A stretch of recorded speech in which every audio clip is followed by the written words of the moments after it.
Hello, guys and gals, and welcome. Welcome.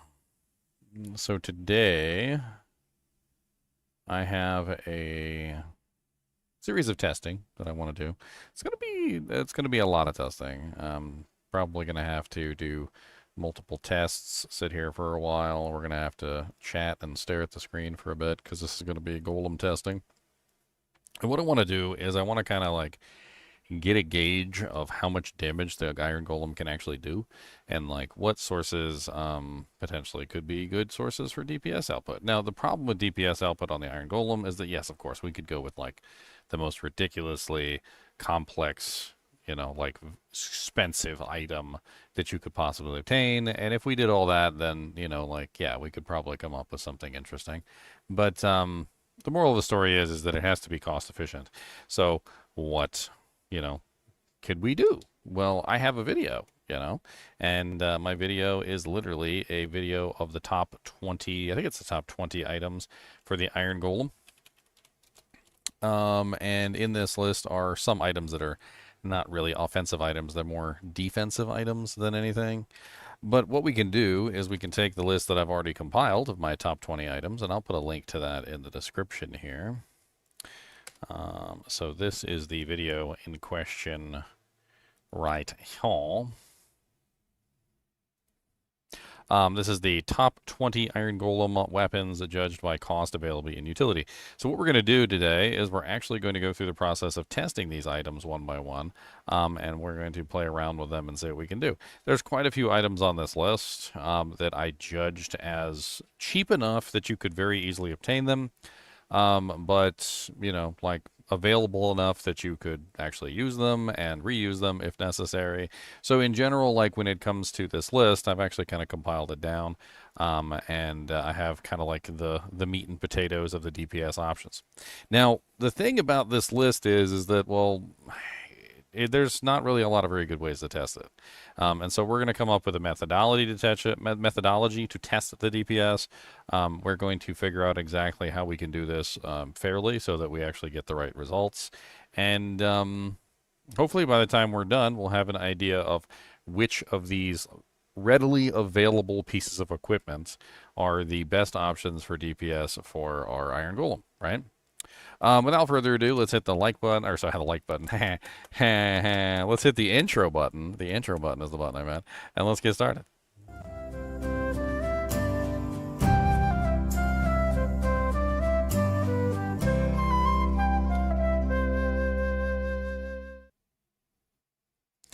Do also hit the like button, though. I'm going to do some testing. Yeah, we're going to do some testing, boys. We're going to do some testing. Okay, so methodology. So this is something that we're going to have to address here, and we have to figure out exactly how to do this fairly to test all the weapons in a specific manner, all right? Now, the problem with Iron Golem testing is that, well, survivability is technically an option here, but the problem with survivability is that survivability is something that is transient. Like, it depends on what situation you're in.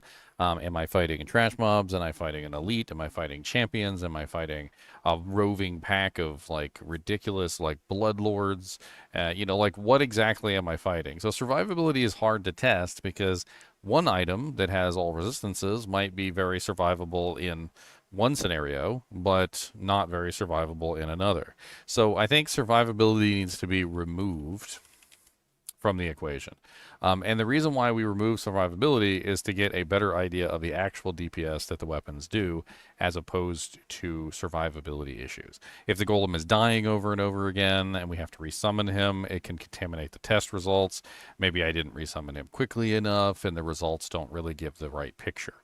So one of the things that we're going to have to do is we're going to have to edit in versions of these items that basically make the golem immortal.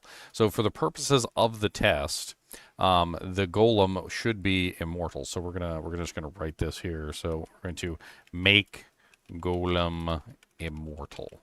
And the reason why we do this is just simply because it makes the results more palatable. It makes them more interesting and it makes them more legitimate, right? So if the golem cannot die, then we come across a better situation where, hey, look, now we can actually test these and see how much damage is actually being done with each of the weapons and the types, right?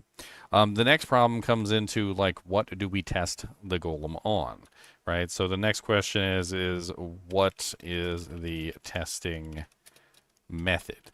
Now, the problem with the testing method is that most of the monsters in the game have random variables, random resistances, random defense, HP pools, and all sorts of other things. And even if I ran the same exact map multiple times, there would still be variables in the monsters. Now, the only monster that I know of, and this has become the case for a lot of my testing, that is going to stay the same no matter what every single time is essentially Uber Diablo. So Uber Diablo can be deliberately summoned. He has the same stats essentially every single time you summon him. We can control his HP via the player count, and we can very easily figure out exactly how good the damage is, like on these characters by using Uber Diablo. So I think Uber Diablo is going to be our control, is going to be our test method. So we're going to use him as the main method, and we need to make the golem immortal in the process, and we're going to see how long it takes the golem to be able to kill Uber Diablo. Another problem with this test is accuracy, as well as like buffs and debuffs. So it's important to note that the Necromancer is the primary source of the Iron Golem, and the Necromancer also has access to curses. This is actually very important. And in any case where you were testing something, you would need to have a curse active on the target at any time to essentially allow your golem to actually put out his full damage, right?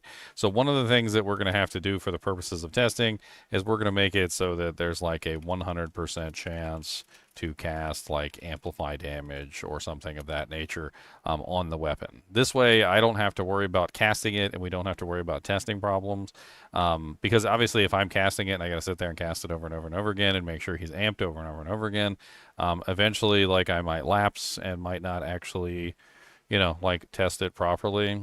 So I want to make sure that the amplify damage is on the target, and I think amplify damage is the best curse in like 99% of these situations. There's a couple weapons which could be better with lower resistance, but I think for the most part amplify damage is the best curse. There's nothing really that lowers defenses as far as I'm aware, as far as curses go. I'm just thinking off the top of my head, and no, there's not. So that's also, you know, kind of an issue. Attack rating and a bunch of other weird things. I mean,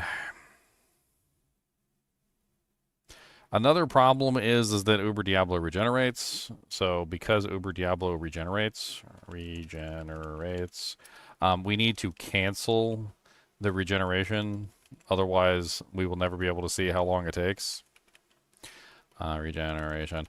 So we're going to actually have a method of canceling regeneration. Most likely prevent monster heal to stop the regeneration from happening entirely. We don't want to mess around with the damage character. So like we don't want to add poison damage, and we don't want to add like open wounds or anything, because those could potentially contaminate the results, especially if the weapon itself already has open wounds on it, or poison damage on it. We don't want to contaminate any of the other weapons that don't have essentially poison damage or open wounds on them in the process. Also, some of these weapons have sockets, and you could easily throw like an rune into them for additional open wounds, which could potentially make the test even more interesting. I don't think any other curse other than amplify damage is important. I'm trying to think off the top of my head, but as far as I can think in my brain here, I don't really think that other than that there's any other good choices. I mean, Decrepify doesn't really offer any additional benefit except for slowing down the monster, and since survivability is not exactly the problem here, then we're not really worried about that. I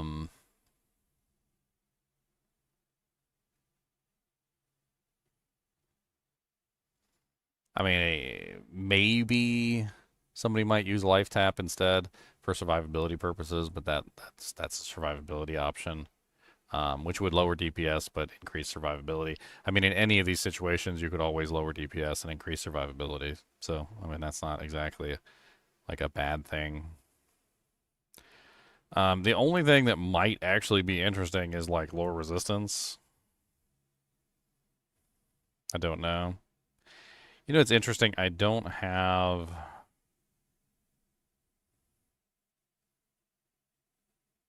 I mean, there's a lot of options on here, but it's a good ones. They're good options. There's a lot of good options.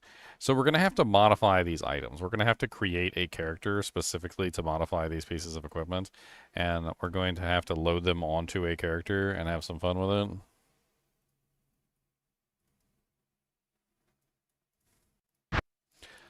So let's just make some characters here real quick. IG weapons 1.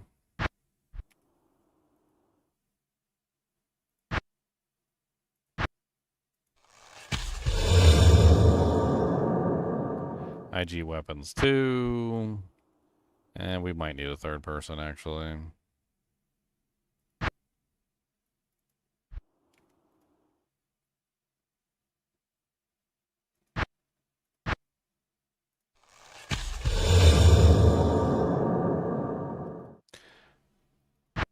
All right, so we have our characters here.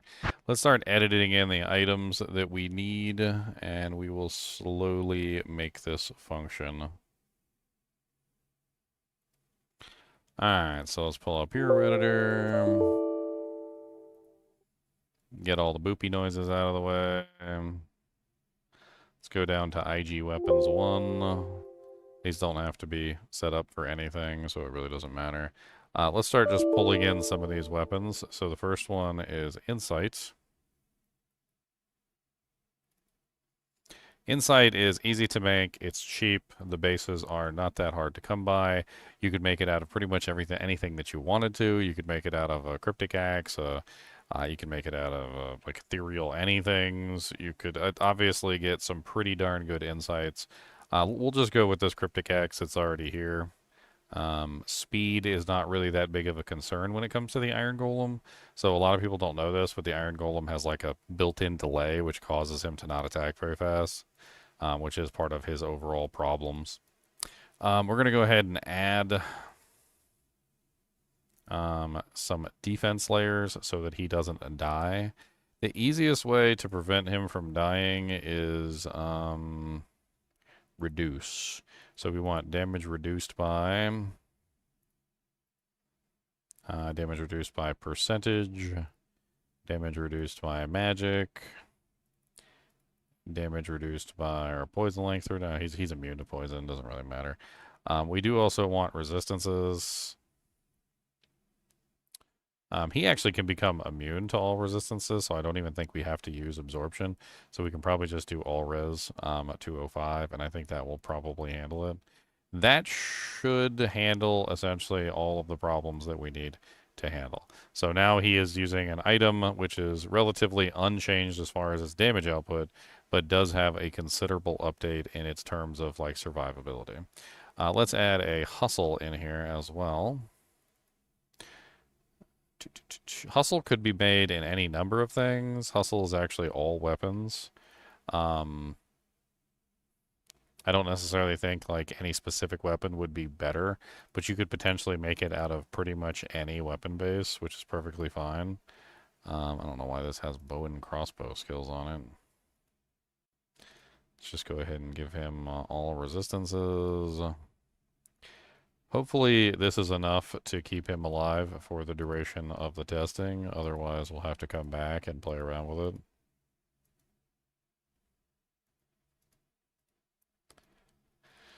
All right. And we've also got black. Now, black could be made in a lot of various weapons. Obviously, most of the time people make black in a flail, but it doesn't necessarily have to be made in a flail. In fact, it's cheap enough that you could potentially make it in any kind of weapon base that you wanted. Now, because this is a DPS test, let's assume we actually made this in a high tier base. Hold on, let's pull this over here. So we want to make black in something that's a little bit more fancy than a flail. I mean, let's just change this in the simplest way possible to a, what is it? It's flail scourge, I think is what it's called. Let's just change this to a scourge. Um, and I think that's the easiest way to do it. That way we have an elite base with 3 sockets. Let's make sure that it's ethereal. Because you can very easily find ethereal 3-socket bases. Obviously, this is not the only 3-socket base, but it is one 3-socket base that you could potentially use. And let's go ahead and, again, make him immune to all damage. So damage reduced percentage, magic damage reduced, and we'll also throw in all resistances. And that should potentially make him immune to all damage, which is really all we need. And then the Minotaur. The Minotaur is a very interesting weapon. Very low level, not even really that hard to come by, if I remember correctly. Quite powerful because it has some very interesting secondary modifiers. Cody with his pillow. Weapons. We need, what is this? An axe? I think it's an axe, right? It's an exceptional axe. The Minotaur.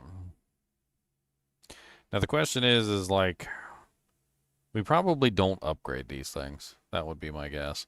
But we will use ethereal versions of them. I think ethereal versions are essentially prime fodder because a lot of these items essentially have no purpose in their ethereal forms because they're not actually good enough to be used by most players.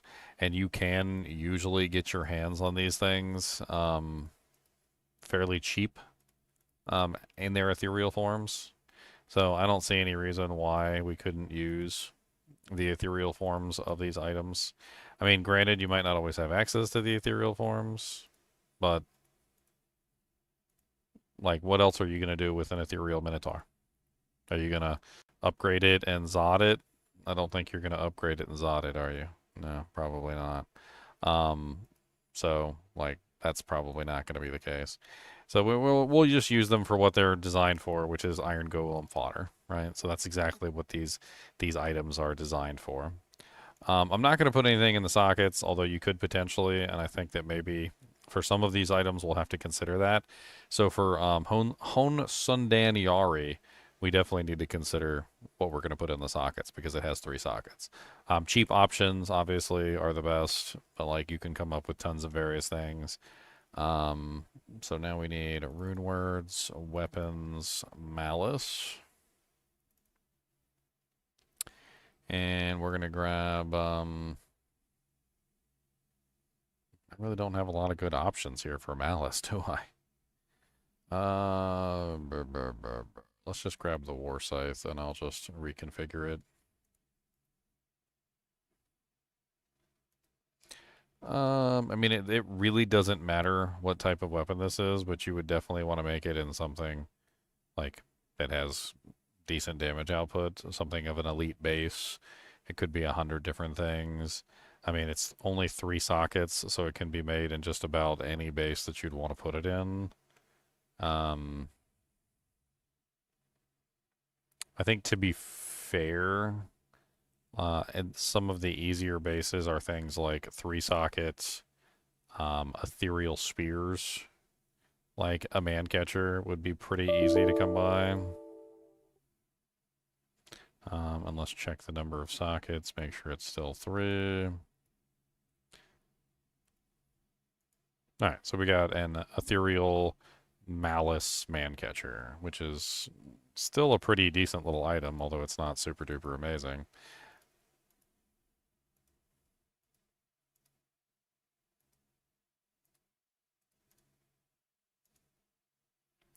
Alright, so now we have that finished. Next one is the Woe Stave.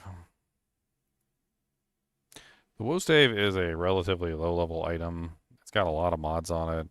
It's not really the most amazing as far as damage is concerned, and it's probably not a good option even to test, but let's test it anyway. I mean, one thing you can do with it right away is you could very easily upgrade the Woe Stave into its upper version, which really doesn't take that much to upgrade. I wonder if I could just do the upgrade here. Like, just like I do the other items, because it would upgrade into For a very cheap option, it would just upgrade into what, the Back to Corbin.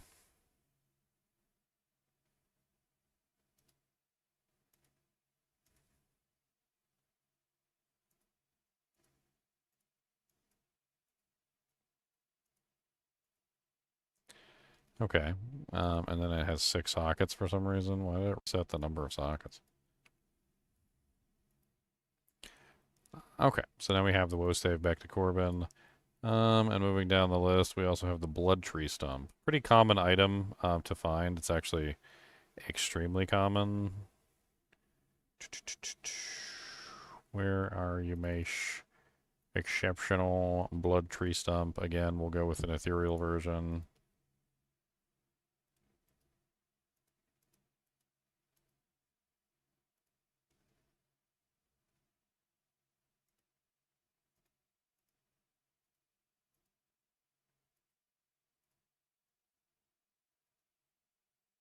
You get some music running too. I totally forgot to pop the music on. Let's get some music going. That way we got something to listen to while we're sitting here yakking.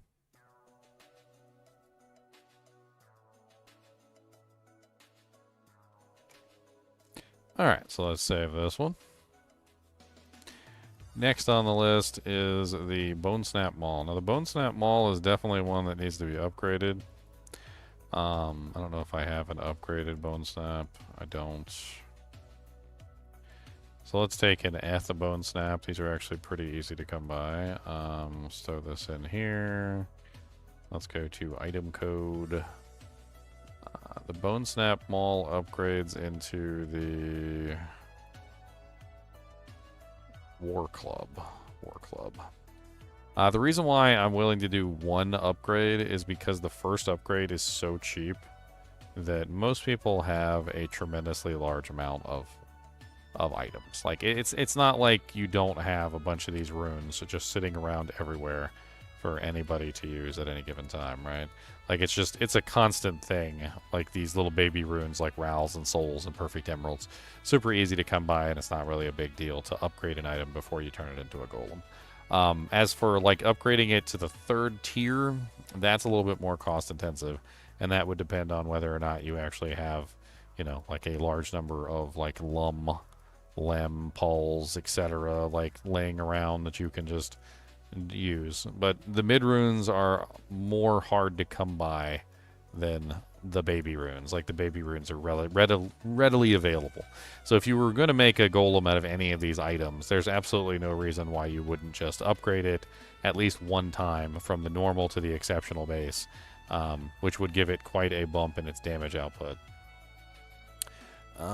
Sets. Oop, no, not that one. So IK Maul, super easy to come by.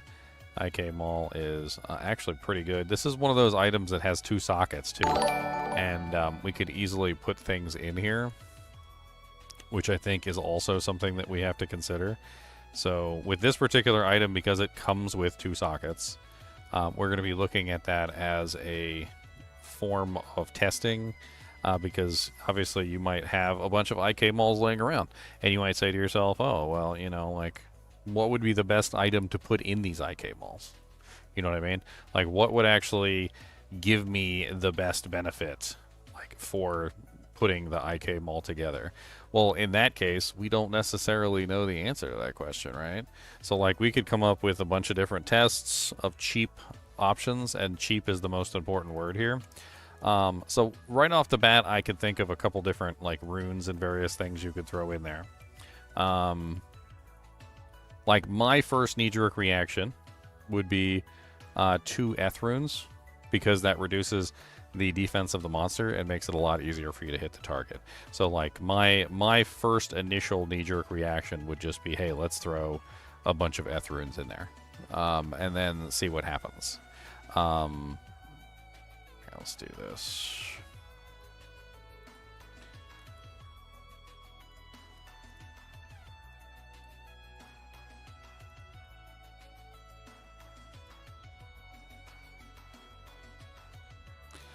So 2 Eth runes inside the weapon is easy, right? I think that's a really good first option, is just 2 Eth runes.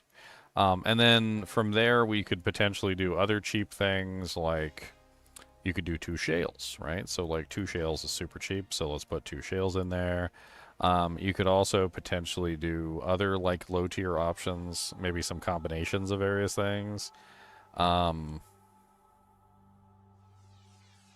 was thinking maybe like if you could add poison damage, so like 1 Tal rune, and then maybe tie that together with something else that could assist damage-wise. Trying to think here, like off the top of my head. But I mean, honestly, even if you did like 1 Tal rune, you'd probably just tie it together with like an Eth rune or something. I think that's the way that I would do it anyway. So like you probably just go Eth Tal, or maybe you go Tal Shale. Could be a good cheap combination as well. Those are all like interesting cheap combinations for the sockets that you could potentially do. Definitely dirt cheap options that would offer different results, right? That's what we're looking at testing. Next on the list is Hwanan's Refuge. Hwanan's is actually an interesting item. I don't really know if it's going to compare DPS wise to any of the other items, but we'll test it.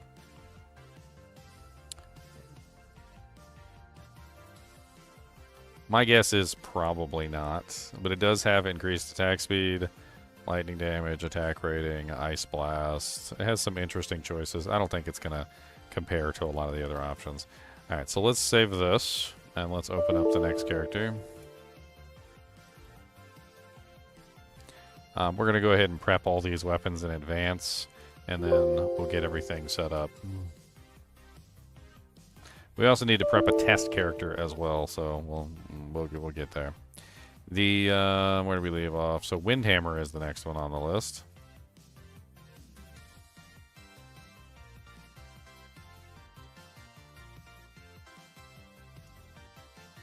Windhammer is an elite maul that actually drops all the time. It drops in both ethereal and non-ethereal. Sometimes the ethereal versions are trash and nobody wants them. The regular versions are also sometimes trash and nobody wants them.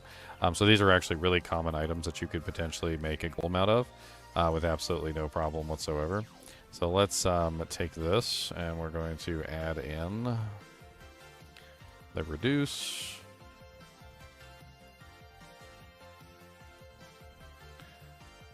What the hell just happened?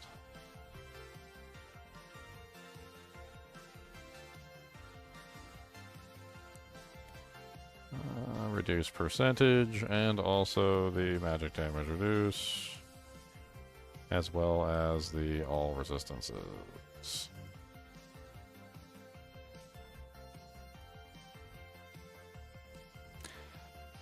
Have I decided on my ladder starter? No. Now, death is on this list, and I don't know why. It's kind of expensive.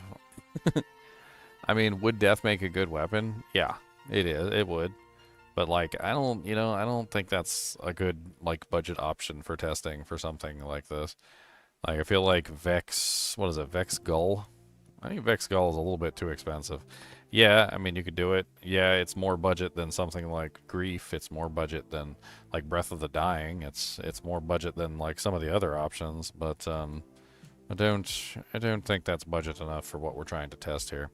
Let's do Crescent Moon. Crescent Moon is definitely a budget option at just an rune. That's dirt cheap. And what do we put Crescent Moon in? Like a Legend Sword or something? Phase Blade. I mean, we want him to actually do damage. We don't want a Phase Blade because Phase Blade is just speed. So yeah, let's do like a Legend Sword or something of that nature.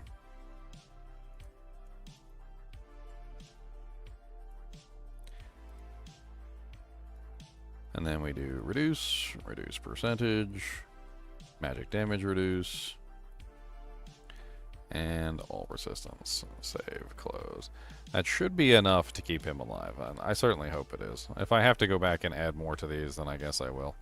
Crusflange. Crusflange is another really good low-level unique that you can potentially find thousands of times. It's also something that you could very easily level up. by making it into its upper tier. And you can easily find an ethereal one as well, which are less useful, and that's not even really that big of a deal. We need to go ahead and edit this to its higher tier, though, which would be the flanged mace. The flanged mace. That's right, the flanged mace.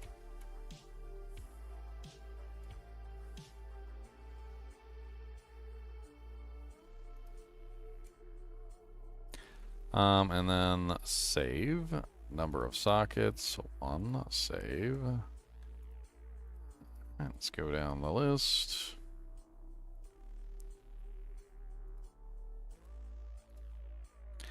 Reduce.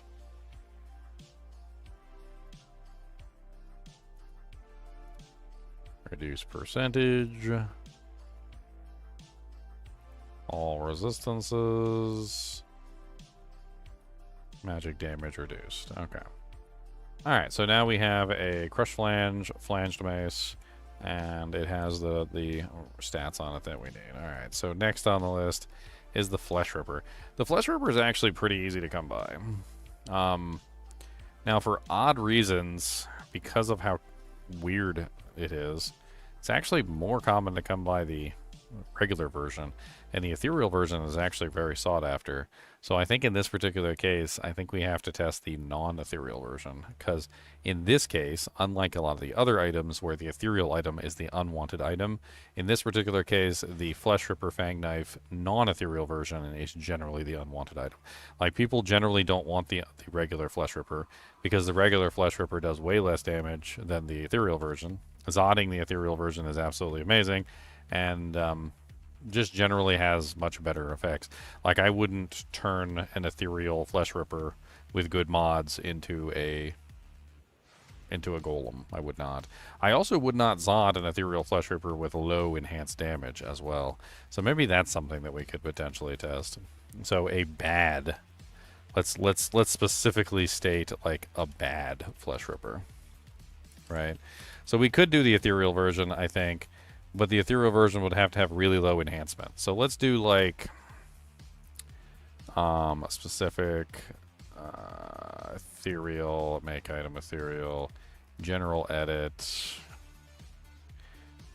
We bring this down to 200, which is the lowest enhanced damage that a Fleshripper has.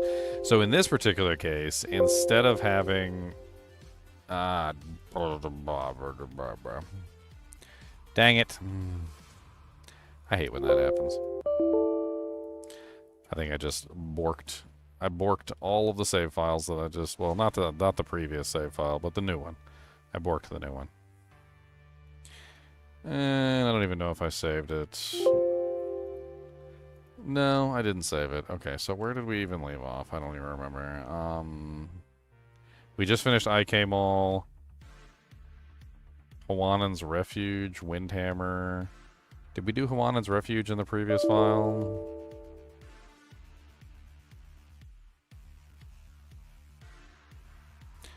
I can't remember if we did the Dujink. No, I can't.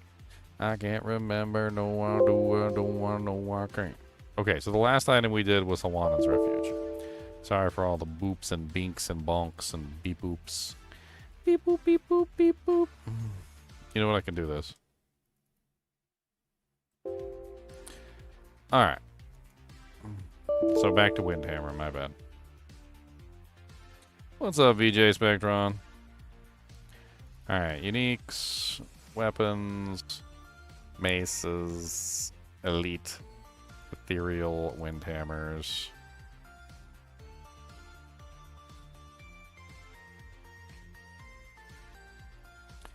Alright, in the same way that this one needs to be a bad...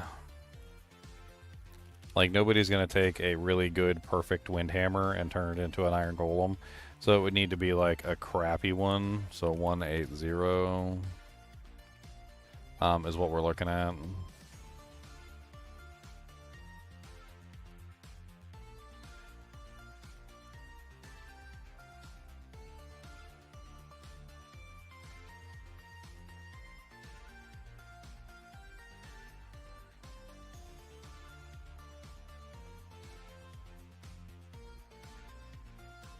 Damage reduced by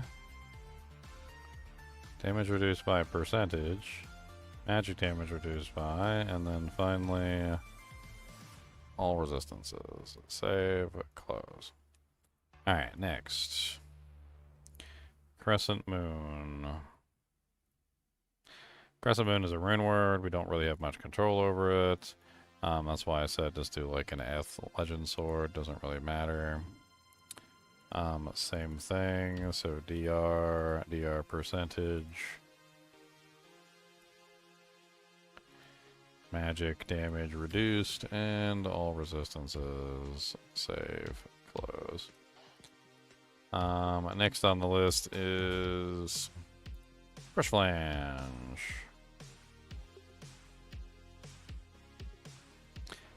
Crushy, crushy, crushy flange. Come on down and crush some flange. We got all them crushy flange. Come on, baby, crush some flange. Alright, edit.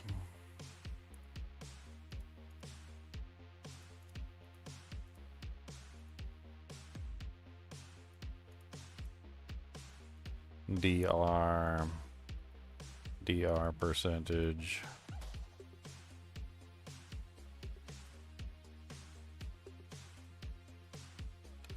Alright, and then we need to item code Flanged Mace.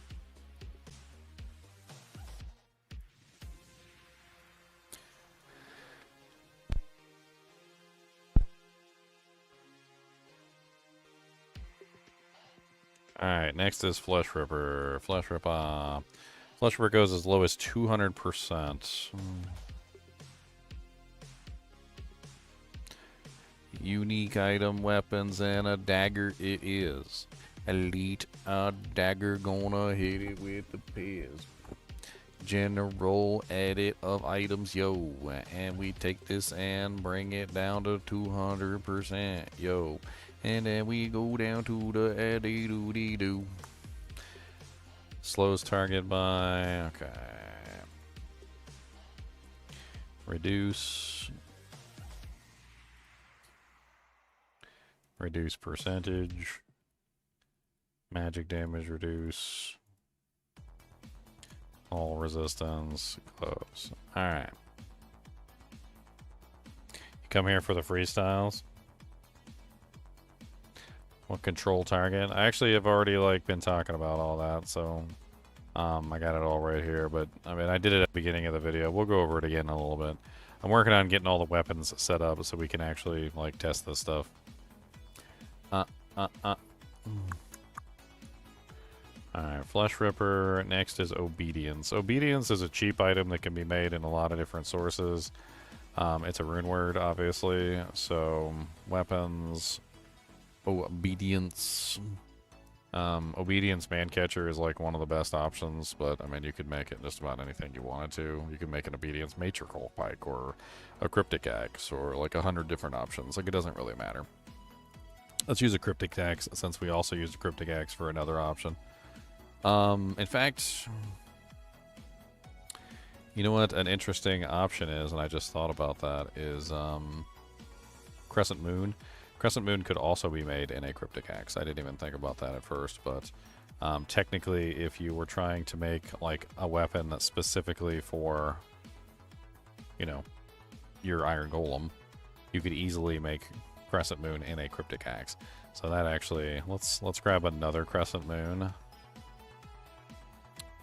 And let's do a Cryptic Axe version. So let's just take this one. We're gonna general edit, item code, Cryptic. I clicked on the wrong one, hold on.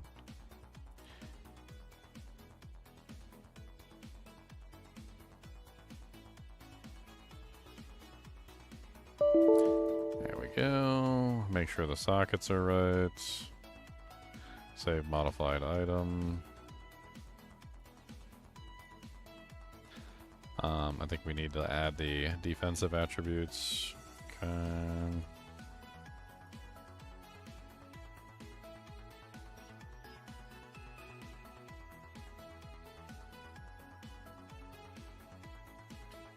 All right. What are we on now? We did obedience. Hon Sudan. Hon Sudan is a hard one. Hon Sudan is one of those weapons that actually has multiple different configurations because it is 3 sockets. It's also something that you can find in its ethereal form, which is actually very sought after. You actually would probably never use an ethereal Hon Sudan as a Iron Golem weapon. I don't think you would. So you're probably more or less looking at the non-ethereal version. That would be my guess. It's also already an exceptional item, which means that unless you're willing to upgrade it into its higher form, it's probably not going to be all that useful. So let's grab a non-ethereal Hon Sudan, or Sundan. It's Sundan. We're going to grab a couple of them because we need to do like various different configuration tests because they come with 3 sockets. So every single one of them has 3 sockets by default, which makes this one of those like highly configurable items, and so we can figure out exactly what would make the best options for this. First off, like I think 3 Eth runes is a solid option. Brings a huge amount of increased negative defense to the table, and it's just a massive choice, right? So that's number 1. Also, you could just simply go with multiple shale runes, so you could speed it up tremendously to a much higher speed. So then you have a Hon Sundan with multiple shales with 60% increased attack speed. Another option you could potentially do, in my opinion, is a combination. So you could do 1 Eth, 1 Tal for poison damage, and then you could also maybe tie that together with a shale rune. So you've got Eth, Tal, shale, and then I mean there's a couple different ways you could potentially do Hon Sudan. Like you could do 2 shales, and you could do a Tal rune, which would be an interesting choice for the negative regeneration. So that's another choice. There's almost like an infinite number of like interesting options that you could potentially do with Hon Sudan. I'm thinking about like the cheap options though. Like we're not talking about, you know, they obviously I could deck it out with like low runes and all sorts of other crazy stuff to give him deadly strike and like crazy amounts of damage, or I could throw like you know, some of the higher tier runes in there for like ITD or like jaw runes or burr runes for crushing blow and all sorts of other crazy stuff. But that's not really what this test is about. We're interested in testing items that are actually readily available, you know, on a regular basis, not just silly items, essentially, right?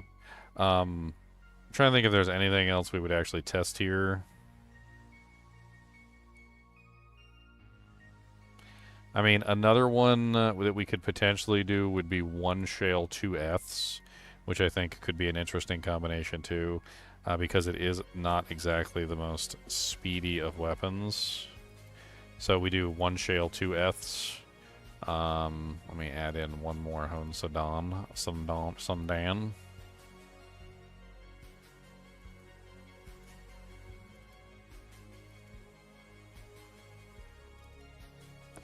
Oops, I added in the ethereal version by accident. Alright, I think that's good enough. We've got, what, 1, 2, 3, 4, 5 different configurations of Hon Sundan. I also have in here a badly rolled Astrions, which is not a common item, and I feel like it just needs to be removed from the table. Unfortunately, Astrions is just not readily available at all. It's one of those items that even in its like horrible forms, it's actually kind of hard to come by. You could potentially add it as a trading option and say like, hey, I can trade for this, but yeah, I don't know. Cranium Basher. Oh, I forgot to add the defensive stats to all these Hon Sudans, didn't I? Okay, hold on.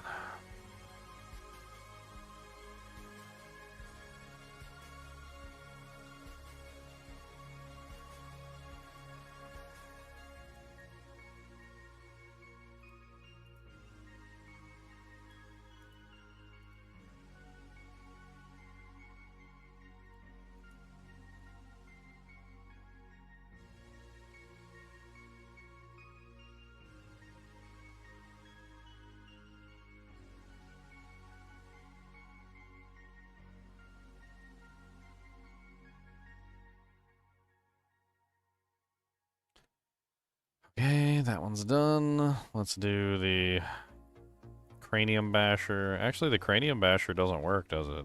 Or does it? I don't remember if Cranium Basher actually works. I can't remember.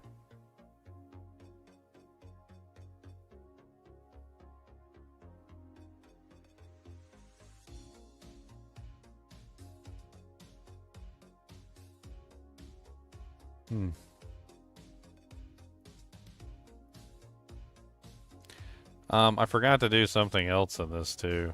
It's kind of pissed me off. I forgot to add in the amplify damage. We'll have to go back and add the amplify damage into all the weapons. I don't want to sit there and have to cast it over and over again.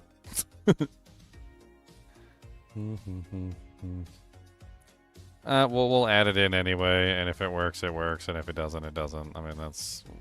You live and you learn, right?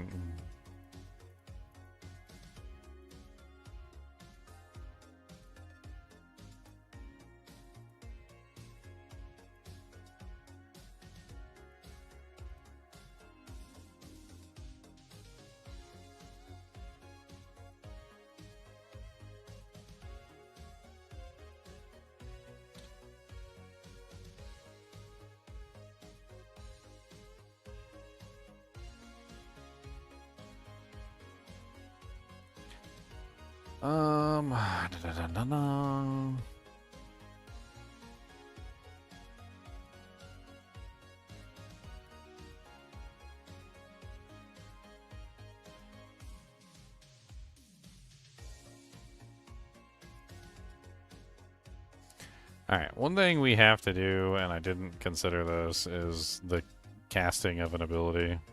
Stupid. I think it's skill, cast on hit, skill on hit, amplify damage, which is 66. Yeah, that's fine. Save. The reason why we want it to cast amplify damage is because it kind of ruins the test if we don't.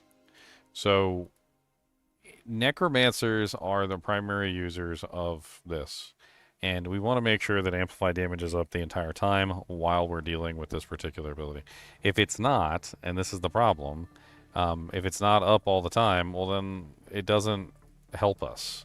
Because we want to make sure that this is the understanding that you're using a necromancer and the necromancer has amplify damage up at all times, right? So if I'm making mistakes and not casting amplify damage correctly, then it's gonna like skew the results like in one direction or the other because I didn't cast amplify damage quickly enough, right? So we don't want that to happen. We want it to just automatically cast for us. That way we don't have to worry about it. So we're gonna make sure all these items have amplify damage on them. This one actually already has amplify damage on striking on it, which is actually kind of funny. We're just gonna beef up the amplify damage that's already here.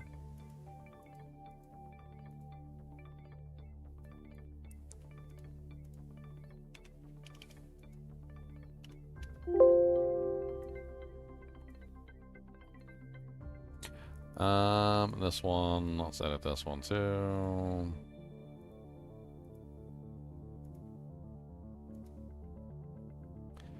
On hit, 6/6, save, close.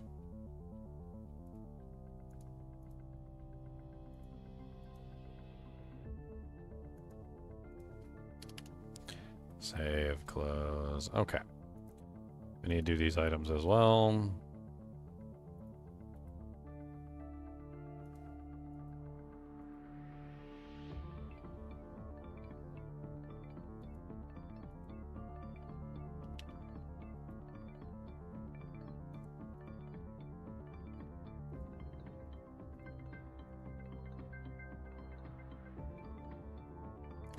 Not exactly the most action-packed version of the testing that I could potentially do, but we have to do this to get to the fun part. That's how it works.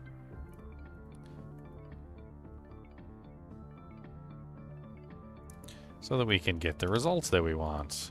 That way we actually end up with results that actually matter instead of trash that doesn't actually help us in any way, shape, or form.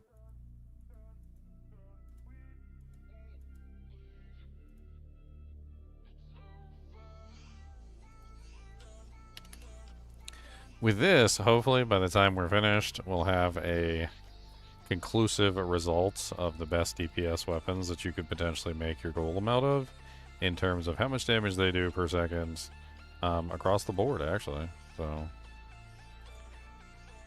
and 6/6. Save, close.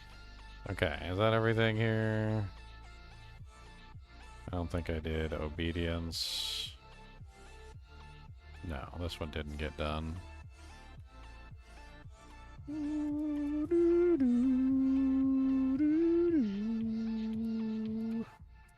Alright, save modified item. I think this is all the items that we need to test, so maybe we didn't need the third character after all. Let me make sure all of these have the amplified damage on them.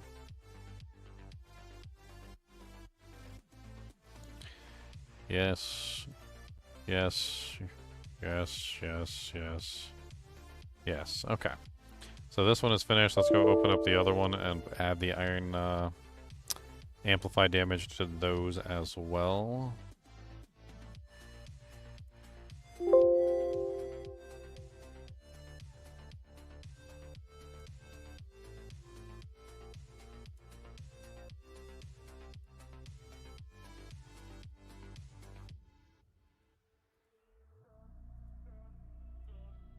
I never added the defensive stats to this one. I never added the defensive stats to this one. Okay. Alright. On hit. 6/6. Save modified item. Reduce DR. Reduce damage. Reduce magic. Resistances. All res. Save. Close. This one looks like I already did the resistances.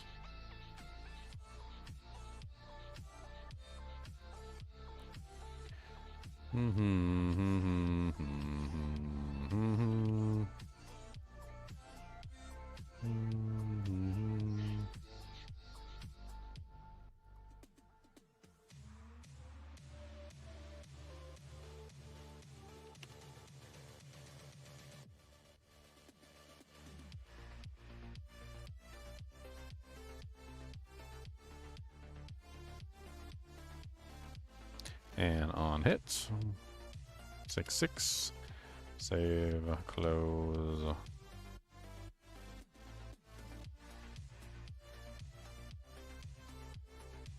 On hit, 6/6, save, close.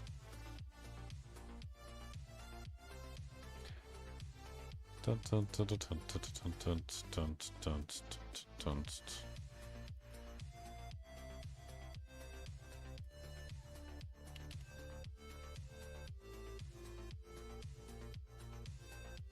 Dun, dun, dun, dun, dun, dun, dun.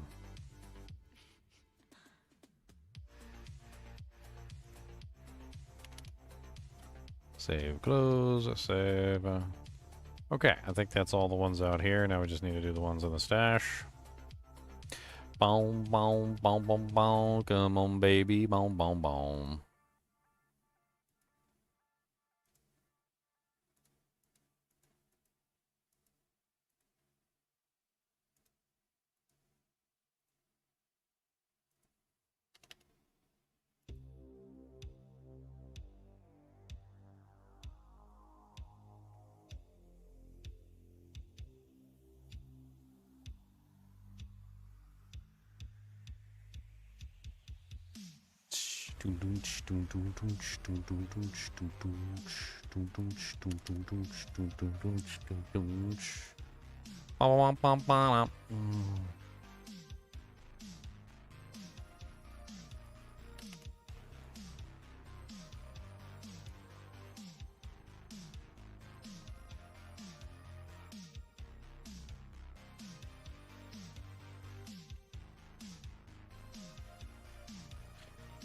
Ba ba ba la la la da la la da la da.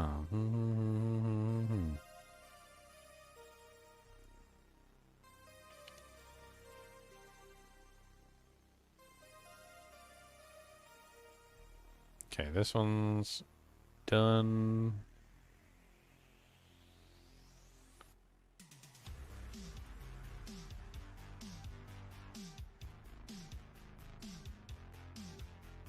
I really don't want to have to go back and edit some of this stuff. It would be whack. I don't wanna do nothing. I don't wanna care. I don't wanna do nothing. Don't want no pair. I got 127% chance of amp, and it's gonna hit him like a big old champ. And I don't care what you say, cause we're testing anyway. And that's just what we're doing, cause we're gonna get paid. And do do do do do do do do do do do do.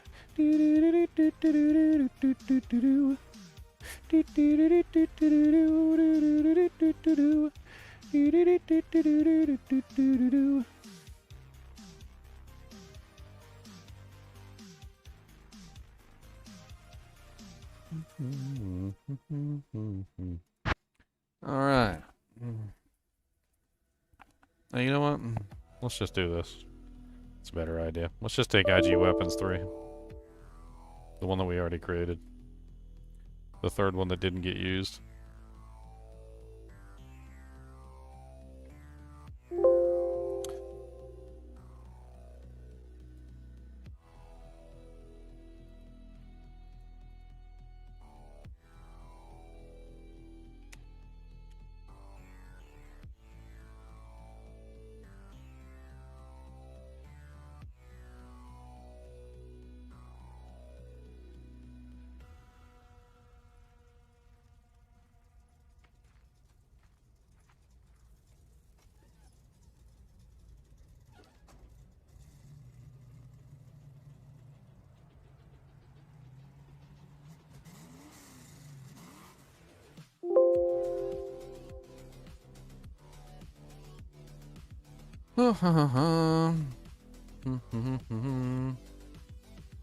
Alright, so for the purposes of this test, he needs to be immortal as well, which is one of the most important things. So if he is not immortal, well then the test doesn't work. So we need him to be neutral, essentially, right? So nothing going on with this character whatsoever. So let's just grab a beautiful Tyraels. And we are going to add all of the stats that we need to the Tyraels. So we need to be immortal, which is really easy to do. If you have unlimited power, that is. So we're going to get ourselves the reduced by percentage, the magic reduced. We're going to give ourselves the poison length reduction. We're also going to give ourselves the all resistances, as well as the max magic resistance too. Why not? Let's just give it all. We're gonna give everything. We also want regeneration too. So where's the regeneration at? We want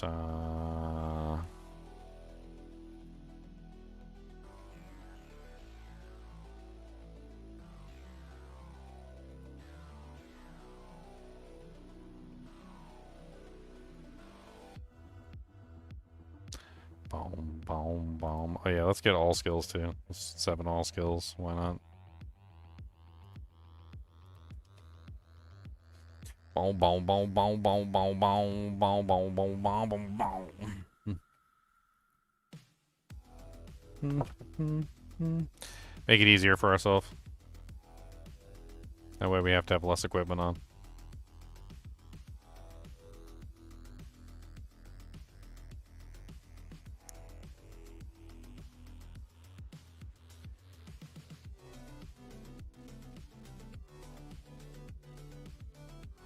Can't remember where the regeneration is at.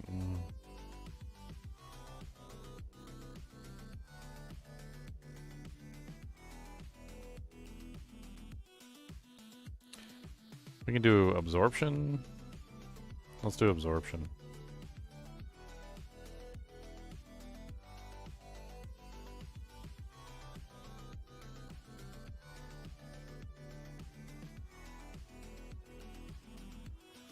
We basically just need to be able to stand there and just take the damage. That's pretty much it. So we don't have to worry about it. Alright, so let's just give him like standard pieces of equipment. Spirit shield, whatever. Just some stuff so he can stand here and look pretty. Let's give him a spirit sword.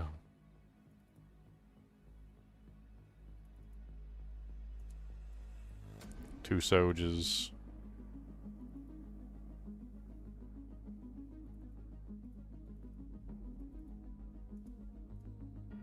Just throw Amaras on, whatever.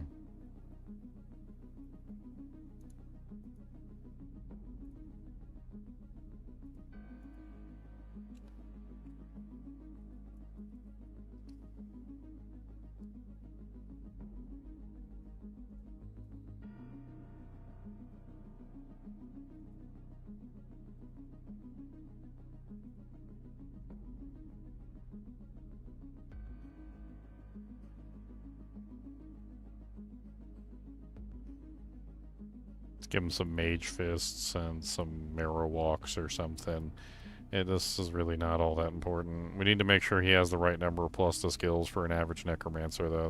That is the important part. So we're going to make sure he has enough plus the skills to equal as a Necromancer.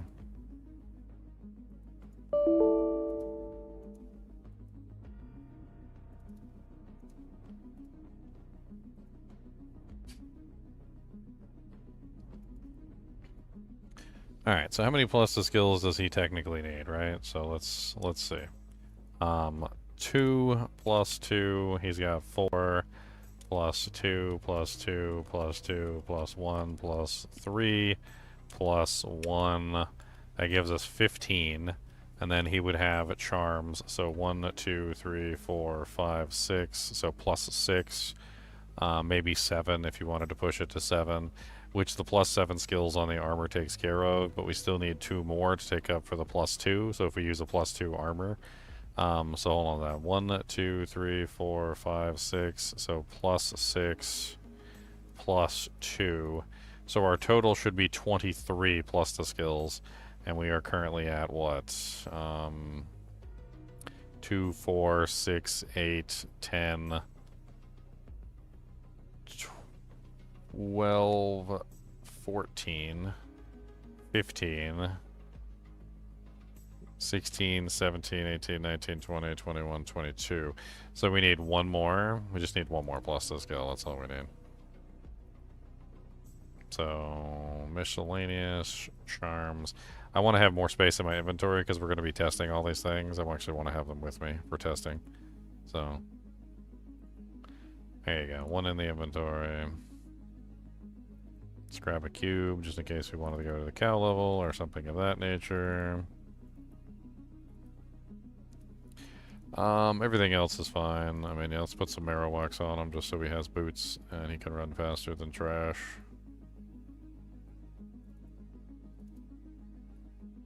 Is that it?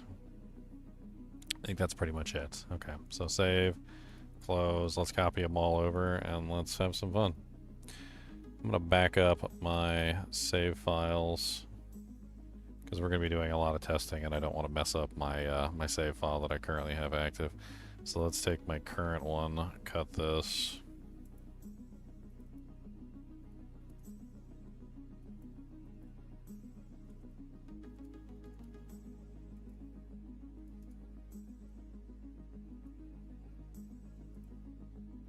Put that into challenge 5.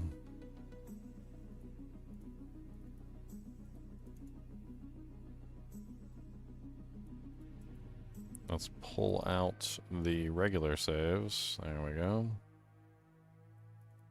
Let's grab all 3 Iron Golem characters.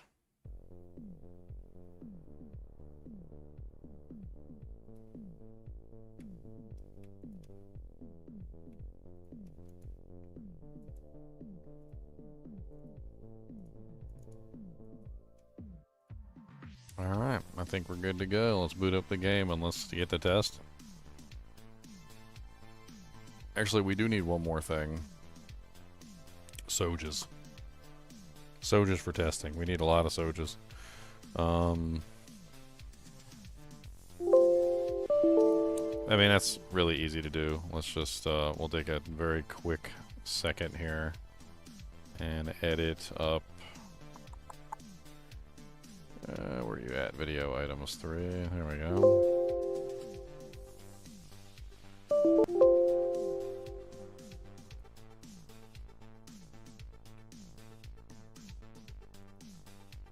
Let's just edit up a bunch of these do-janks.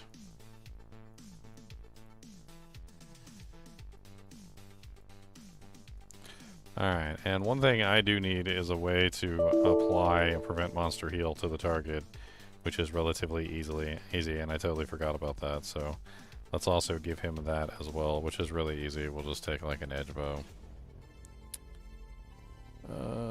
Edge bow, and we're gonna modify the edge bow just to be like the easiest possible attacking, so we don't have to worry about like trying to hit multiple times, because the more times we have to like shoot the bow, the harder it becomes, to make sure that all of our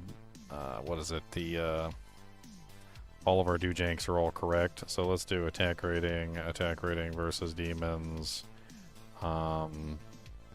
bonus to attack rating percentage, target's defense. Is there anything else I can do? I'm trying to think. This item does already have prevent monster heal, so we don't have to worry about that. I guess we could also add dexterity to it. All of that would probably make it easy enough to work. Okay, so saving that, we'll copy him over as well, and then we should be ready to go.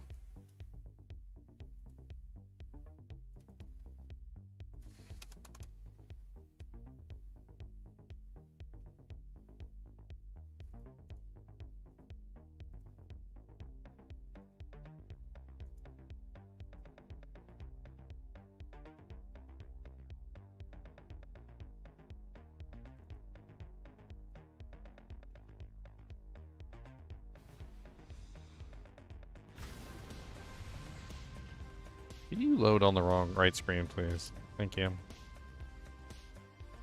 What's up, Block HD? How's it going? Welcome to the testing.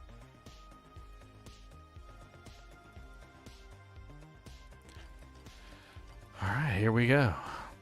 And away we go.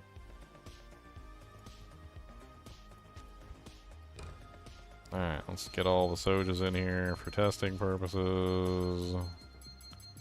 We're gonna need a bunch of them, so let's just shove them all in here. We can drop a bunch of this crap on the ground too. This is stuff I was testing from previous videos. Don't care about none of this crap.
All right.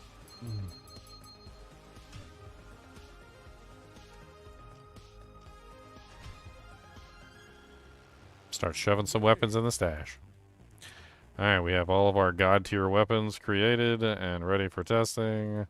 And now we just need to shove them all in here. So everything goes in here for testing.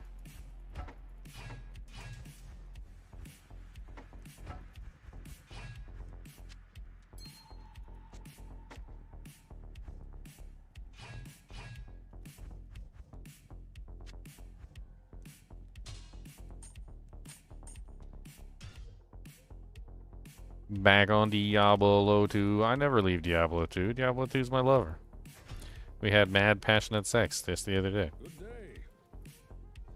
I mean, it was dirty, but... And she told me not to talk about it, but...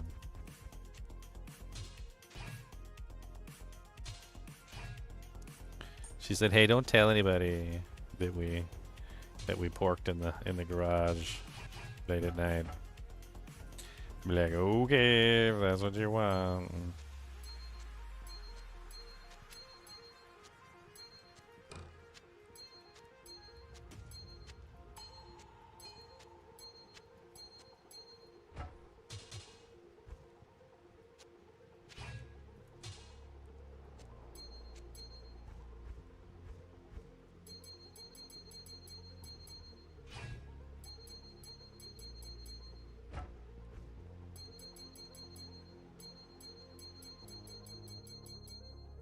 All right.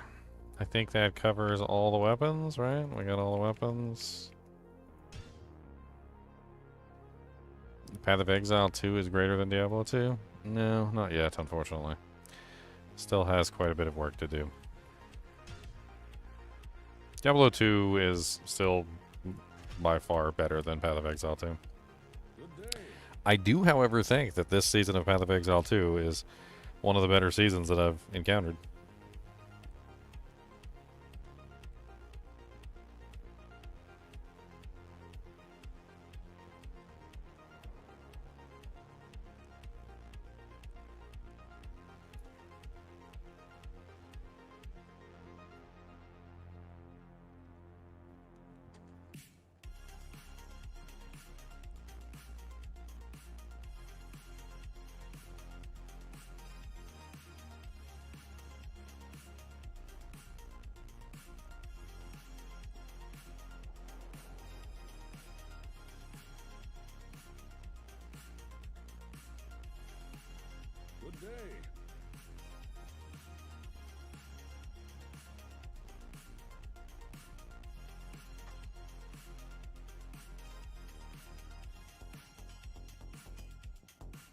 D2 is goated forever. Goated.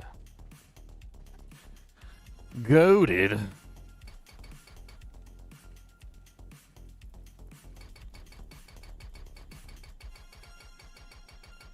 Good day. There's a place. There's a place of great evil in the wilderness. Don't tell me I forgot to give him hell difficulty. Did I forget to give him hell difficulty? I don't think I did, but I guess I did. There's always something. There's always some small detail I forget, and I have to go back and fix it. Welcome to the show. This is where Ginger makes mistakes. Don't let nobody ever tell you Ginger don't make mistakes, or that Ginger ever claims that he don't make mistakes. I don't know why I'm talking about myself in the first person, because I be making mistakes all the time. At least I own up to mine. Okay. I believe that should do it. I think so. Boom, boom, boom, bing, boom, bing, boom, bing, boom, bing, boom.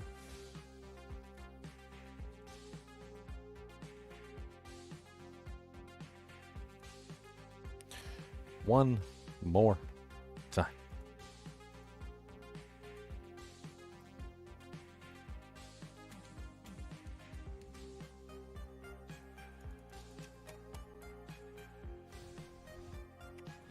Never open on the right monitor. Over here.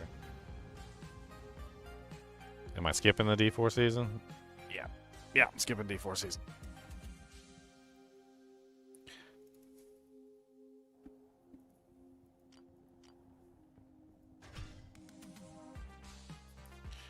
My morality does not allow me to participate. That's basically the gist of it.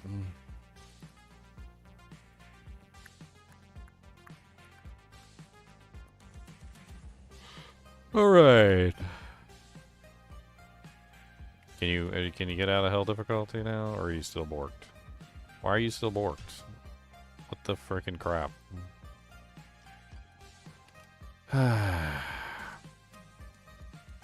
I don't know what the hell is wrong with this boy.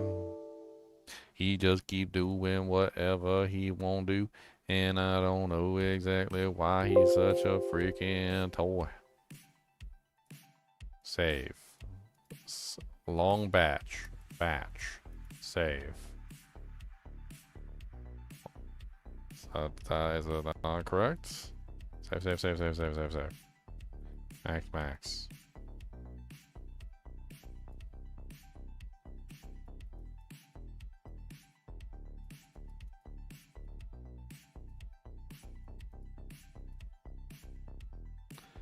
Okay, it should be done. I don't know what's wrong.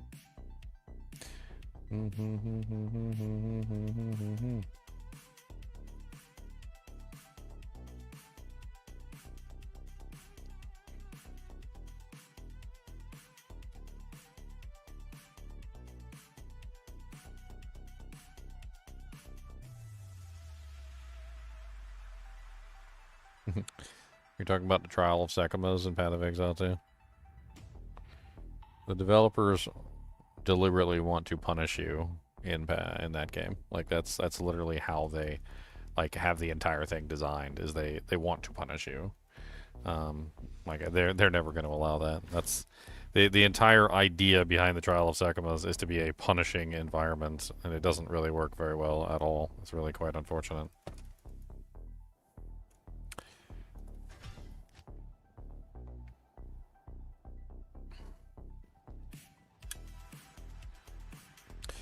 Alright. Do we have access to hell difficulty? We do. Alright, we are good to go now. Now let's start pulling doojanks and let's see what we can accomplish.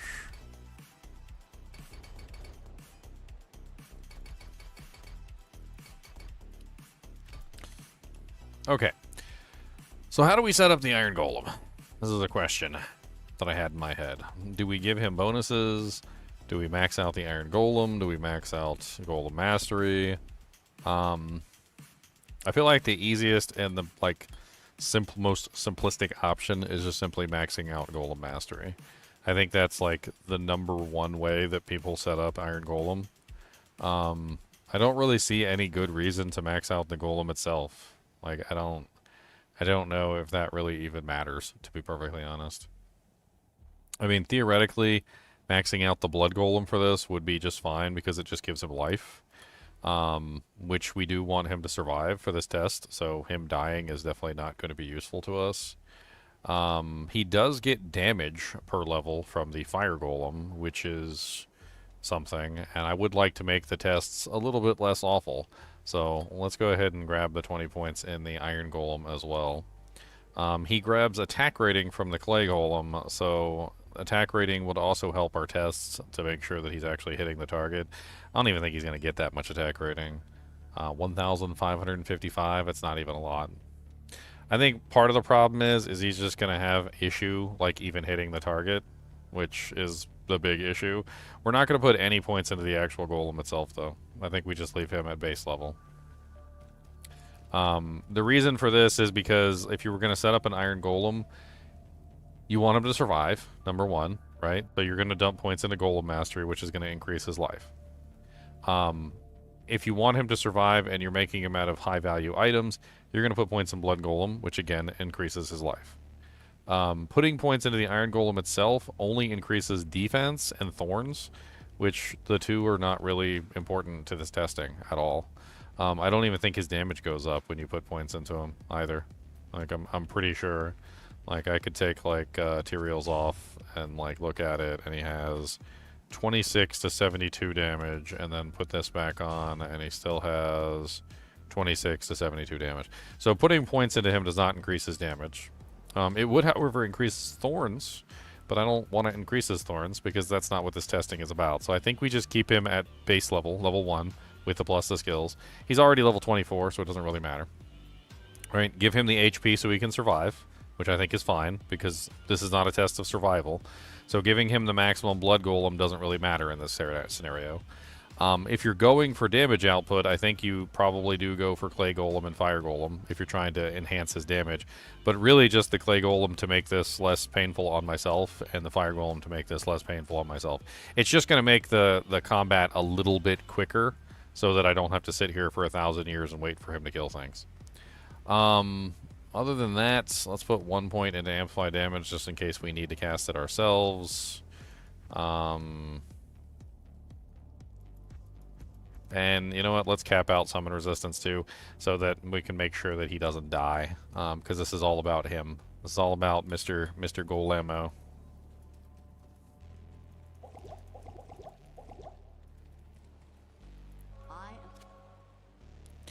I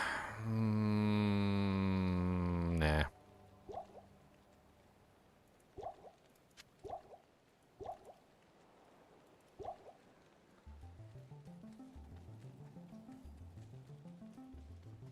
Because the Fire Goal, the Act 3 enchant mark will get in the way and like mess up things, and I don't want him to get in the way and mess up things. We don't want to do that. Okay, so first thing on the list is Insights.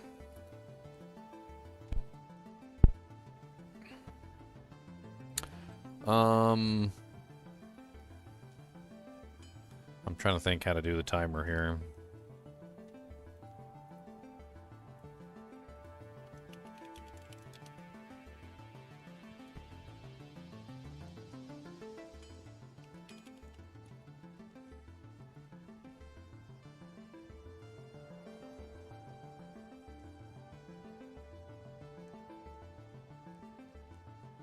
Okay, so there's a Windows stopwatch. I mean, it's terrible, but it'll work.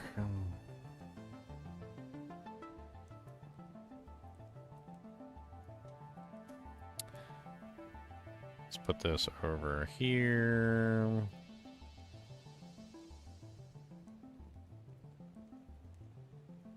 Not including Bone Hue.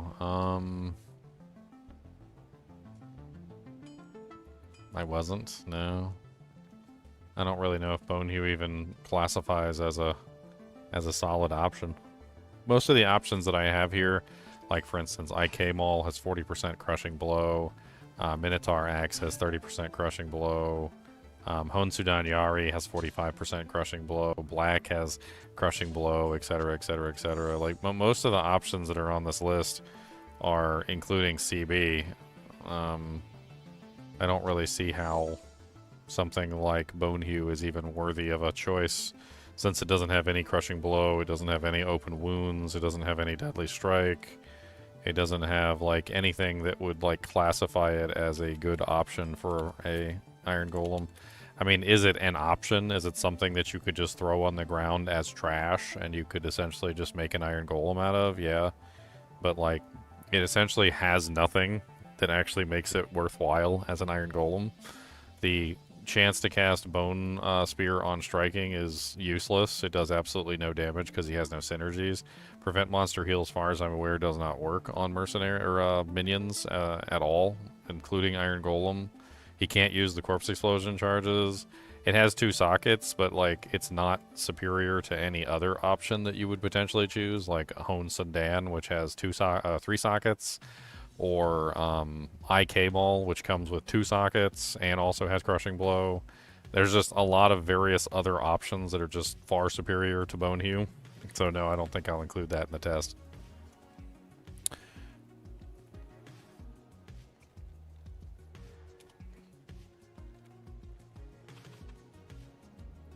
Okay, so we're going to be doing these on P1 because I don't have a Death Wish and I don't want to lose my mind. It's going to take the Iron Golem long enough to be able to kill the monster, like, under the best of circumstances.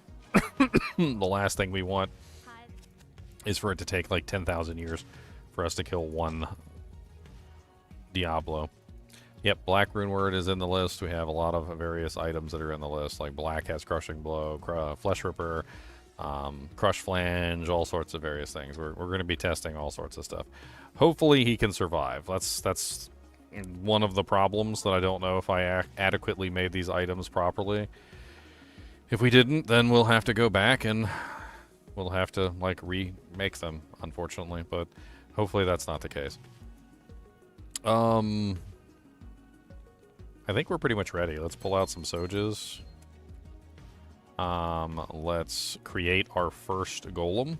So our first Golem is going to be IK Maul with 2 sockets.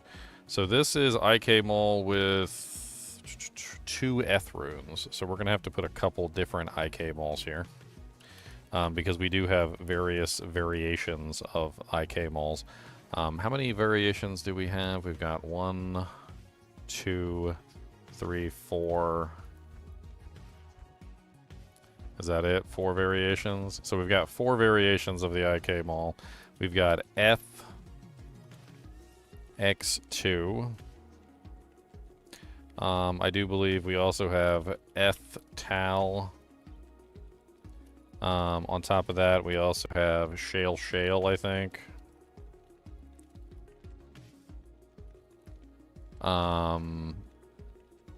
Yeah, 20%. So that one's Shale. Yeah, that one's Shale Tal. Okay. So Shale Tal. I believe we have F Tal, and then is this one Shale, so that one's Shale. This one's Shale Tal. This one is FF. This one is F Tal. So we have 4 different variations. Okay.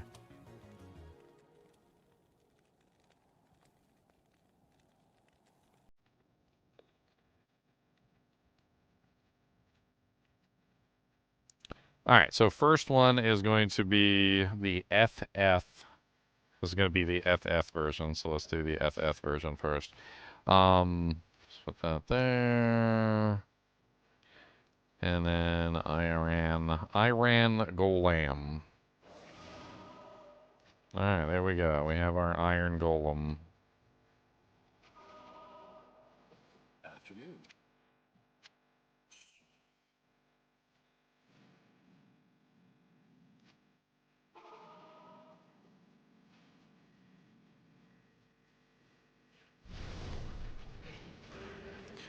I didn't really think about this, did I?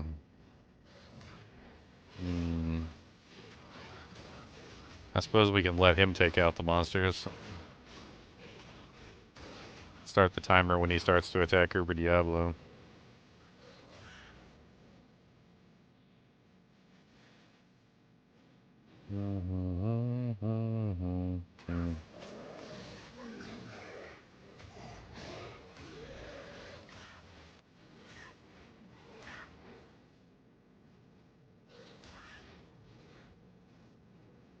Palace Cellar's got just as many monsters all over the place. It's a pain in the butt.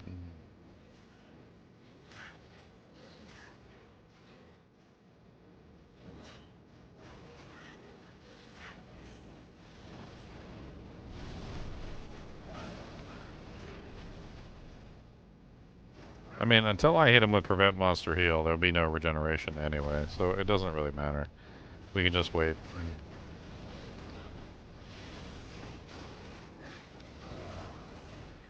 Alright, so there's no regeneration until I hit the Prevent Monster Heal. So let's just go like this.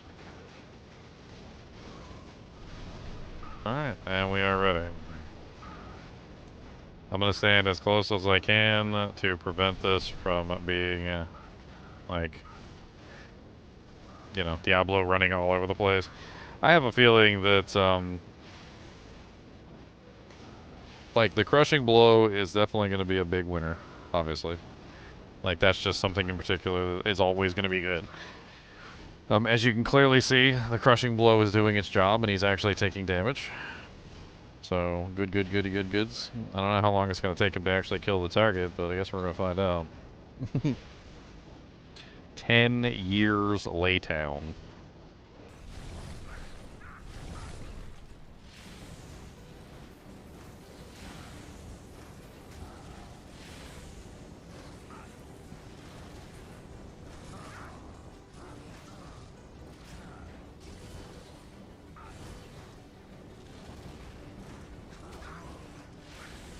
It's like watching paint dry. Yes. Yes, it is. You thought it would be any different. 1 eternity later.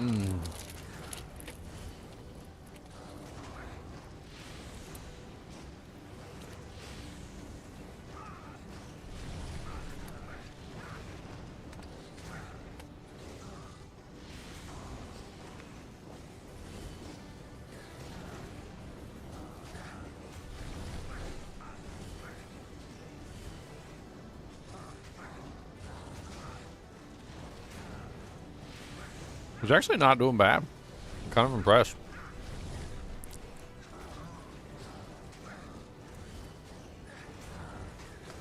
This is FF. Negative 50% targets defense. Which I think is probably going to be the superior configuration. By far.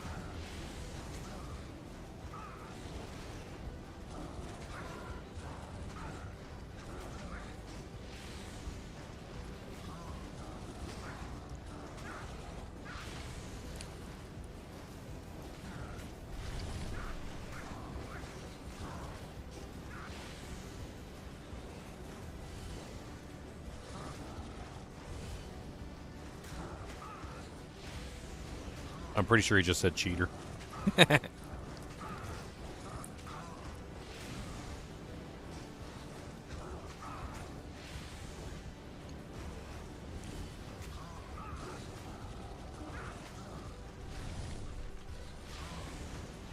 2 minutes 55. We are approaching 3 minutes. He's almost dead. He's very close. No build, GG noob. This is a testing video. We're doing testing today. No theory crafting. These aren't legitimate builds. We're testing out DPS and various things that have absolutely nothing to do with builds. Just simply trying to find answers to questions. Like what Iron Golem weapon is the best DPS weapon that you can put on your Iron Golem. That doesn't cost, you know, like the moon.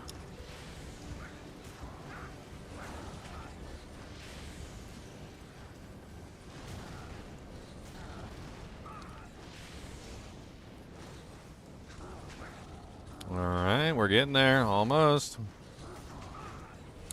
348, 349, 350, 51, 52, 53, 53, 353. So 2 F runes was 3 minutes and 53 seconds. 3 minutes, 53 seconds for that. That's not bad. That's actually a lot better than I thought it was going to be. We could, of course, do that test again, but we got a lot of weapons to go through, and I don't really feel like it's a good idea to do these more than a certain number of times. To be fair, to be absolutely fair, let's do it twice, right? I feel like 2 times is at least good enough that we can get an understanding whether or not there was a fluke involved. So we'll do it 2 times.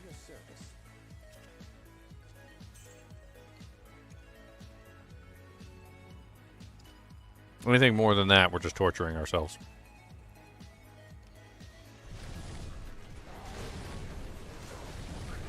Because I like to know the answers to questions, Sang. I like to know the answers to the questions.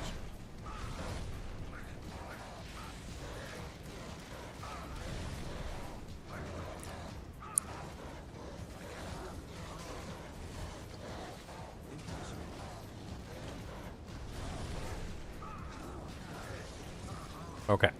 We ready?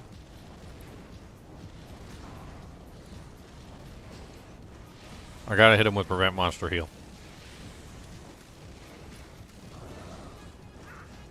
Alright, ready.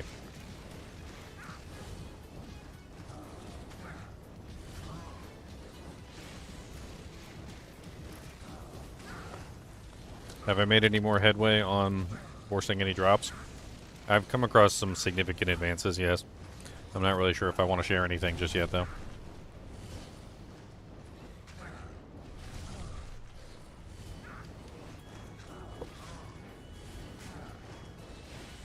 If I want to share something, I'll have a video out. I don't want to ruin the economy of the entire game based on, like, a couple of theories and principles. You know what? I'm going to go get myself a snack while I'm sitting here. I might as well, since I ain't got nothing better to do, I might as well be stuffing my face.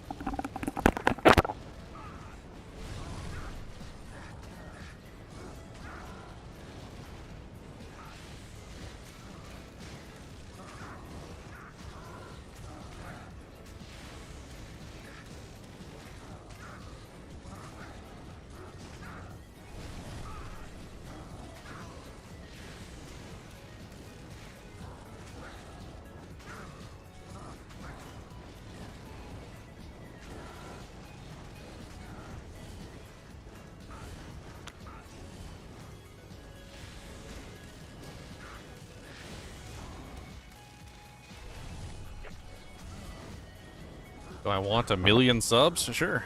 1 million subs sounds good. Sounds like fun. $1 million booze.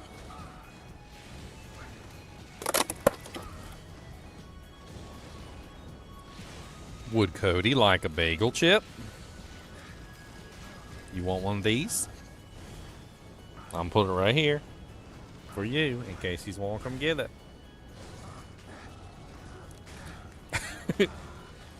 Just said I do like some bacon chip'ems. That's pretty good chip'ems, and I like those a lot. Oh no, my timer stopped? When did my timer stop? What the hell? Bull crap. I call bull crap. Well, that test is completely invalidated.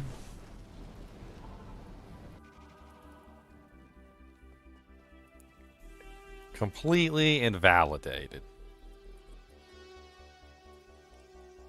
Why did the timer stop?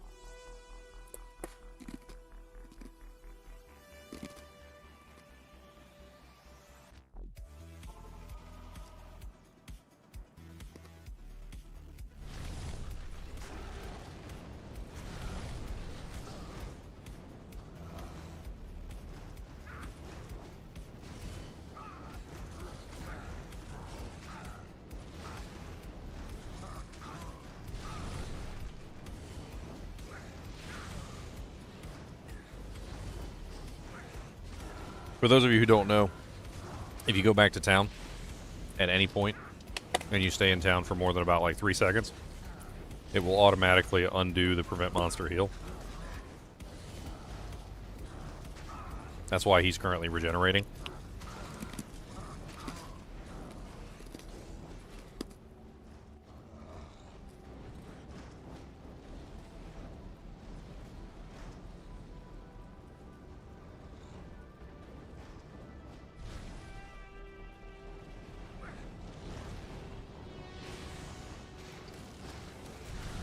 Stupid overly sensitive keyboard. I tell you, man, you could like breathe on my keyboard a little bit too heavy and like the keys pressed down.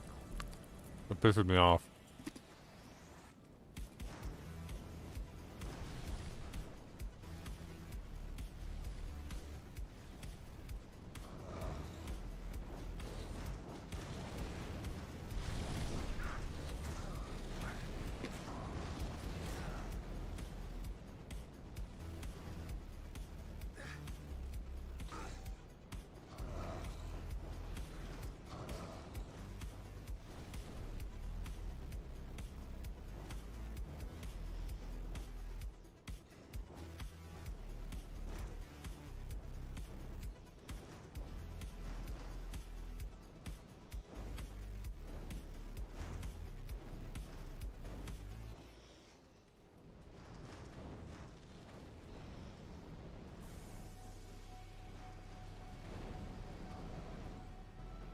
It would have been easier just to reset him.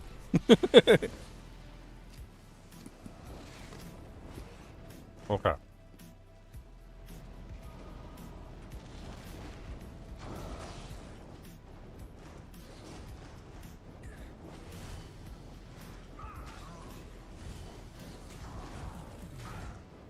The keyboard is mostly assorted bits of snacks? Dang. That's rude.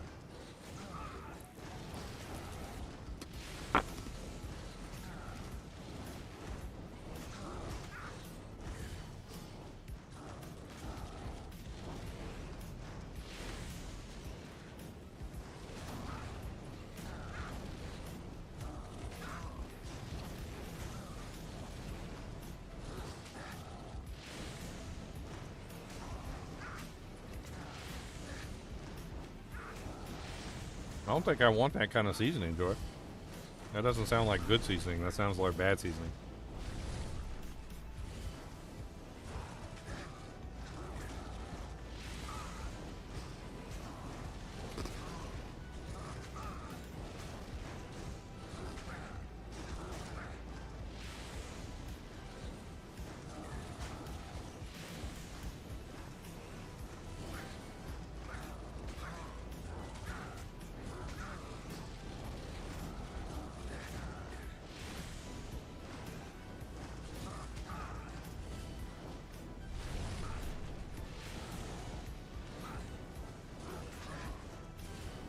I don't eat over my keyboard. I eat over here my belly. My keyboard's over there, my belly's over here. You guys get it right. I have to turn my belly over, and then the seasonings come out of my belly button, okay?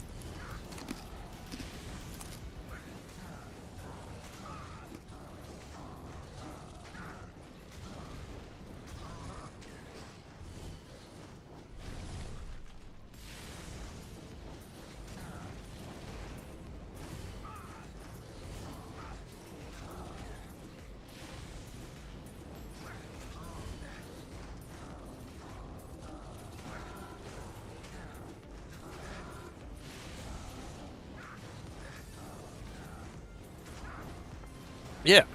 Pepper grinder belly button. That's right. What he said.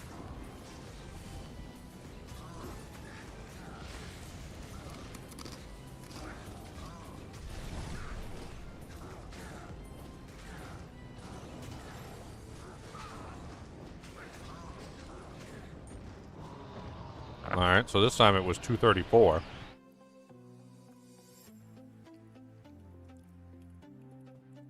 Well, that is completely different than my 353 that I got earlier. It's quite a variable there. What could cause such a huge difference in variable? Like a bunch of misses? Maybe he missed a lot more times? Huh. That's pretty strange.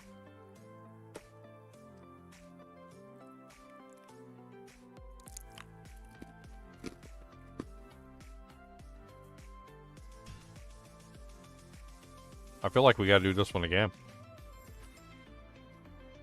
Those numbers are way too far apart.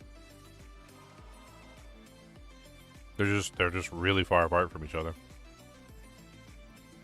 It's very difficult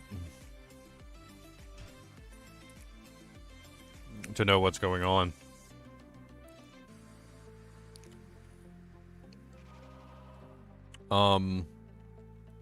I just remembered I need to make sure that when I load into the game I have my correct weapon on because he's resummoned with the other skills.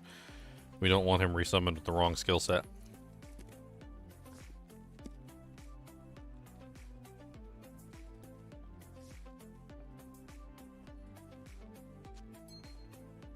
Afternoon.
All right.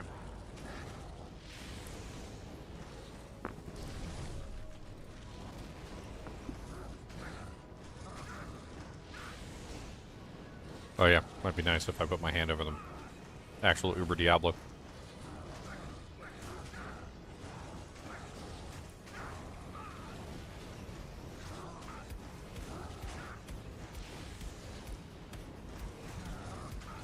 I feel like the main problem here is accuracy. Like, I'm not necessarily sure that it's really a big deal of, like, his damage output. More so that his accuracy sucks. And so we're going to run into situations where he's just... Sometimes he's just whiffing 1,000 times.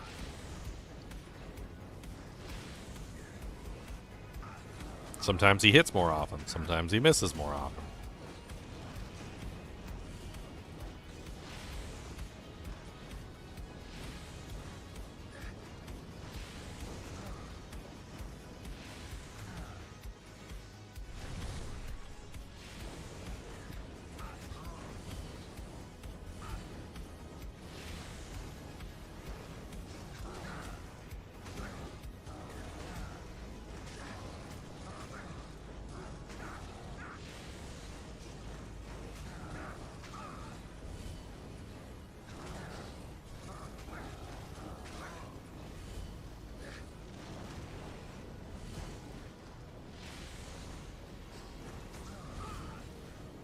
This one looks like it's going to be closer to the previous example.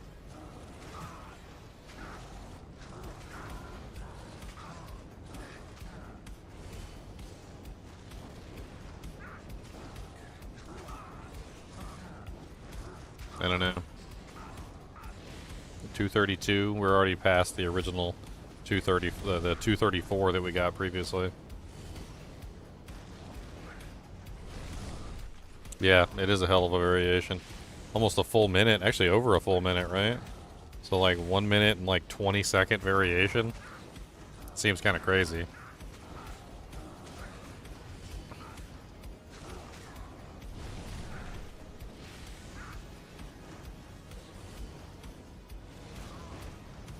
Now we seem to be getting closer to the original number of 353 again. I wonder what's changed.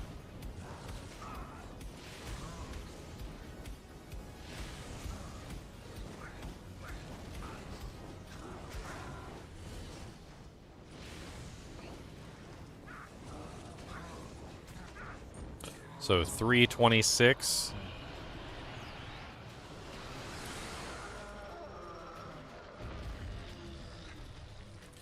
Well, that's weird.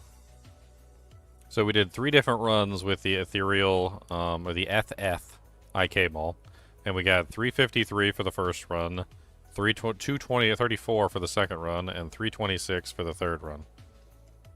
I don't know. I feel like we got enough data on that. I'm not gonna take it any further. Let's just leave it at that. We can maybe do an average between all 3. Let's do the next one, which is the Tal variation. So we're gonna do the Tal variation. Where's my Tal? That is Tal Shale. That is Shale Shale. That one is Tal. So Tal gives us poison damage, which is an interesting swap. So we still get the negative defense, but we don't get as much, and we add in some poison damage into the equation, which is the only thing that we're really doing here. So we gain a little bit of poison damage, lose some of our negative defense, and then I don't know. The poison damage could potentially make things better. It could make things worse. It could act as a steady damage source that like causes him to go down, you know, significantly, or it could be the exact opposite. It might be terrible. I don't know. We'll play around with it and we'll see.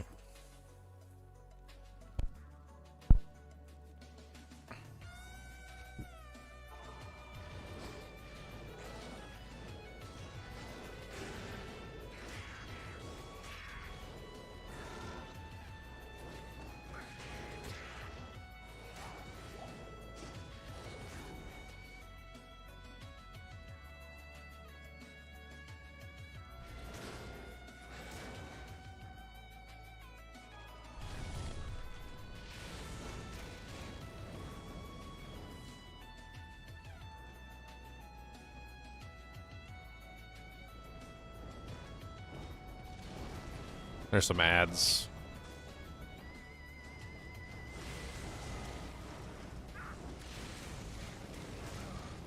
I'm not going to hit him with the anti-regeneration until we know we can get him alone.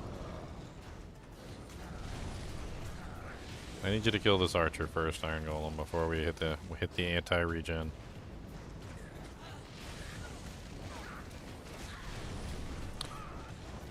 All right.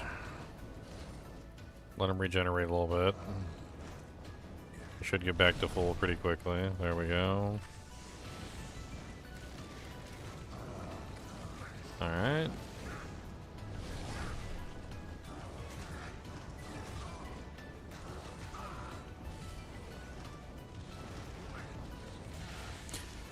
I don't know if the Tal rune is going to make it better or worse. I really don't. The steady poison damage may hurt or it may help. I don't know which direction. Looks to me like he's having trouble hitting the target. That's what it looks like to me. You can tell by the fact that he's no longer green. So, like, he's missing. He's missing a lot. What's the poison damage on a Tal rune? Is it over 5 seconds? So, he's poisoned for 5 seconds. And of those 5 seconds, he is, like, most of the time, he's not green.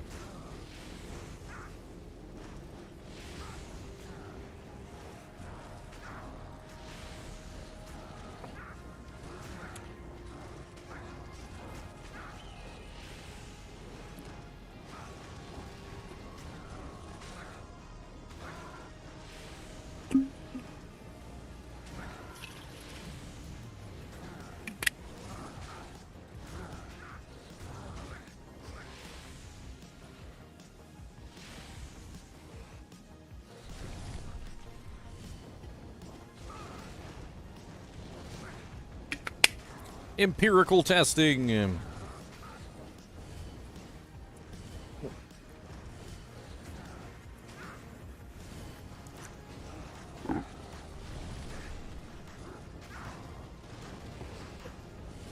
The addition of poison damage should be a net positive. But in the past, we've tested this, and unfortunately sometimes it's shown to be not a net positive.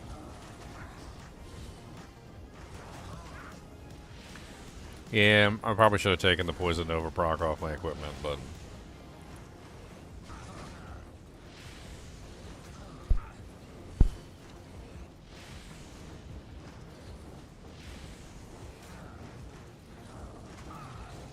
if such a minor variable, such as a poison over proc, is going to make that big of a difference, then I don't think it matters anyway. I was thinking about going and taking it off.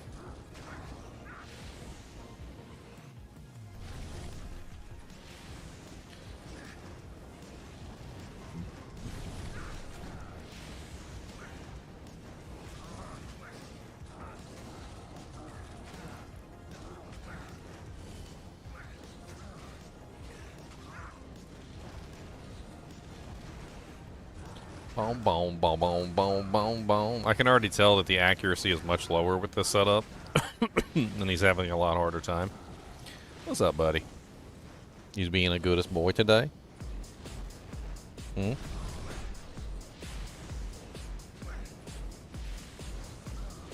Punch you right in your butthole. I don't know what to tell you. It's not for fun, and I'm punching all day long, and then we punching while we're singing a song. Punching buttholes every day, punching buttholes for our pay, punching buttholes without pay. We don't care, we punch them, hey. Punching buttholes. Scritching noses. Like this, gotta give them a scritch. And then we gonna do some scritchity scritch and do a little bit of scritching on top of the head, and then we scritching and doing the scritch. Scritch, gonna be some scritchy scritch. Gotta do some scritchums. Gonna do a little scritch. Gonna do a little scratch. Gonna do a little scritch. Scratch.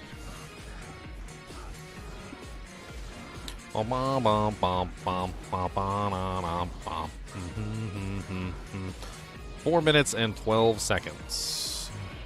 That is the official time for that, which is worse than all 3 of the FF runs by far. Okay, so let's do one more run. See if it's wildly different than the previous run. Hold on. So if you are unaware of this, let me explain this to you, okay? Whenever you join a game, your Iron Golem is recreated, okay, with your current skill levels. It's not something that occurs as a, like, when you created it thing, okay? So right now, because I'm wearing an edge bow, I lost the plus to skills that I had before. So when I join the game with the edge bow equipped, he loses the plus to skills that he had before also, which would invalidate the test. So I have to make sure that whenever I join the game, I am holding the actual items that give me plus to skills so that he's summoned with the high plus to skills.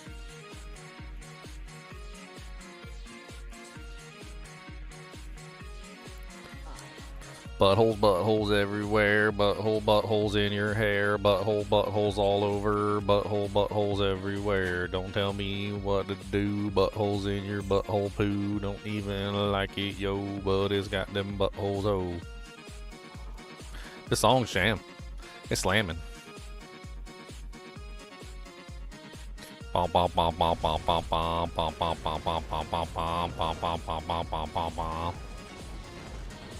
Uber Diablo is gonna get punched with a metal gauntlet in his brunch. He's not gonna like it, no he won't. Cause the Iron Golem, he don't care. He's gonna punch him all day long. Punch him, singing a song. He's gonna hum a tune on his metal band. You could even say he's a heavy metal man. He's a heavy metal Iron Golem coming back for you. He is made of metal and he doesn't care to poo.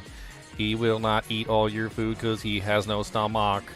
He is just an iron golem. He's from Kamak. Oh, hello, Mr. Iron Golem. Alright, here we go. Dang, he started off that with a big old donk-a-donk. Heavy metal iron golem punching colons. Exactly. Dude, that is the way we live our lives.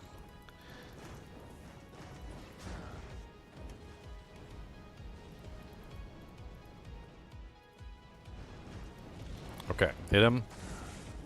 And start. Boom, boom, ba na na na na na. Heavy metal golems coming for your golem bolems.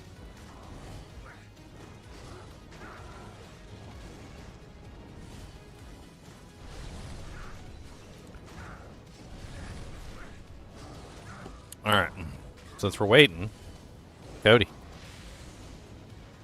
would you like to show them your trickums? He's got lots of good trickums. You want to show them all your trickums? Let's see if we can do this without messing everything up.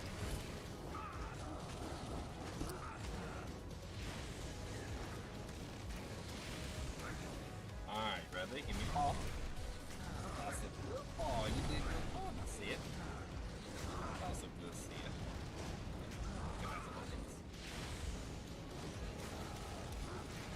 Can I have a hugums?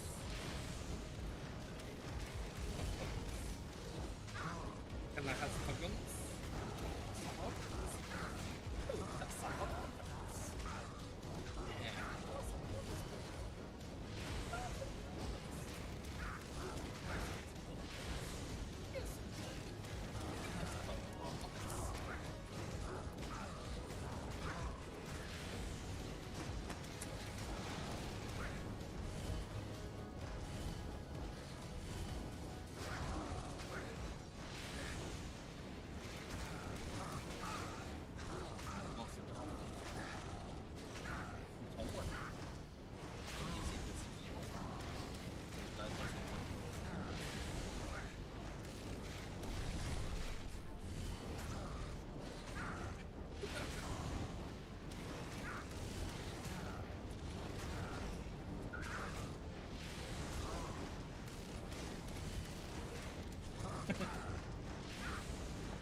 Monster doggo.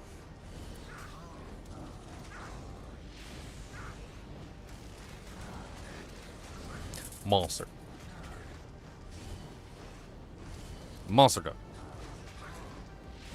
Alright, 2 minutes and 25 seconds.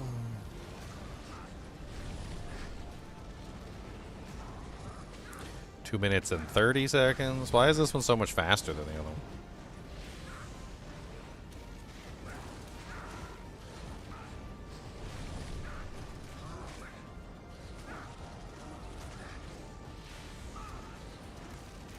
You know what it could be? It could be the thorns. But then again, he has thorns too. So it doesn't matter either way. Like, he's going to get hit or I'm going to get hit. The thorns could be adding variables, but I mean, I don't really know. 3 minutes and 8.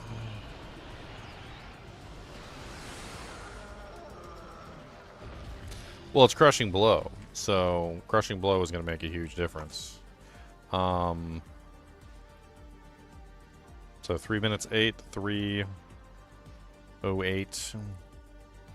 Alright, so let's look at let's do one more run with this and then we'll move on to the next weapon. Cody, did you just farted? Did you just farted?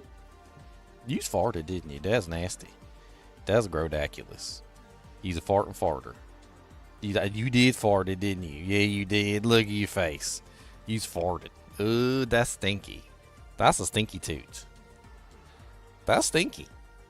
That don't smell good. That smells like stinky toots.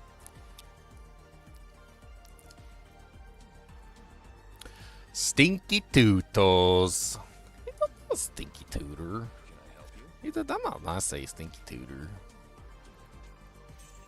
That's stinky tooter. Yeah, that's a stinky tooter.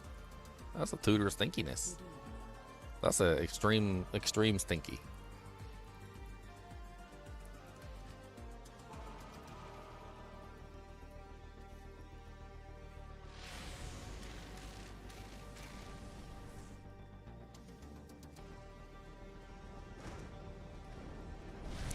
Trying to pull him over to the waypoint so we don't end up like +7 tutor of putrefaction. Yeah, pretty much.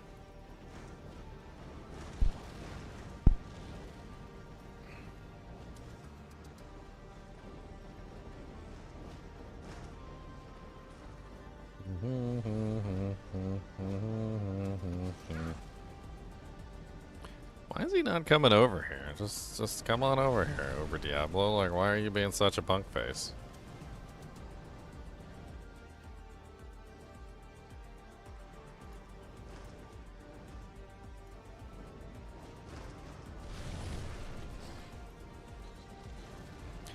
I'm trying not to involve the entire Frigid Highlands in my fight.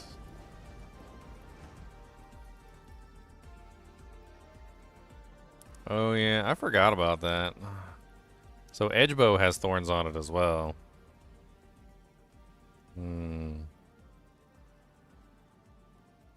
I mean, technically he also has thorns. And I think his thorns is better. Or worse, I can't remember. And having the Edgebow on means that I turn off his thorns, which is not preferable.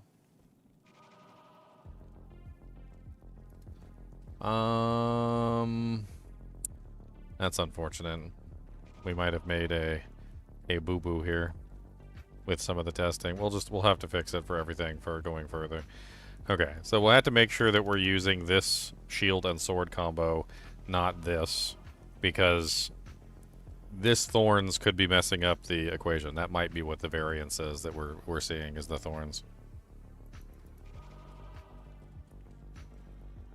I mean, his thorns should come back as soon as he is, as soon as he attacks something, I believe. It doesn't matter anyway, because he's attacking me, which is fine.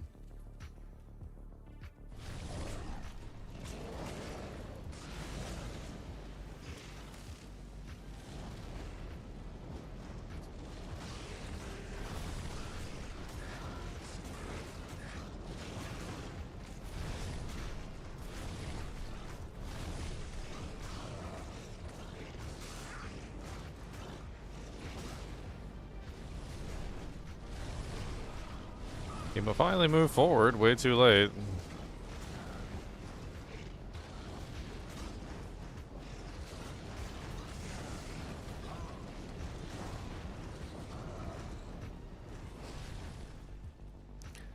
This is such an annoying one. Why is he, like, spazzing out like a freaking crazy man?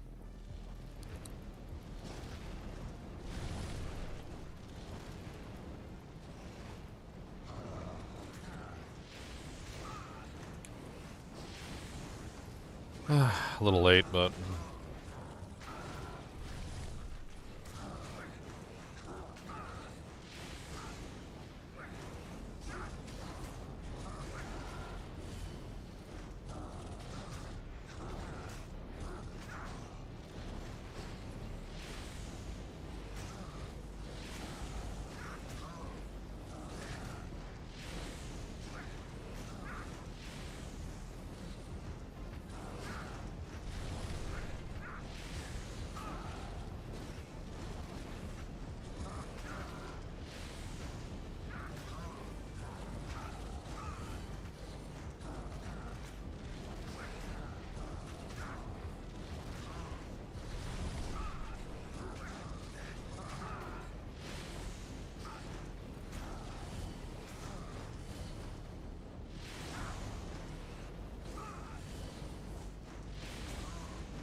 Is he regenerating? He's regenerating. What happens? Why is he regenerating all of a sudden? know. Something's wrong with this one. It seems to be just getting worse and worse and worse. Like I don't know what's going on. I think maybe some minor adjustments in our testing protocol would probably be good. So like a couple small things that we can adjust that I think will help. So first off,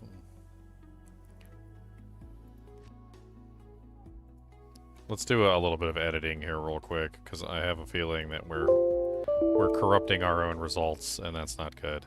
So first things first is let's take the Thorns aura off of the edge bow that we're using to do this testing. So let's edit this, and let's take the Thorns aura off. Which we should be able to do. It's in the rune magic.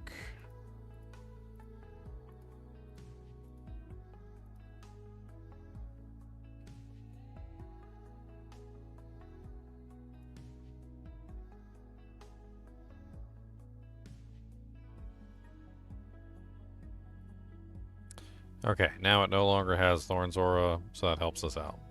A second thing is we have +2 to skills on our helmet, but we also have that stupid the hell? We need a different helmet. Let's just grab the stupid Harlequin crest. +2 skills, Harlequin crest with nothing really all that important on it. Those two things by themselves should fix a lot of our problems.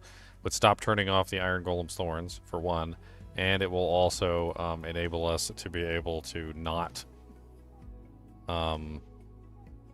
randomly poison Nova the target, which could be messing with the results as well. So let's get that out of the way. I think those two changes should help out tremendously. Oh, you know what else I could do? Hold on, before I do this.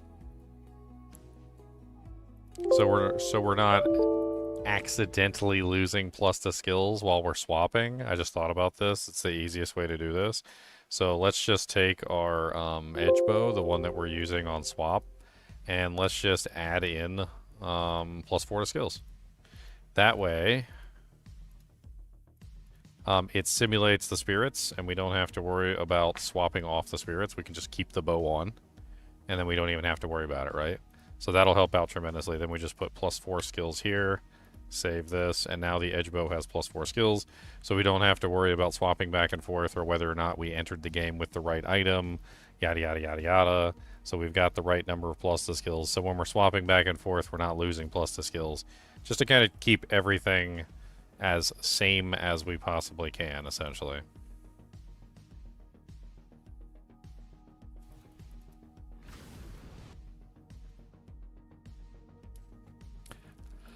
Ba, ba, ba, ba, ba, bow.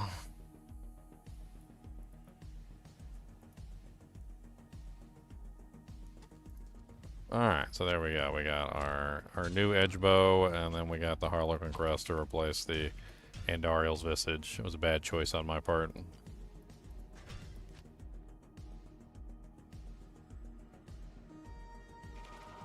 Alright, drop the old edge bow on the ground.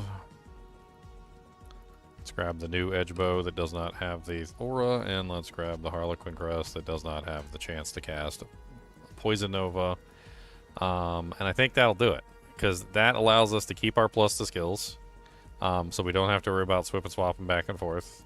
We can just keep the bow on, and yeah, that should do it. That should fix most of the like little variance problems that we were having.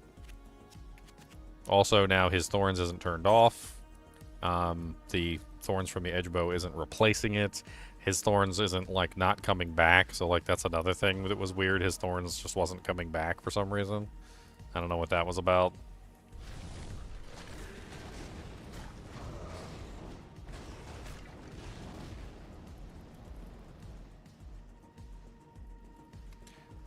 Make sure we got the timer ready.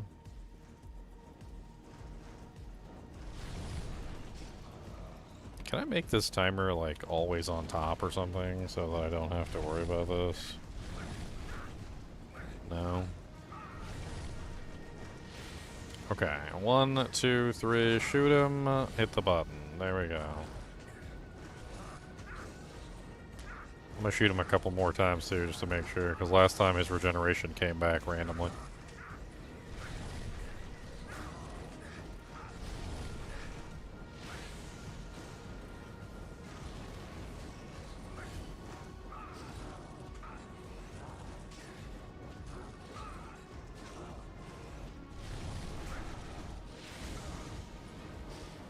I wish I could somehow, like, recuse myself from the fight so that he's actually attacking the Iron Golem. So we can see the, like, the Thorns damage as well. But maybe it's better that we do it this way. That way the Thorns damage isn't actually, like, calculating for us.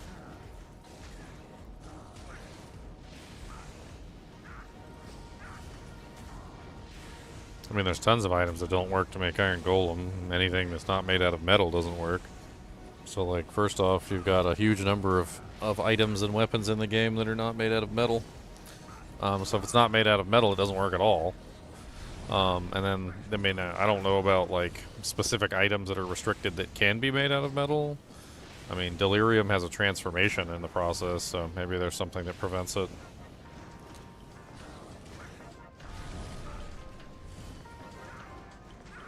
There was a bug for the mercenaries where when they would trigger the delirium effect to turn into the little skeleton, the little bone fetish, that the game would crash. So maybe there's some sort of also problem where if the golem triggers it, he also turns into or it crashes the game.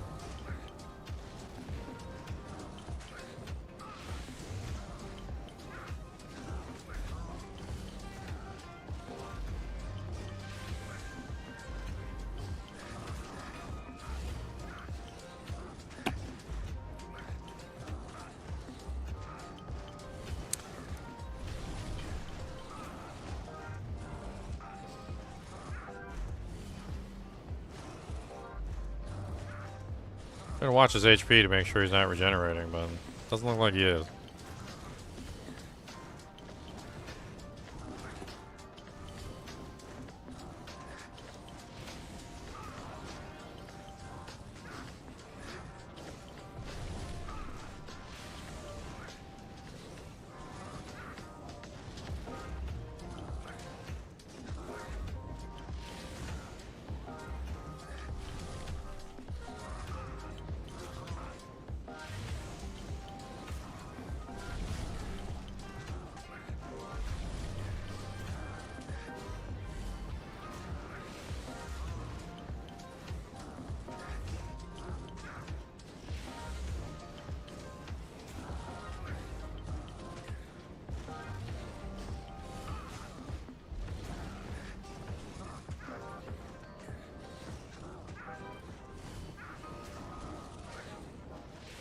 We'll fall asleep.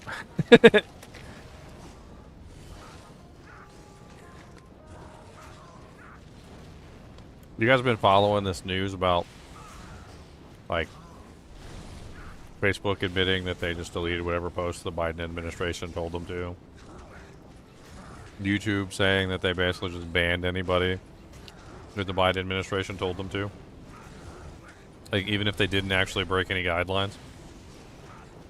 But basically, the Biden administration was just going through social media, flagging posts for deletion, and the companies were just deleting them. It's pretty crazy stuff.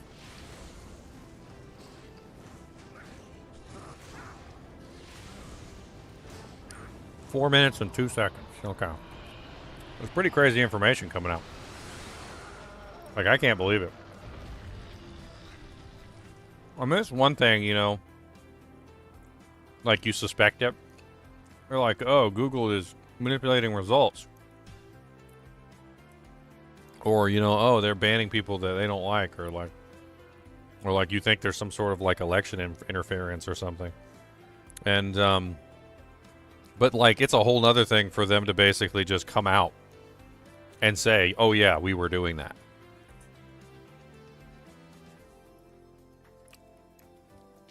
Like, we were banning anybody they told us to ban. We were removing any post they told us to remove. They would just go through our our content and just flag things. We wouldn't even ask any questions. We would just delete it. It's absolutely nuts.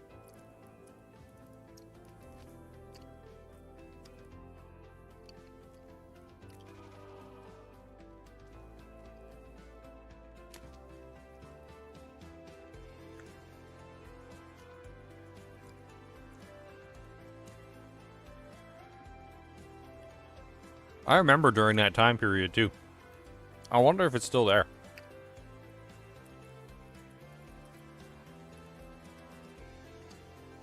I wonder if it's still there.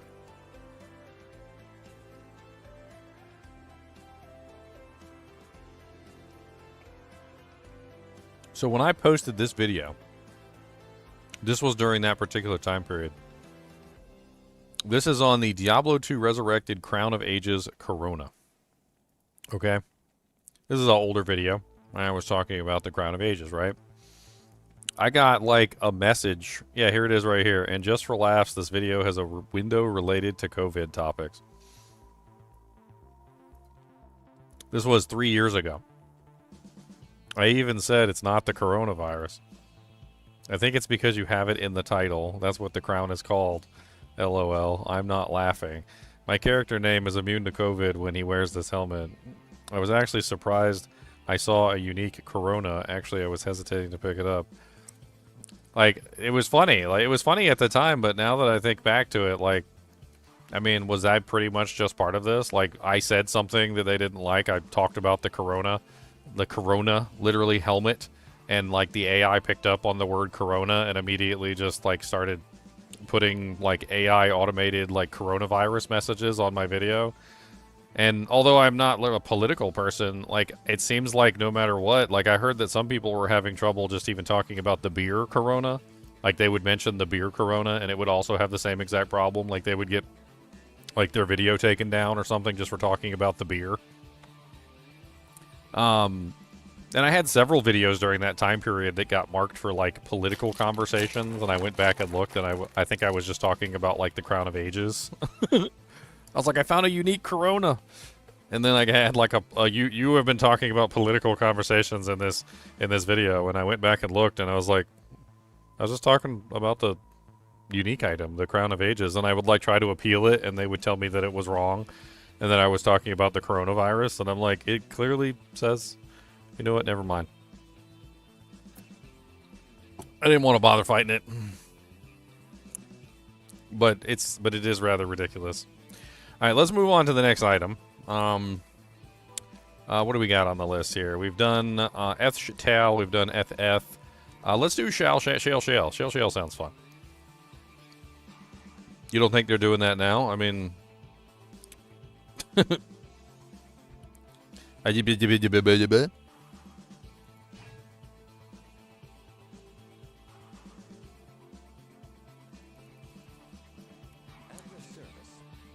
Alright, let's change out to the new item.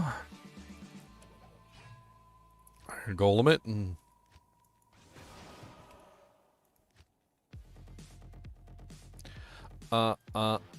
Iron golem in your hair, iron golem everywhere. Come on down and get one, yeah. Come on, baby, yeah.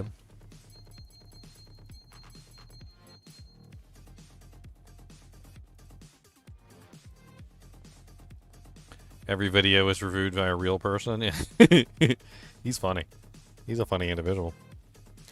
Alright. Reset you. Okay, so this one is a configuration that is Shale. So Shale is 20% increased attack speed on both items. So it's a different configuration that prioritizes speed as opposed to attack rating. I don't know if that's going to help or not.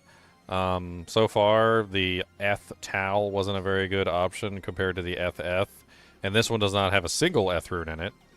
I think the only configuration we didn't try was Shale. Shale might be a good configuration also. But, well, we'll see. Hold on. Let's just do our testing as we've got it now. Did I hit the button? I think I hit the button. I don't remember if I hit the button. He did not hit the button. Good job, Ginger. He didn't hit the button. No, he didn't. He didn't hit the button, no he didn't.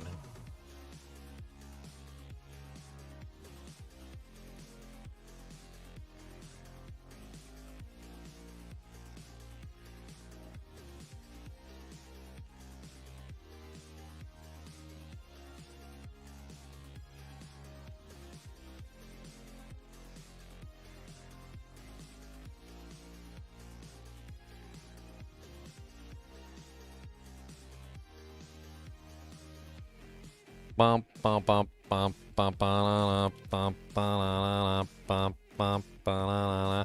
I wanted to bring up the image real quick for you guys because there was an official message by YouTube.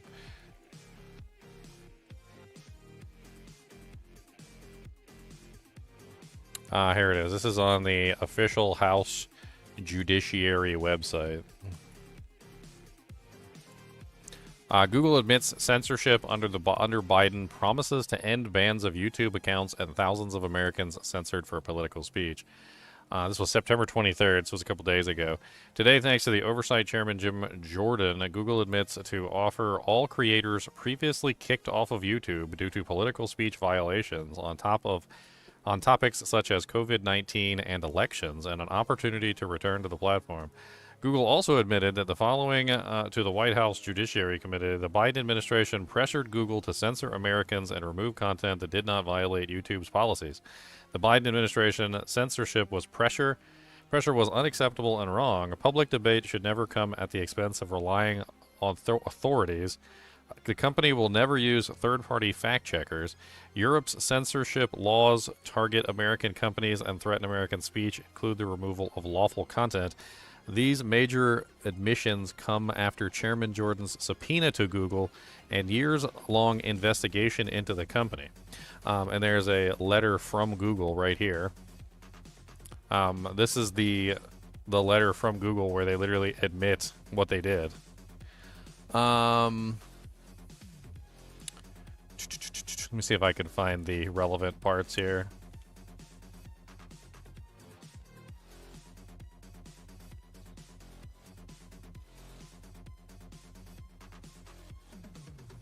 What's up, buddy? Senior Biden administration officials, including White House officials, conducted repeated and sustained outreach to Alphabet and pressed the company regarding certain user-generated content related to the COVID-19 pandemic that did not violate its policies. While the company continued to develop and enforce its policies independently, Biden administration officials continued to press the company to remove violative in user-generated content. As online platforms, including Alphabet, grappled with these decisions, the administration's officials, including President Biden, created a political atmosphere that sought to influence the actions of platforms based on their concerns regarding misinformation. It is unacceptable and wrong when any government, including the Biden administration, attempts to dictate how the company moderates content, and the company has consistently fought against those efforts on First Amendment grounds. Where is the YouTube's content moderation approach and commitment to free expression? You're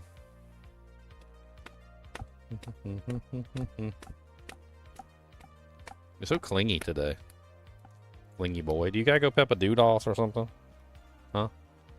Do you gotta go pep 'em doos? He's a Pep'em do boy.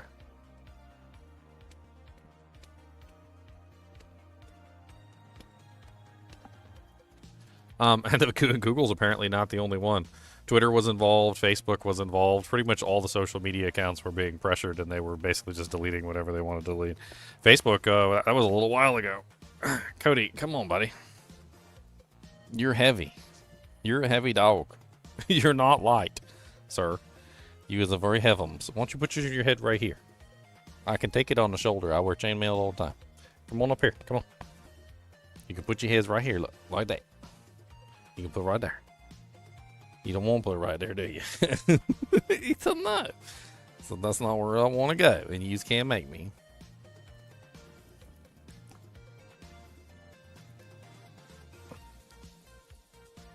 Afternoon.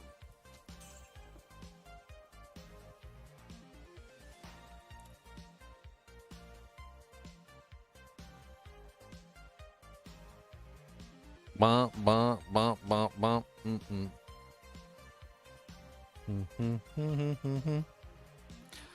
And then this one too. Oh wait, that was the wrong one.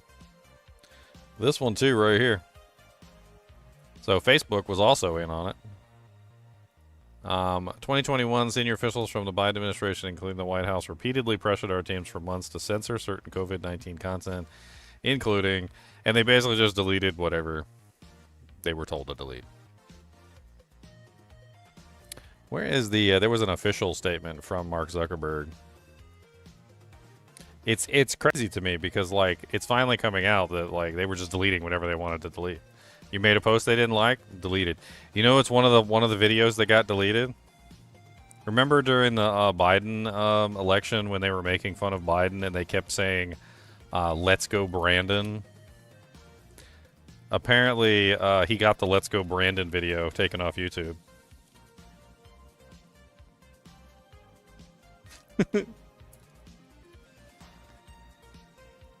And yeah, they were deliberately making fun of Biden. But the funny thing is the video wasn't taken off of YouTube because of, you know, the fact that it was, you know, like Google's decision. Basically, Biden didn't like the video, and he contacted YouTube and got him to take down the "Let's Go Brandon" video, the "Let's Go Brandon" song video. Could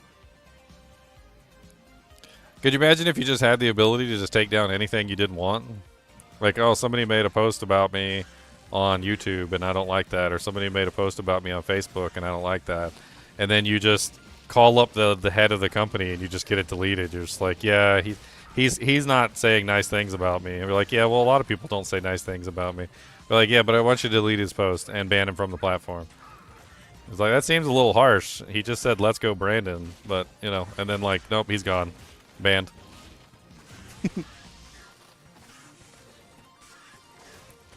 Apparently this has been going on for years too, like ever since 2020 basically. So when 2020 started, they basically just put pressure on all the social media platforms to do whatever they wanted. They're like, oh, just, we don't care. You're going to do what we want you to do, and that's it. Alright, here's Babablo. Let's pull him back. Come on, Babablo.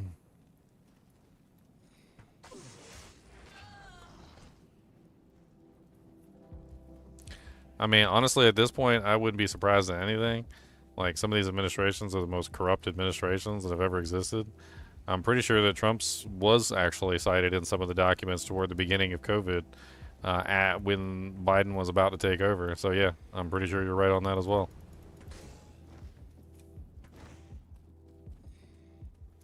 We're getting into a scary time where the internet is a place where everybody can have free speech. And the governments are doing everything in their power to stop that free speech from happening. Whether it be direct requests, coercion, threats to remove funding, all sorts of various things. Can you come over here, Diablo? Why are you so, like, uncooperative today? Like, I swear it's like he's deliberately being uncooperative. He doesn't want to be farmed. He doesn't want to be murdered over and over again, okay?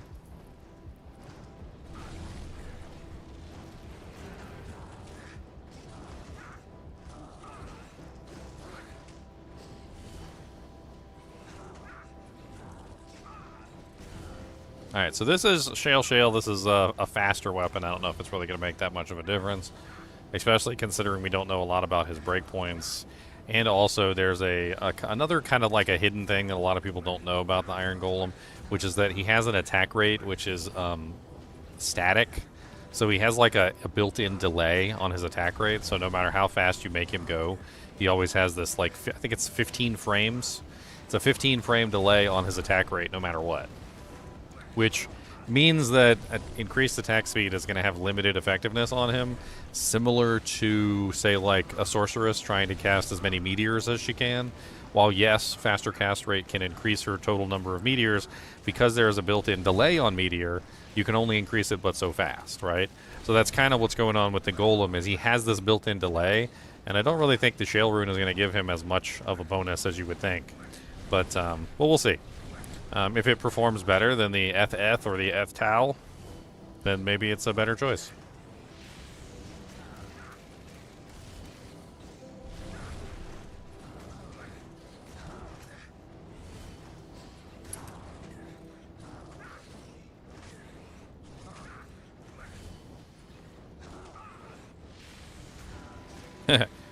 You're talking about how people compare the Chinese president to Winnie the Pooh, and how if anybody talks about Winnie the Pooh over there, it's like immediately censored because he got butthurt about being called Winnie the Pooh. Yeah, it's pretty much the same thing as Biden taking down the "Let's Go Brandon" song. Like that's pretty much the exact same thing, actually. Yeah, because the people were making fun of the Chinese president and calling him Winnie the Pooh, and people were making fun of Biden and calling him "Let's Go Brandon" or calling him Brandon or whatever, right? So the Chinese president takes down every reference of Winnie the Pooh in, you know, what is that? I don't even know what the hell you call that. What do you even call that? Vindictiveness, or like I don't know what the correct term for that is.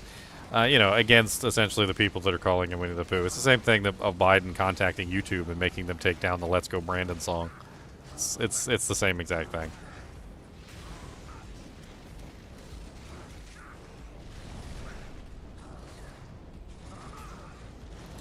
Two minutes and 39, 2 minutes 40, 2:42, 45,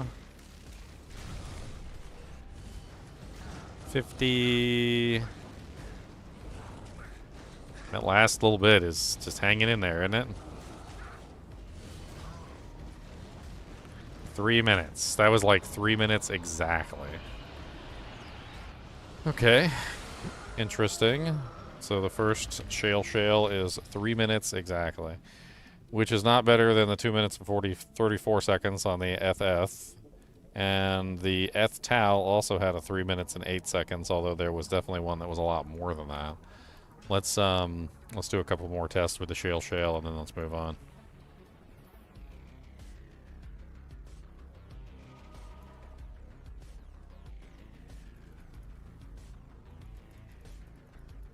What do you need?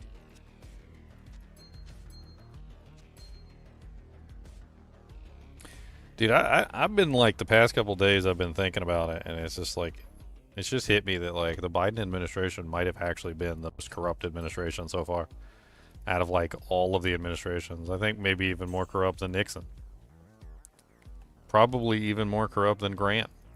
I think when you add up everything in total of all the crazy stuff that was going on, like bills getting signed into law that Biden didn't even know existed through the auto pen, like the censorship of essentially YouTube, Google, Facebook, Twitter, and multiple other social media platforms, like just like the funneling of money through the NGOs and all sorts of other crazy stuff. Like it's, I swear it's like every day I'm like, okay, that's it. That's got to be the last corrupt thing that happened. That's got to be it. Okay, there can't be any more.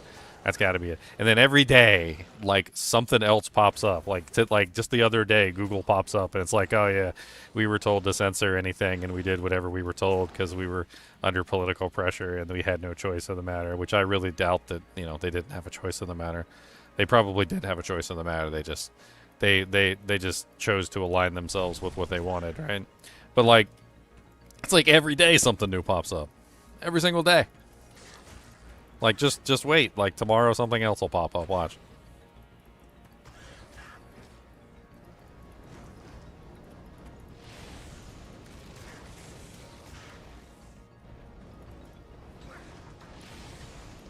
Tomorrow something else will pop up.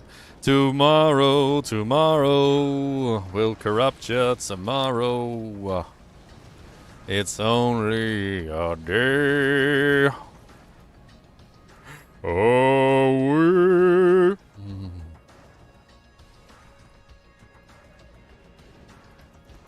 can you come over here, please? Thank you, sir.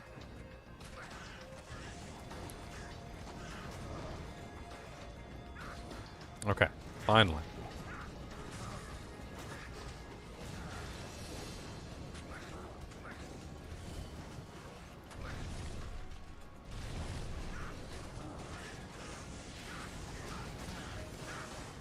You're gonna mess up my test.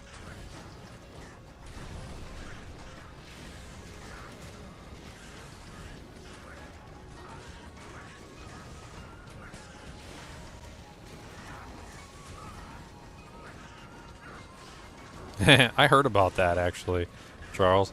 Somebody was telling me about that. Like somebody was stealing this guy's content, and he was posting it on Chinese like websites, and he just added Winnie the Pooh to all of his content, like in the corner or like down at the like up at the top or something, or he put like Flash Winnie Pooh on the screen, and the guy that was stealing his content got banned like almost immediately from his own platform.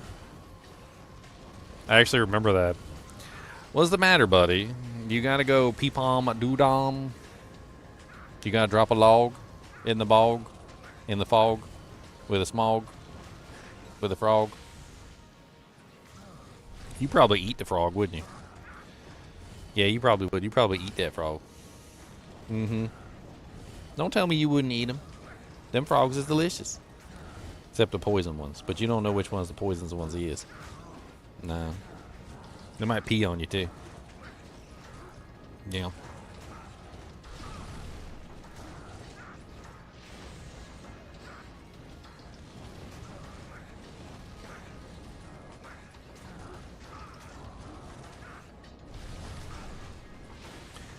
I recall them stating that it was their attempt to curb misinformation.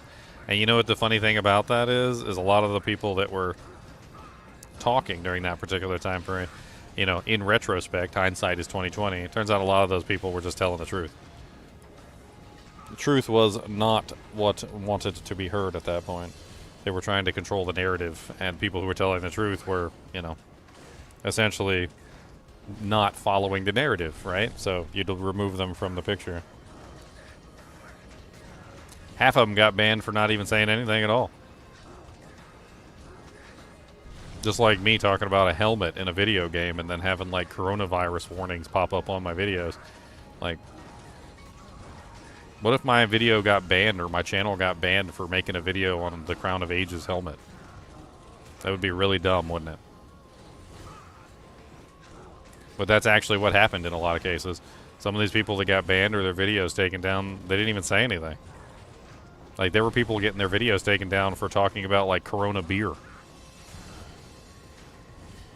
People started calling them cervezas instead of Coronas because that was how they were getting around the AI automatically, like, banning their accounts. They had to start calling the Corona beers cervezas. How dumb is that?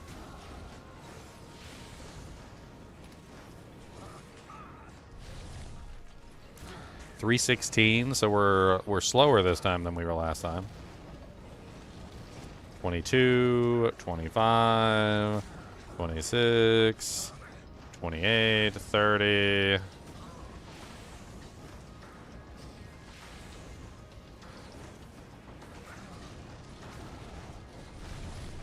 $340, 344. Okay, this is going to be a really bad one, huh? 348. All right, 348. It's kind of crazy how much of a variance there is on these. Like I'm looking at the data that we've gotten so far, and like the IK Maul with 2 Fs, like the first run was 353, the second was 234, the third one was 326. Like they're varying by almost like a full minute on how much damage is being put out. It's like a full minute of variance. I don't even understand like where that full minute of variance is coming from. Like this is the data that we have so far, right? And the data that we have so far, you can see, look, 353, 234, 326. Like that's a full minute and almost a half variance between these two results.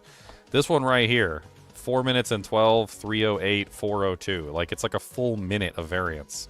This one right here was a little bit closer at 48 seconds, but that's still 48 seconds of variance.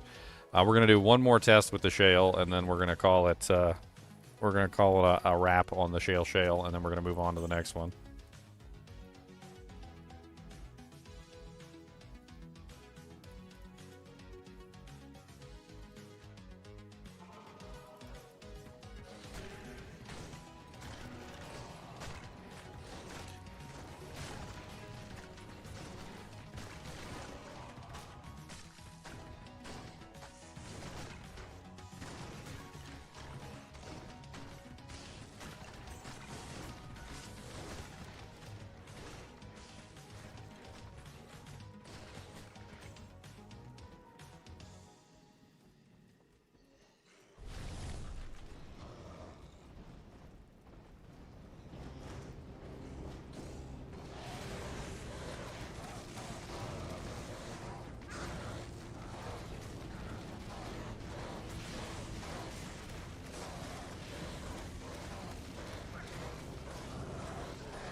Alright.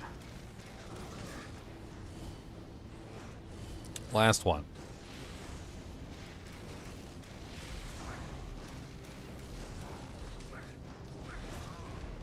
Yeah, the 15 hit tick hit delay on the Iron Golem definitely limits his overall usefulness. It's one of the reasons why I think testing this kind of stuff is going to be useful, because at least then we'll be able to figure out, like, is there a way to bypass the 15 tick delay, like going with higher damage weapons or something? I don't know.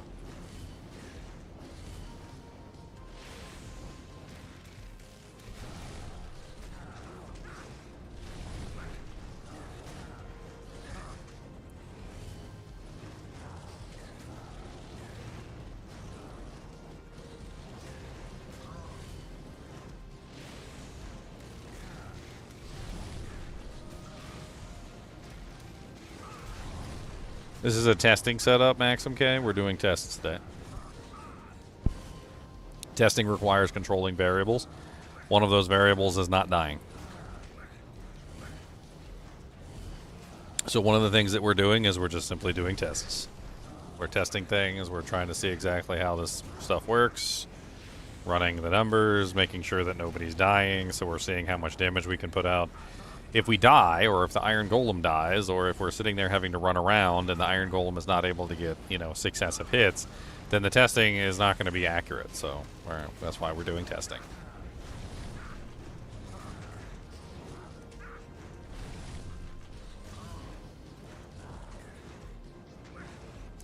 Test, test, test, testy, test, test, testy, testy, test, test, test, testy, test, test, testy, testy.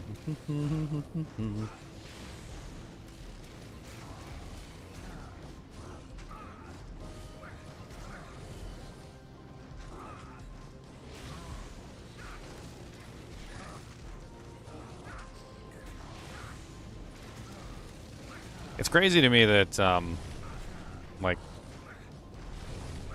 he's able to kill him at all. Like, I'm going to be honest, when I first started this, I thought I was going to be sitting here for like 20 minutes a weapon. That's what I thought. Like, in my mind, I was like, oh yeah, this is going to be painful. I was like, let me grab a book. Let me do some reading.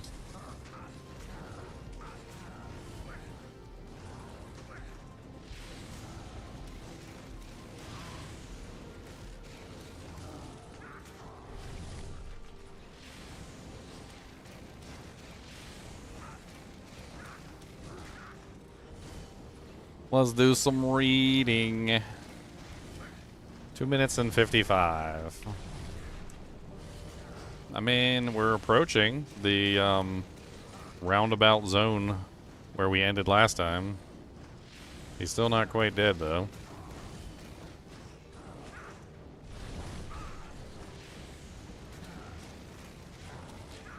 And we are at 320.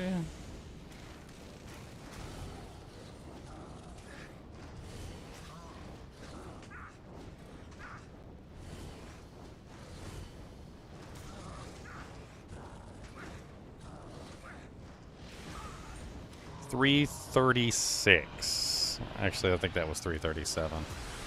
337. Interesting. Alright, so let's move on to Shale Tau. Shale Tau includes poison.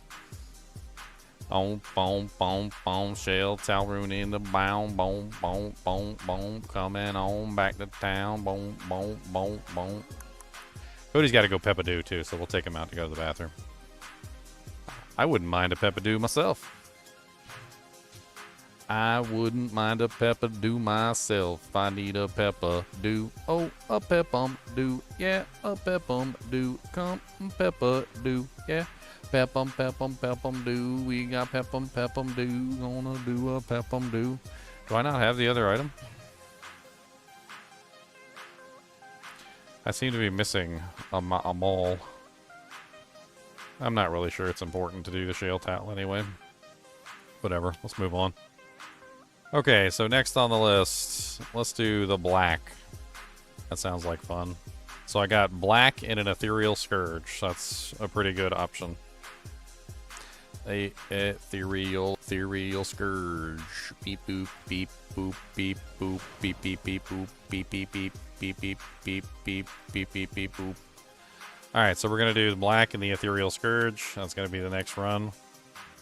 And there's other options. You could do make black in a bunch of different items. So, I mean, that's crazy. Let's take him out to go to the bathroom real quick and take Cody out. He's got to go pep-a-do. And then I will be right back.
So a lot of that T-Foss has to do with the fact that Crushing Blow doesn't work very well against low-life monsters. Can I help you?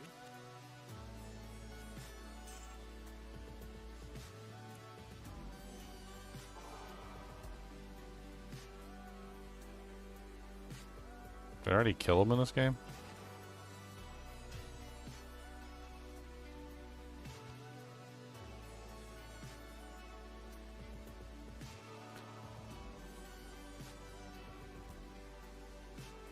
Afternoon.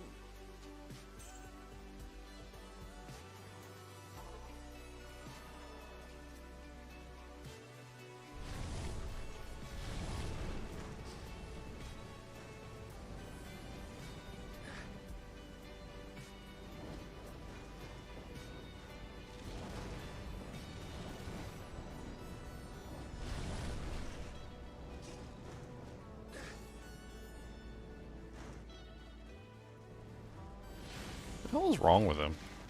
I swear it's like his AI is broken or something. He's just like, I'm gonna run over here now.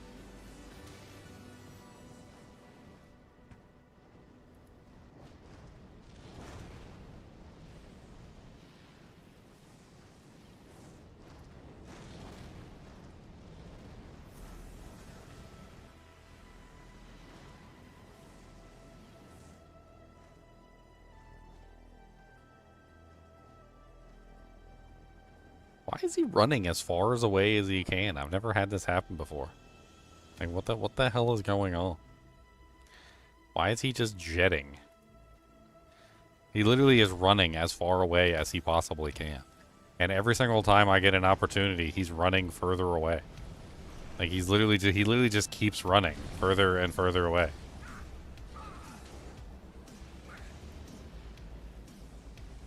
This is so dumb.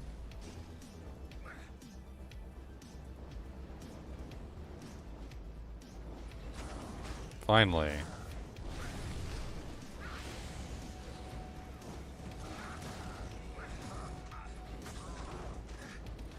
Okay, so this is the first test on Black, Ethereal, and a Scourge. There's obviously a lot of variations of Black. You could potentially put it in any 3-socket mace class weapon, Ethereal or otherwise. You could put it in a flail if you wanted to. Like, I don't exactly know what the best options are, but it don't look like it's doing very well already. I don't know what the hell's going on.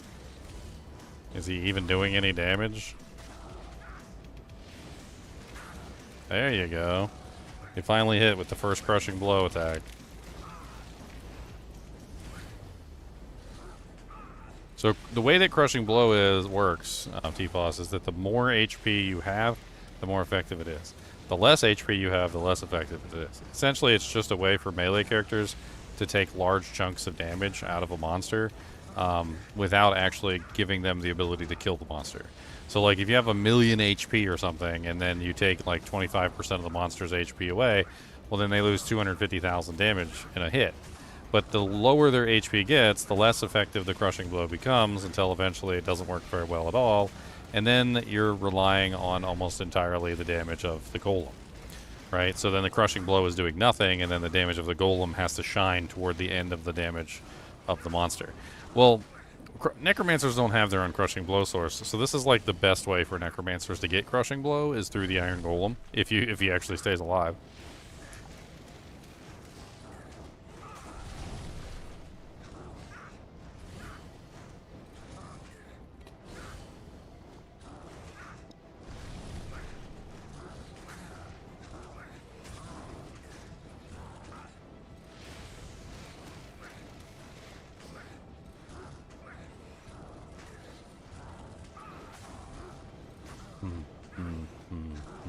Uber Diablo in a pot.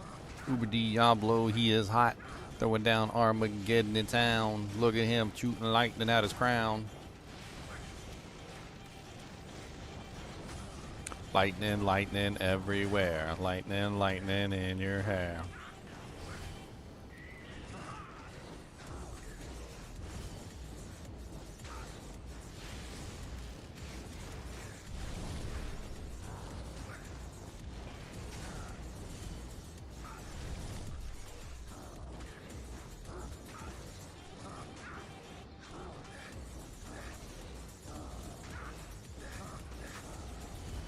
He's not doing bad.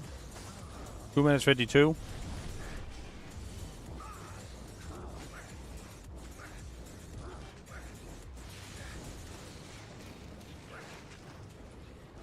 You know what I just realized?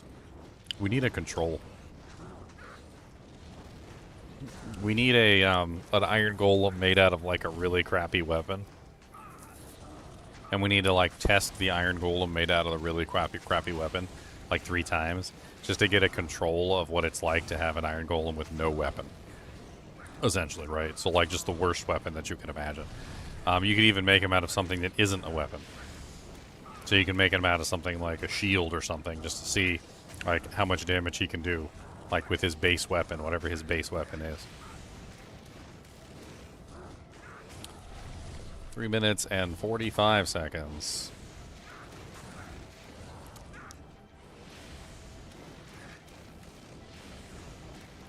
He's approaching 4 minutes.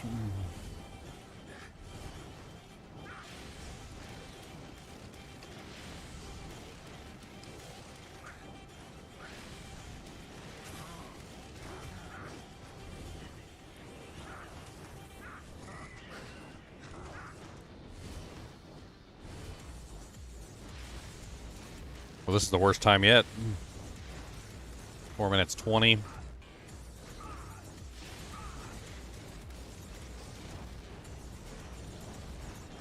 Four minutes 30.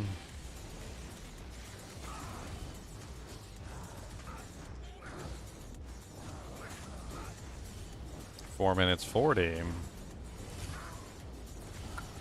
Wow. Are we gonna hit 5 minutes?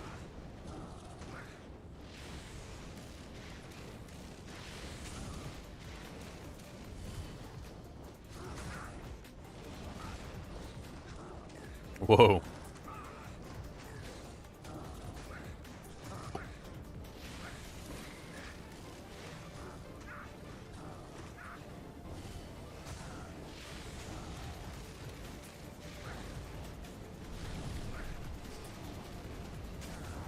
Five minutes 20.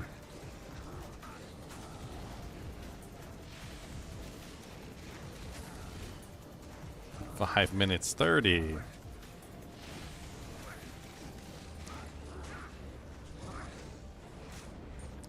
Five minutes and 36 seconds. Wow. Not the greatest. Not the greatest. I think we need to test that one more time to get like a good number. That might have been like something wrong with it. I don't know. Let's do this. Let's do this again.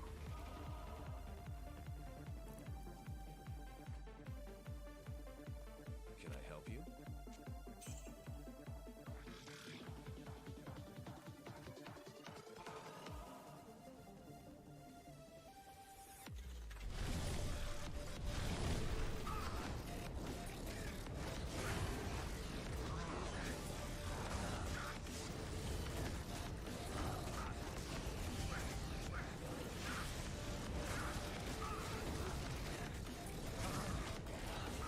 I can't tell if he's attacking Diablo or the Vile Lancer.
So many ads.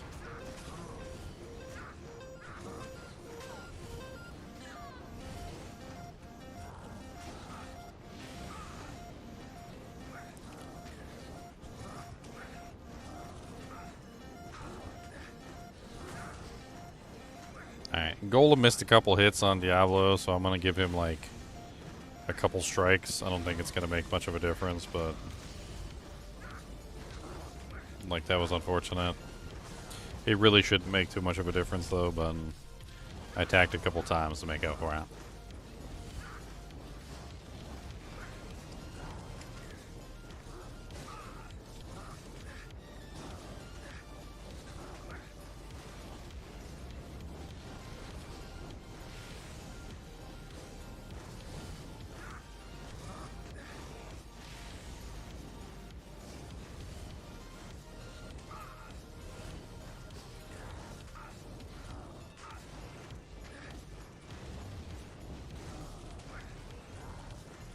I don't know about the black. I'm not sure if it's a damage issue or what's going on with it, but it doesn't seem to be doing very much damage. Even the crushing blow seems to be not applying very much. It might be an accuracy problem.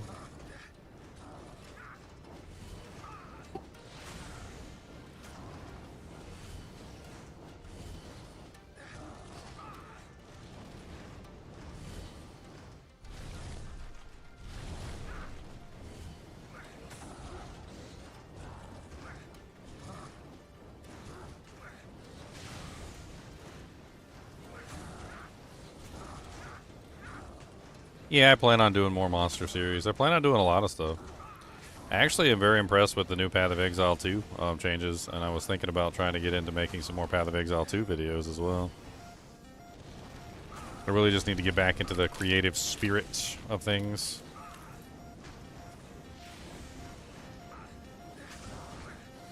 It's not always easy to be creative. I'm not a mechanically creative person. I don't create things based on, like, timetables and, like, you know, getting things done at specific periods of time. I'm very much so one of those people that's creative when the mood strikes me. You know, like, when the mood strikes me, I'll just start creating videos and content and stuff. That's what I've always done. I mean, I'll get there. I'll get there. It always does. It strikes me in the middle of the night or some stupid thing, and I'll have some crazy idea for a video, and I'll start making tons of content.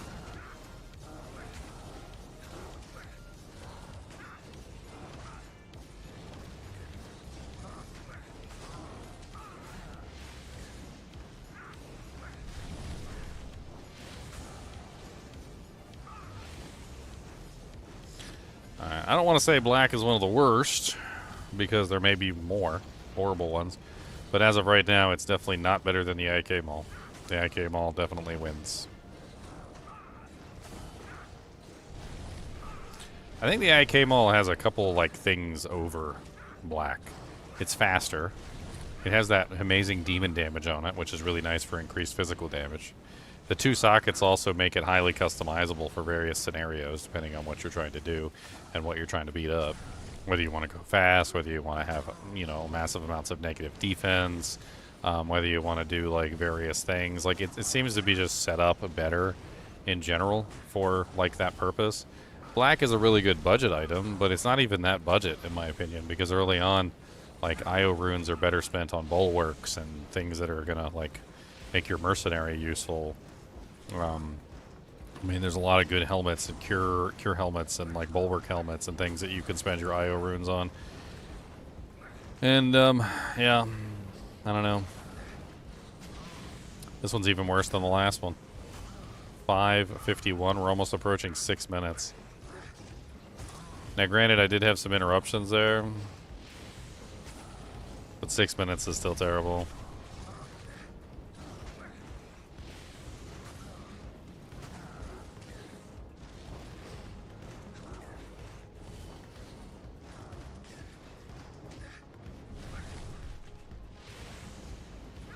Wow, 6:18, 6:20, 6:22.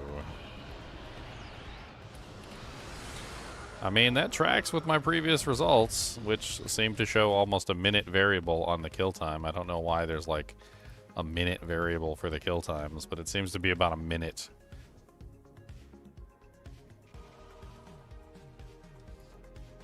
You wonder if the guy in Golem can take advantage of attacker takes damage of on attacker takes damage of items? Yeah, probably. I don't see any reason why he couldn't.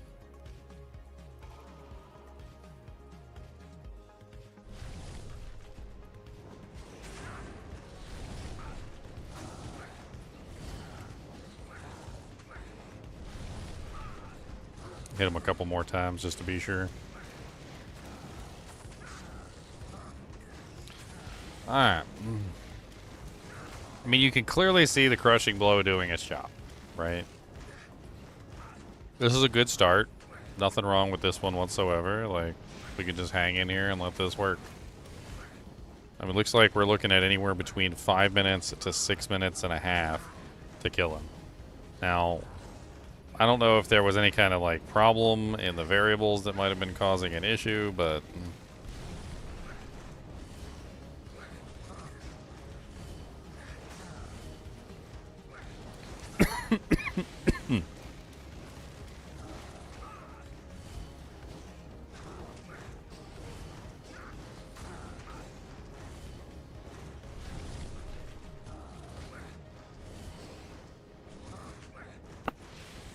yeah. I'm still not sure what I want to play for my starter for this season for Diablo 4 2 Season 12. I'm still thinking about it. I think a poison character could be really interesting. I think going with the poison character could be a fun adventure just to see how far we could push it. Like, play around with budget options and like things that could help me along the way. Getting a hold of our first Sunder Charm and so forth and so on. I'm not sure if I want to do the Boson. I feel like the Boson is just like the superior choice in terms of like application of the poison. We did the test on it yesterday and it worked just fine. So it really just comes down to getting a hold of the poison charms, like as many of the poison charms as we possibly can. We just need a large number of poison charms that we can potentially like stack in our inventory to make it work.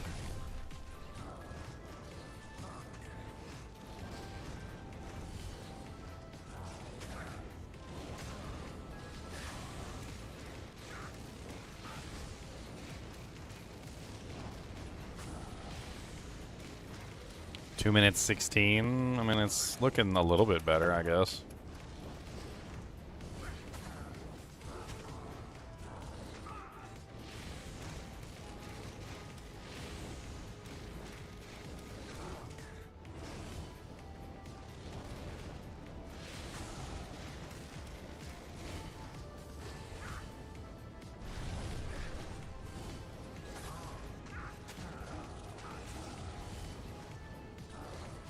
Two minutes 47.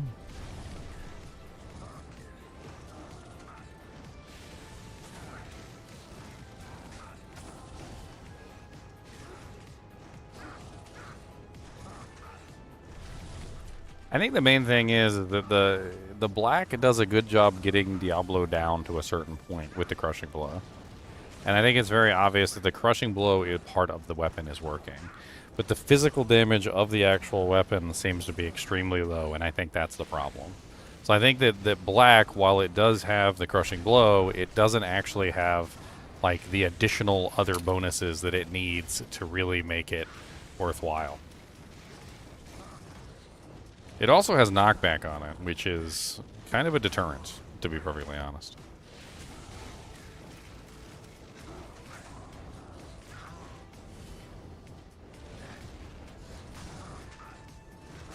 Now, it doesn't work versus Diablo. Like, Uber Diablo doesn't really matter, because Uber Diablo can't be knocked back. But, like, when you're fighting the regular monsters and he's knocking the monsters around with the knockback, it's not as nice. This one does look like it's going to be better than the previous runs. It's probably going to fall around, like, 4 minutes 30.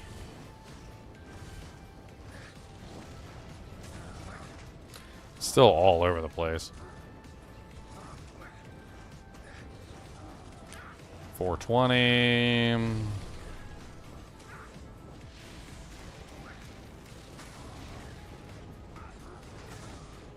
430.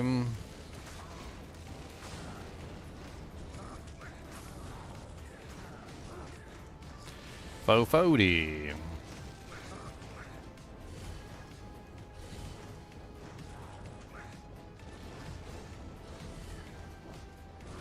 450.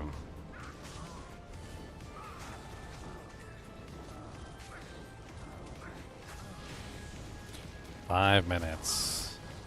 Man, it really doesn't have the damage that it needs to take that last bit of HP out, does it? I mean, that's really the problem, right? Like, it just does not have the damage to take that last bit of HP out.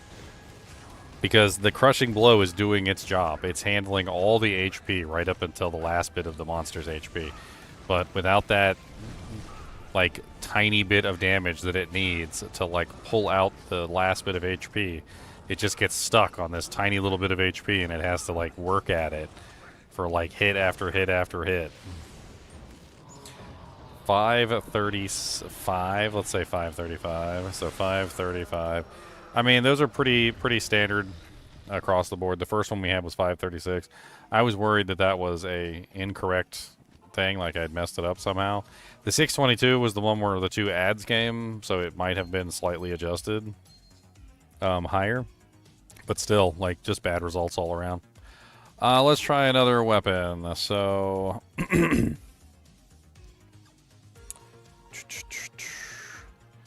I'm interested in this one. I think this one's going to be terrible, but I'm still interested in it. Let's try Woestave.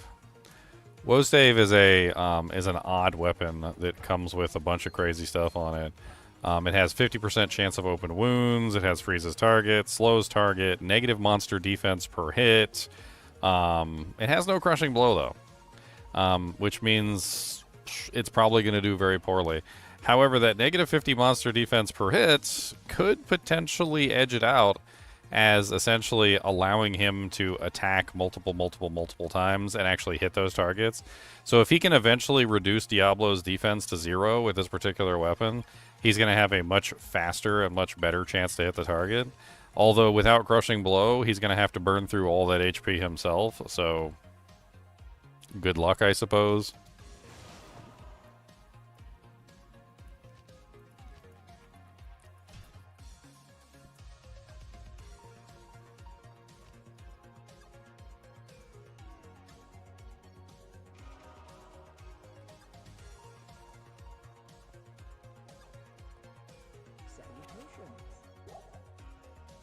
Cody.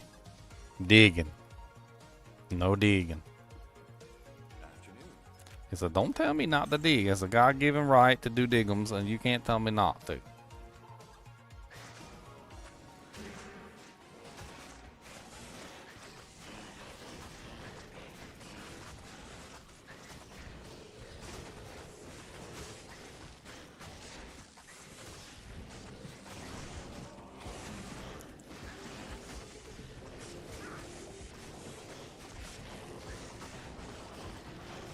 That open wounds is going to put in some work, though. I can tell you already, the open wounds is definitely going to put in some work.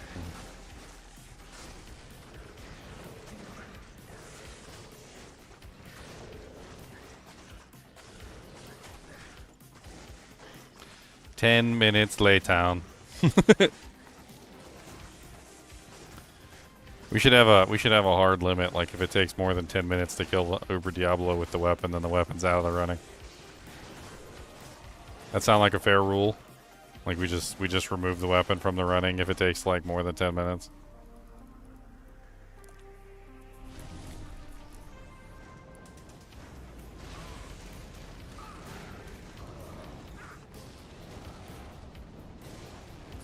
Okay, so I expect this one to go really slowly at first until he lands a couple hits. Once he starts landing hit after hit, he's going to keep building that negative 50 defense per hit. And eventually he's going to get to the point where he's going to be landing almost every single hit with the exception of like the penalty, which could edge out eventually, especially with the open wounds. But there's no crushing blow on this, which I think the fact that it doesn't have any crushing blow might just simply eliminate it from the running entirely. I guess we're going to have to find out. As you can see, he's clearly not very wounded at all. Let me make sure his regeneration is actually turned off here. Shoot him a couple more times just to be sure. Make sure we got that regen disabled. Disable the regen.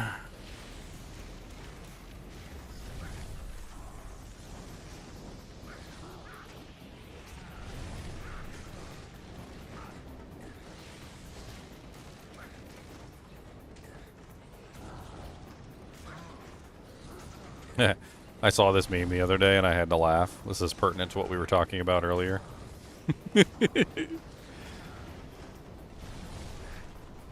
I am altering the search results. Pray I do not alter them further. That was really good, by the way.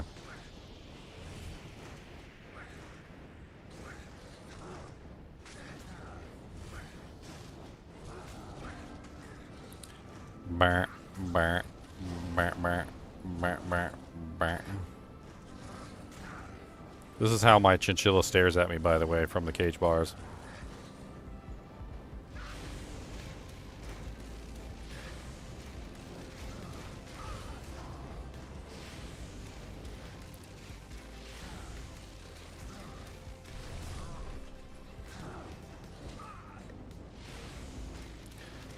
You guys want to see a really old picture of me in my chainmail?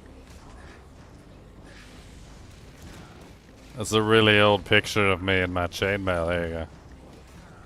Yes, my chainmail. The youngest of gingers. I was probably in my 20s right there. Well, like mid-20s.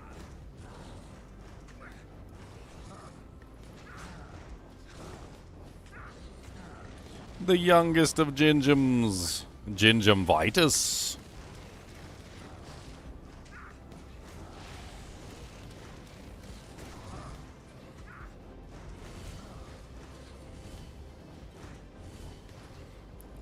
Gingivitis. The vitus of the ginge.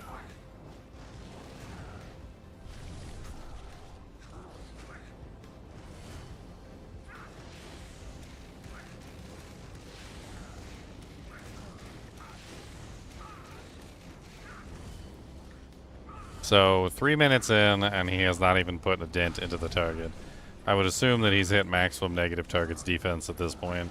So I'm gonna have to say already that this doesn't look like it's gonna be a good test. Like, he's barely scratching the target. The open wounds is definitely there. You can see that he is open wounded.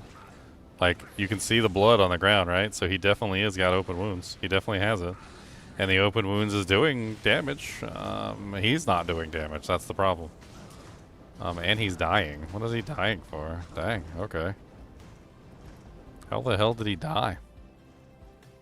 Oh well, I'm gonna go ahead and put failed next to Wostave. So we're just gonna move on. Let's try Crescent Moon. Crescent Moon sounds like fun. We've got 2 different versions of Crescent Moon. We've got the Crescent Moon Cryptic Axe, and we've got the Crescent Moon Legend Sword. We've got 2 different options. One is a faster base with, you know, like more average damage. The other one is a slower base with a higher maximum and lower minimum. So we can try both of these and we can see which one is a good option. Let's do the Crescent Moon Cryptic Axe first. So let me pull that up on the list. CA and Crescent Moon Legendary Sword, LS. There we go. We've got 2 different ones now. Bow, bow, bow, bow, bow, bow, bow, bow. Alright, we got our Cryptic Sword. Here we go. One little Cryptic Sword. Do, do, do, do. Bow, bow, bow, bow. Beep, beep, beep, beep, beep, beep, burr, burr, beep, beep, beep, beep, burr. Bop, bop, bop, bop, bop, bop, bop.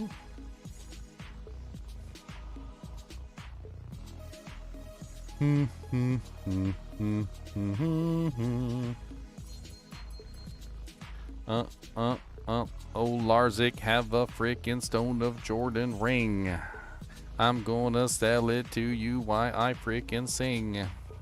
I don't care what you say, I want to frickin' bling. Oh, give me my Stone of Jordan ring. I got a ring of Stone Jordan and I'm selling it to you. It might be counterfeit, but you don't care, do you? And then it summons forth the Dark Lord in this world. Stone of Jordan rings, sacrifice to the world. We gotta sell every single one, all that we can. Don't tell them nothing about the man.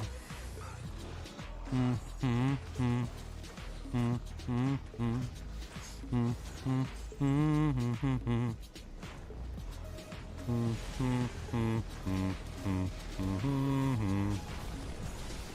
bomb, ba bomb, ba bomb, bomb, bomb, bomb.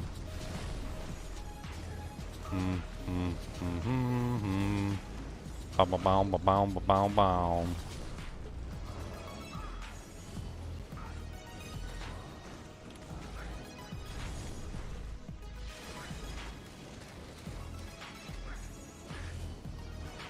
I'm so confused.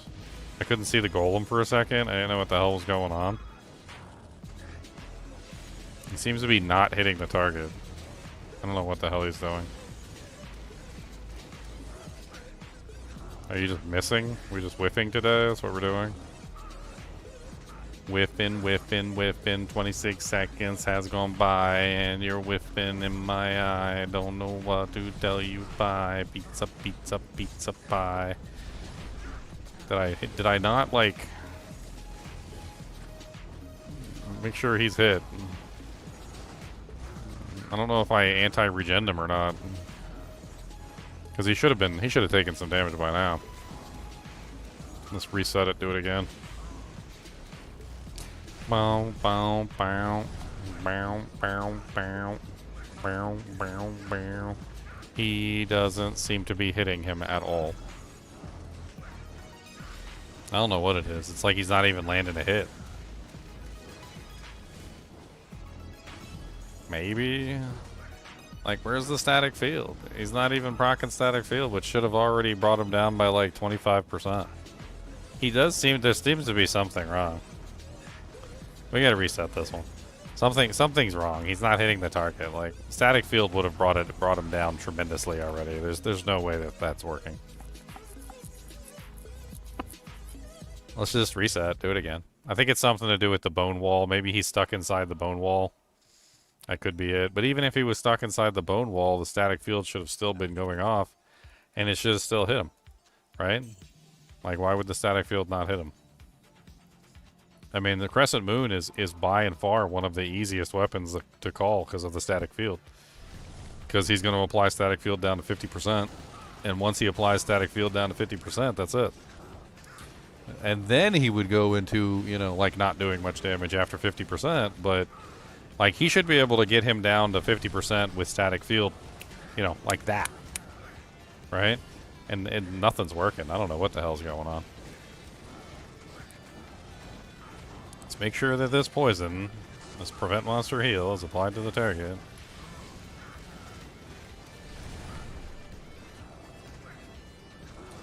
Maybe he can't proc the Crescent Moon. Maybe that's what it is. Maybe he's incapable of proccing the static field because it's not going off.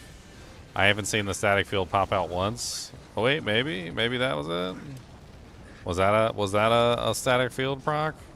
Because his HP went down by like 5 or 10% there, like instantaneously.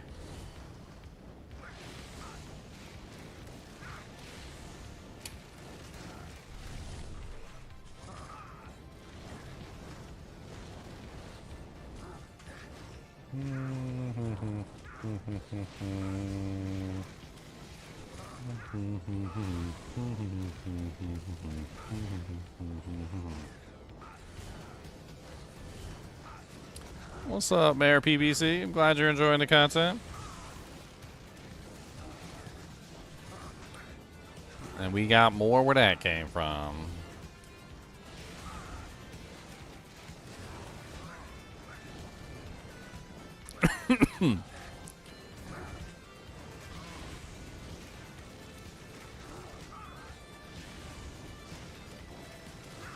I mean, this is an ethereal Crescent Moon Cryptic Axe. Ethereal Crescent Moon Cryptic Axe is not a bad weapon by any stretch of the imagination. Like, I don't know what's going on. I don't see the chain lightning either. Have you seen a single chain lightning?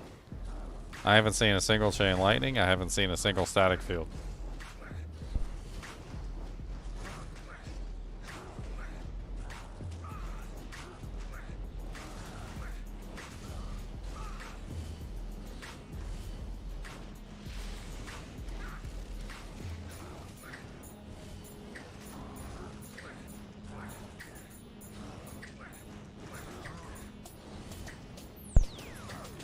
Bomb, bomb.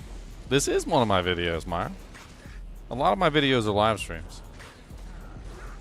I had a guy ask me, they're like, oh man, you haven't put out a video in like a month, and I'm like, I mean, I haven't put out a video in a month. I mean, sure, but I literally have like 1 to 2 live streams every single day for like the past month, which adds up to like 30 to 60 videos in that time period. I live stream like every single day, sometimes multiple times a day.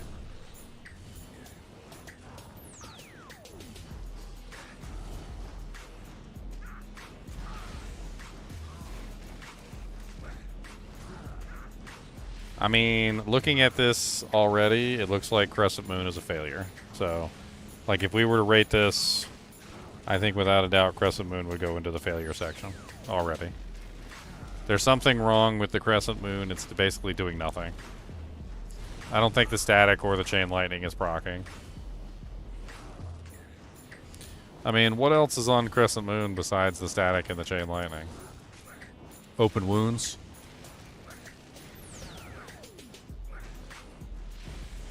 Crescent Moon has open wounds because it has an rune in it, right? So it has 25% open wounds. It has decent amount of enhancement. It's got 220% enhanced, 20% increased attack speed, 7% chance to cast level 13 static field on striking, a 10% chance to cast level 17 chain lightning on striking. I think that's the key here, is he's just not striking enough. And the percent chances are probably just not high enough.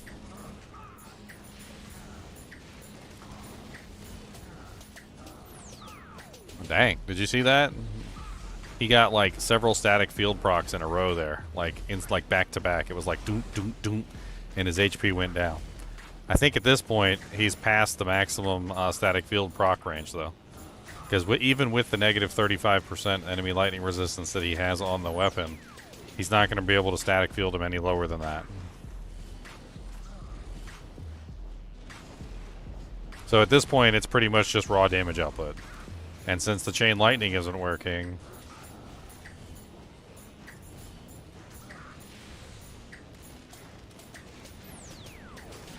your butthole is ugly, can't believe it's so ugly, don't know what to tell you, yo, you look like a freaking hoe. Baby, baby, look at me. Conviction has a negative effect on static field. It actually has a negative effect on static field, believe it or not.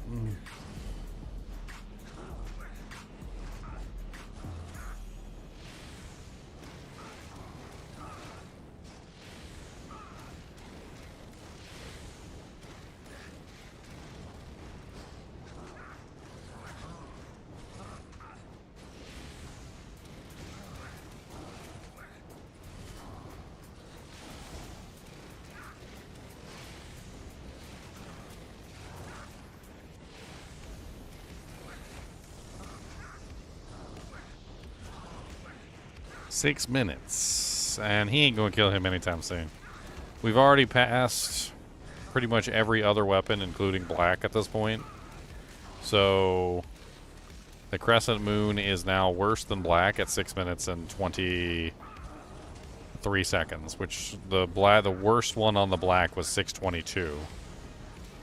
I'm pretty sure that my Necromancer is going to die before I'm able to make this work.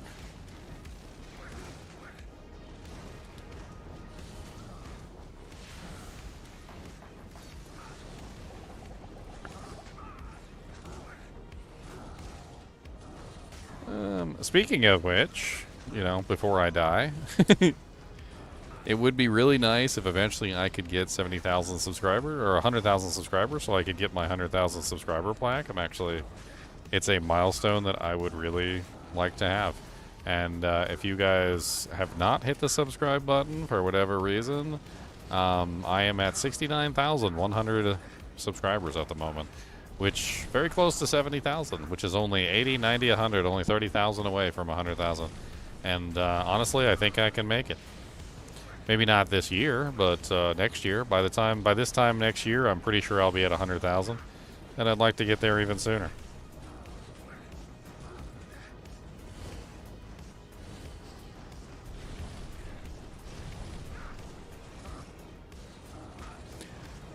Alright, I'm going to tentatively put this down as a failure. I feel like this is probably going to take like 10 to 20 minutes. And I'm going to put the other one down as a failure too, because I don't think it really matters. I think no matter what, you're probably looking at a failure with this. I do think that the faster weapon would probably be the better one here, because it would apply static field quicker. But then the other problem is that, well, there's a delay on him, so having the ability to proc the static field isn't really the most amazing. You gotta buff their attack rating. I mean, attack rating is kind of part of it. A lot of these weapons have built-in ways of dealing with attack rating, or defense, and so, like, we're also testing that as well. His attack rating is about as high as he can get it without adding in things like enchant and fanaticism and, like, a bunch of other things. I'm gonna try and become a senator. That sounds awful.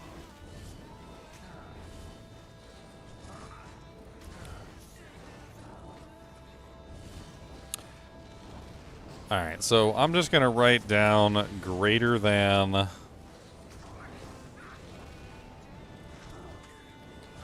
We're gonna do greater than 10 minutes, because I'm pretty sure this is greater than 10 minutes at this point.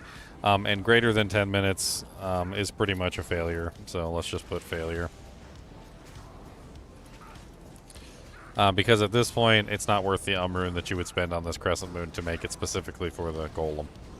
Now, it might still be useful, like on a mercenary or something, for AoE damage, but the Golem himself does not have the attack speed necessary to take advantage of the proccing effects. That's essentially what I'm saying here. So because the proccing effects are so low of a percentage, it's just not worthwhile to use proccing effects on the Golem. His attack speed being limited and having that 15 delay on it is just not a good idea. So we'll just throw the Crescent Moon Legend Sword away, and let's move on to the next option. So let's do the Minotaur. So the Minotaur is an interesting one. It has 30% crushing blow. It's got slowest target. It has the 200% enhanced damage. It's not like a horrible choice. It's not the most amazing choice either. If you did happen to find one of these ethereal, I mean, you could just throw it on a Golem and see what happens. It's not a silly thing. Like, just let's test it out. So let's give the Minotaur Ancient Axe a try.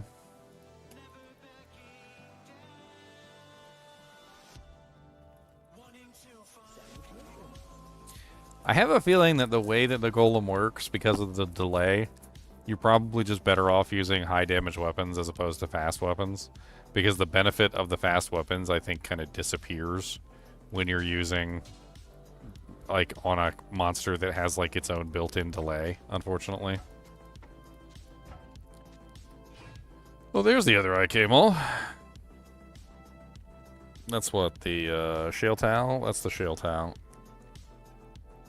I mean, we could test that one, but I feel like the IK Maul already proved itself for the most part.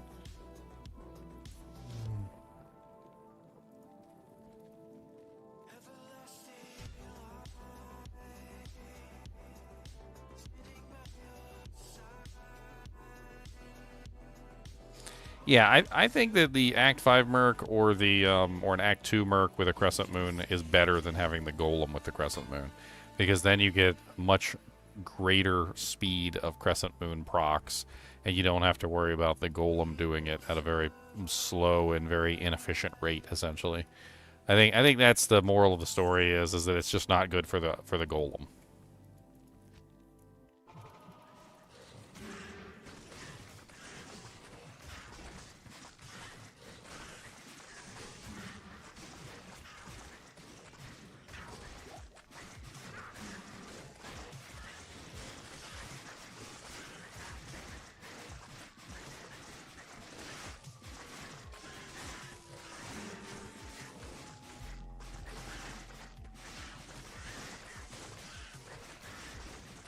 second. That is a lot of ranged monsters. Can we just run up here and ignore them?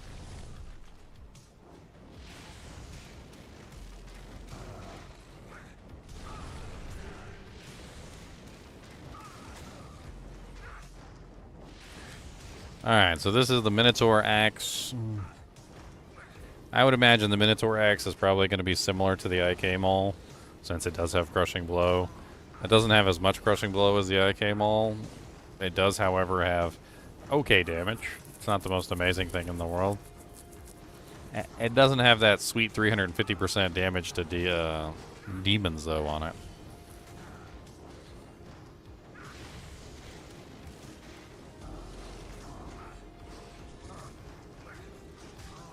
Oh yeah, the Crushing Blow is going to do very well.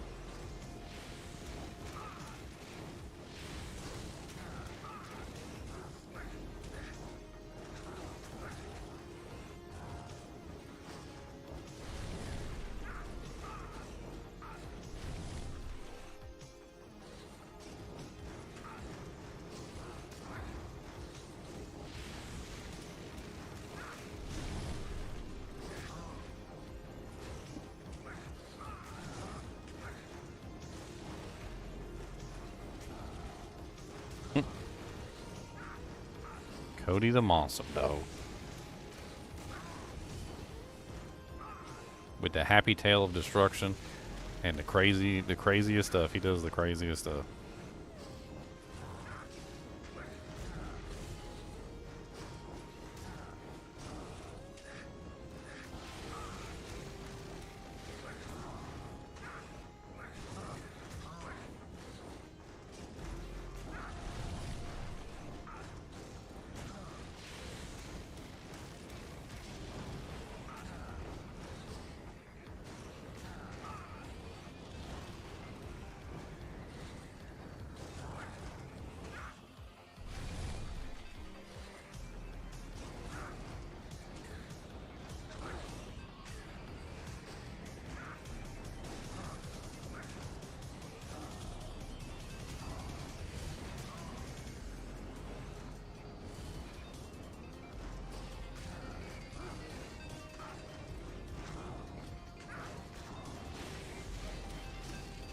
Two minutes and 23. This weapon's doing nice.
Have I tried Heaven's Light yet? I don't think I would. That's a little bit of an expensive item.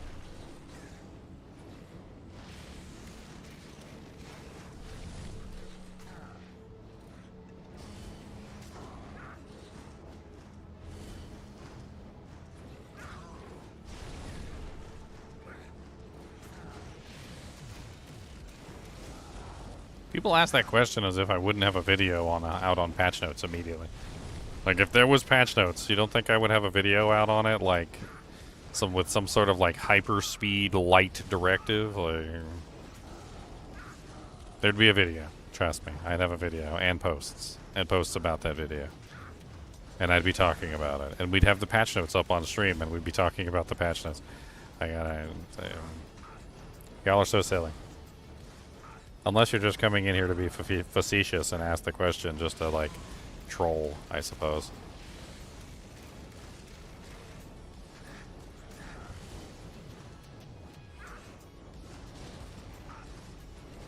"5 minutes. I mean, it's respectable. He's going to kill the target within... There you go. 5:09, I think, because I looked away for a second there. 5:09. I think we just take that at face value. We don't need to run multiple ones on that. I mean, it's neither the best item at 3:08 or 3 minutes was the... No, 2 minutes and 34 seconds was the fastest that we had so far. So it's neither the best nor it is the worst. It is just a decent item that you can potentially make an Iron Golem out of. So I would definitely vote the Minotaur as a good item, but not necessarily the best.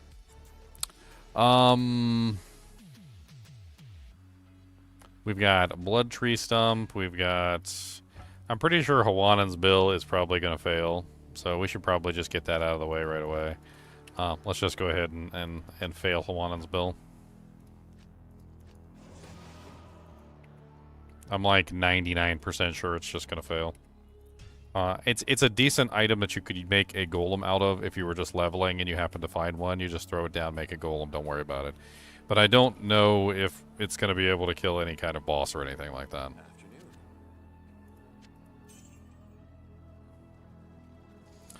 Still addicted to the Abyssal League? I did actually have a lot of fun with the Abyssal League this season. It was a very good league. I was very impressed with all the changes for PoE. I'm contemplating making a bunch of videos for Path of Exile 2. Path of Exile 2, not Path of Exile 1. I don't like Path of Exile 1.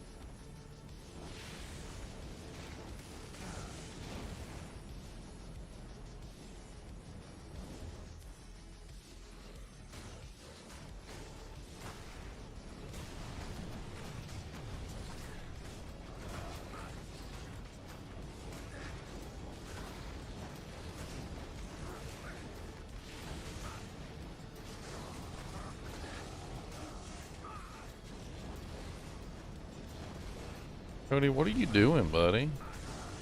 I was trying to hit the timer and freaking Cody bumped my chair like 18 times.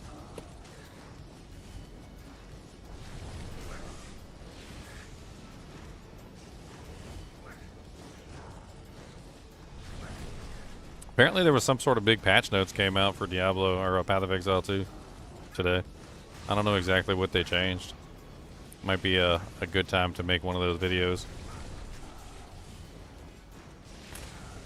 We could go over the patch notes. Yes, Codiferous. I took you out to go pepper-do just recently. You have food. You have Watums. Did you go say hello to the Chinchillas? Did you go say hello to Miss Gojo? Did you say hello to Mr. Dusty? Did you say hello to Mr. Doohan? You don't even care. Alright, so judging by the damage that we currently have right now, I'm gonna say that Hawanan's build does not fit the requirements for an Iron Golem. Now granted, we're judging this based on a boss, right? And yes, he's gonna have trouble doing damage to the boss, which is pretty much what we're seeing here. I mean, I imagine that he would probably work better on like trash mobs and stuff like that, like because of the freezing effect would be really nice. You get like the little ice bolt or whatever and it freezes the monster that he's fighting. But then again, that's also a negative because you want your corpses and you don't want the corpses to get shattered. I don't know. I think this one fails the DPS test as well. So let's just go ahead and put that down as a failure. Didn't really think it was going to succeed. This one's probably like greater than 10 minutes as well.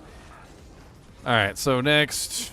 We don't even have to, like, he didn't even do any damage to the monster. We can just, like, start the next test.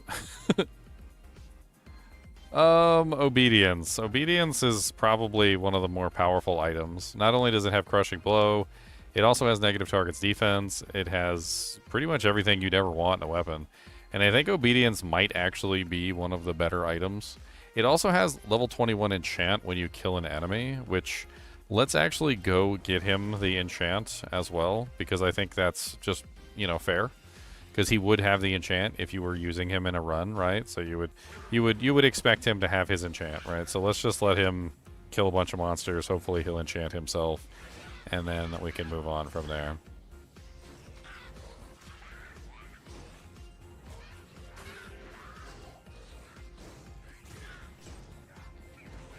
I mean, I don't know if he's enchanted himself. I can't tell, but I'm going to assume that he hasn't enchanted himself. I think Obedience is going to come out as one of the clear winners. Oh, there you go. I definitely saw the enchant there. I think it's going to come out as one of the clear winners simply because the enchant, like...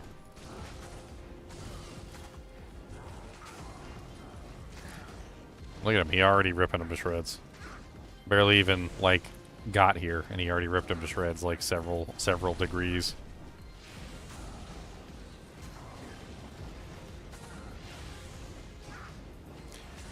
Now, the only downside about Obedience is it's a little slow.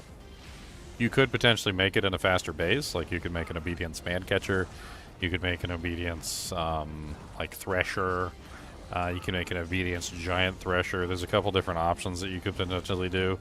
But I definitely think Obedience is going to be, like, a clear winner on this. We're probably looking at 2-minute or lower kill time. Because not only does it have really good damage, it also has really good attack rating. It reduces the monster's defense. It gives him an enchant buff, which increases his attack rating as well. In fact, it seems to me like enchant would increase the kill time of just about all of the golems tremendously, because a lot of them just simply seem to have trouble hitting the target. That's the main issue that I'm noticing, is that the golem just sucks at hitting anything.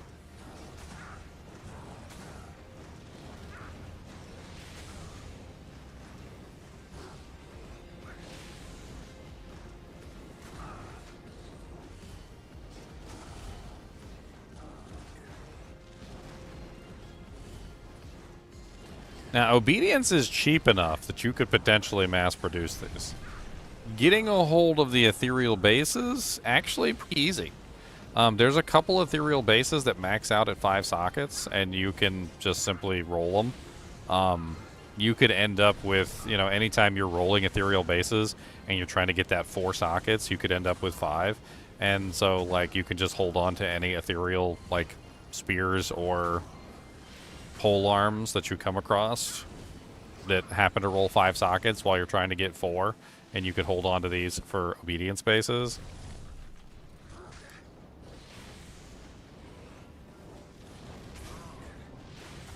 I mean, as of right now, we're already at 2 minutes and 14 seconds.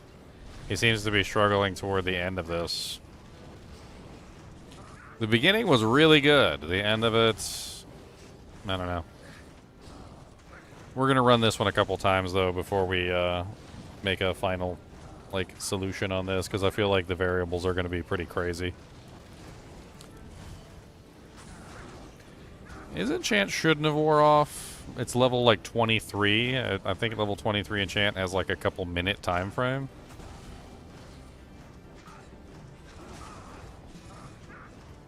Yes. Obedience also has all the resistances, which makes it more tanky. It would definitely make him more tanky than a lot of the other options.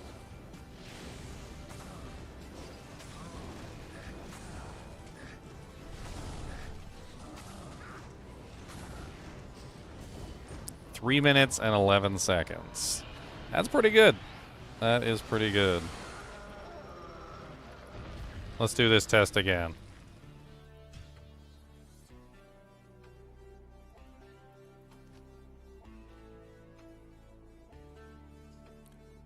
Monster, monster, monster dog. Monster, monster, monster dog.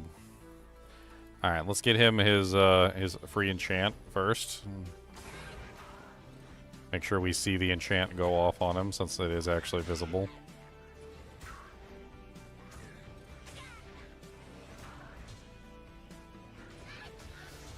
There we go.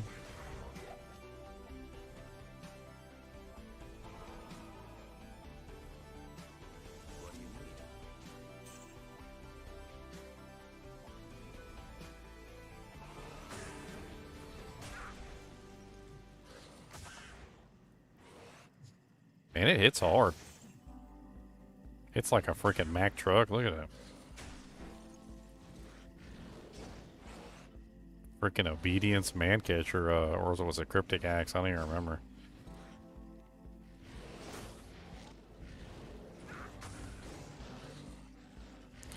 It's like he has trouble hitting the target if they move away from him. Like if they don't stand still, the Iron Golem has trouble hitting like any target that's not just standing still for him.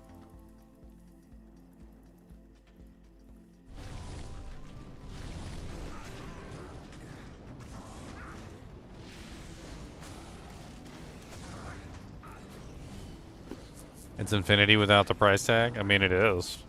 It's honestly a really, really powerful item. For how cheap it is, too. Like, it's one of the best merc weapons. And it seems to be one of the best Iron Golem weapons, too. At the grand old price of a co-rune. Isn't that all it is in the... Is it co-foul? I think it's co-foul, right? Which is still dirt cheap. Co-foul is dirt cheap.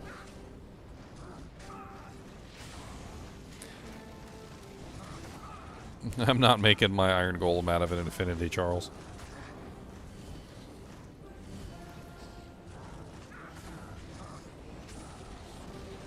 Infinity's not even on the list.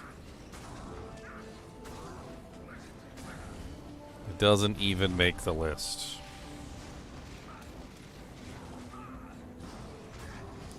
If you want to make your Iron Golem out of an infinity, you go right ahead.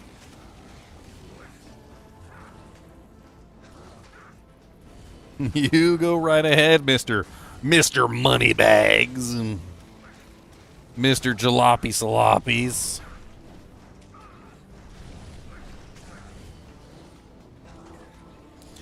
This horn has still got peanut butters in there, and there's also an almondo in there.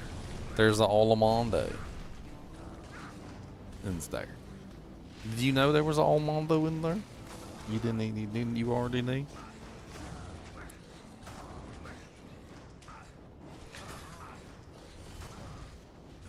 Seems like it's doing better this time.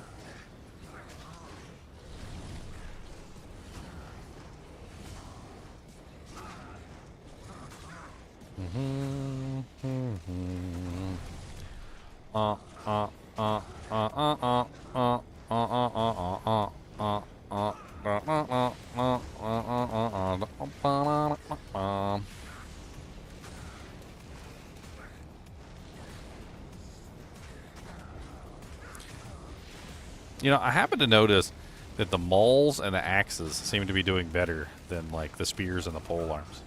I wonder if the Iron Golem doesn't have, like, a innate attack speed increase for specific weapon types.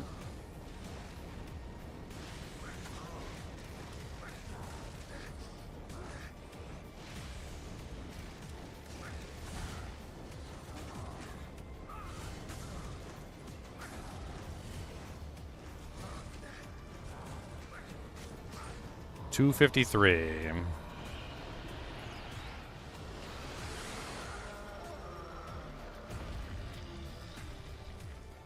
How does he interact with Thorn's Aura? He doesn't. His Thorn's Aura turns off and completely when he is exposed to Thorns. It just turns his off.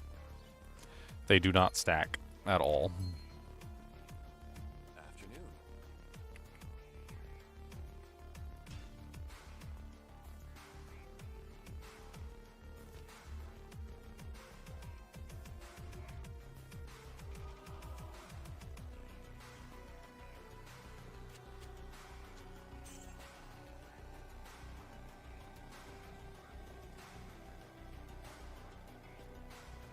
Good evening.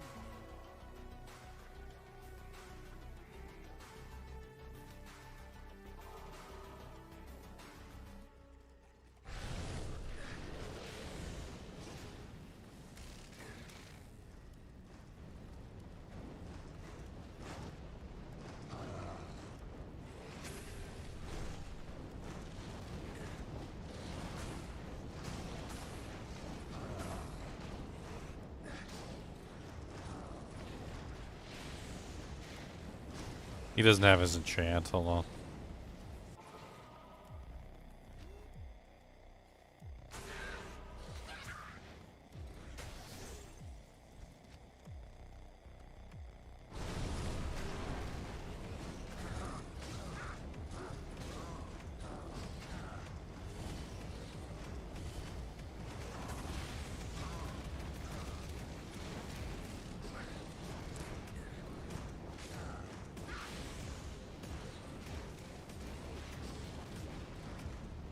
Make sure I'm standing in there so he's not cheating with the thorns.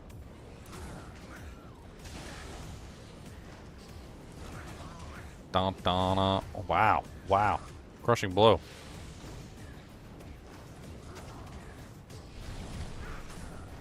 If I have to talk about Infinity Iron Golem, let's talk about Last Wish Iron Golem. Let's not talk about Last Wish Iron Golem. It's a terrible choice. It's not even a good choice. People are like, oh, but you can get Might Aura, and then you can have a different aura on your mercenary. And I'm like, oh yeah.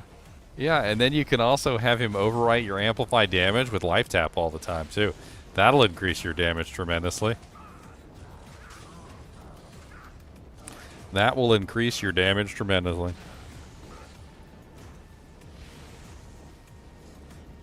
I think it's like one of the worst options.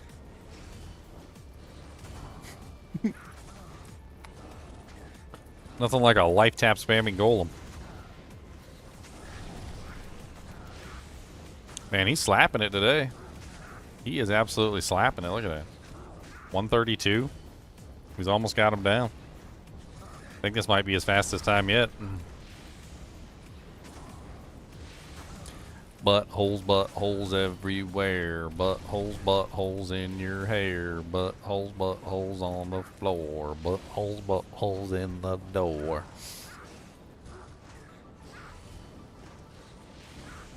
Override his tap with amp. Yeah, you can do that. That's really annoying to do, by the way, to constantly have to, like, overwrite the life tap with the amp. Every time he life taps, he overwrites your amp, and then you gotta re-overwrite his life tap with your amp, and blah, blah, blah. Like, and every time it happens, you're losing damage output.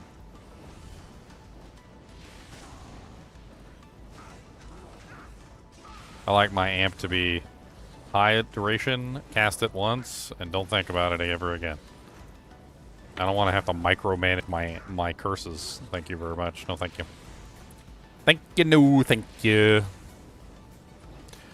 I don't want to have to micromanage. I don't want to have to do no work. I want to be a lazy joke. That's me. I want to be a lazy necromancer with my curses not being dooed on. Gonna data bang dong bom bom poo dong. 253, 254, 256. And 3. Oh, he's missing. He's missing. He's missing. 305. Okay, so pretty good results for the Obedience. Obedience definitely a very powerful item for the Necromancer for sure. I mean, our overall times for the Obedience have been absolutely amazing. Not bad at all.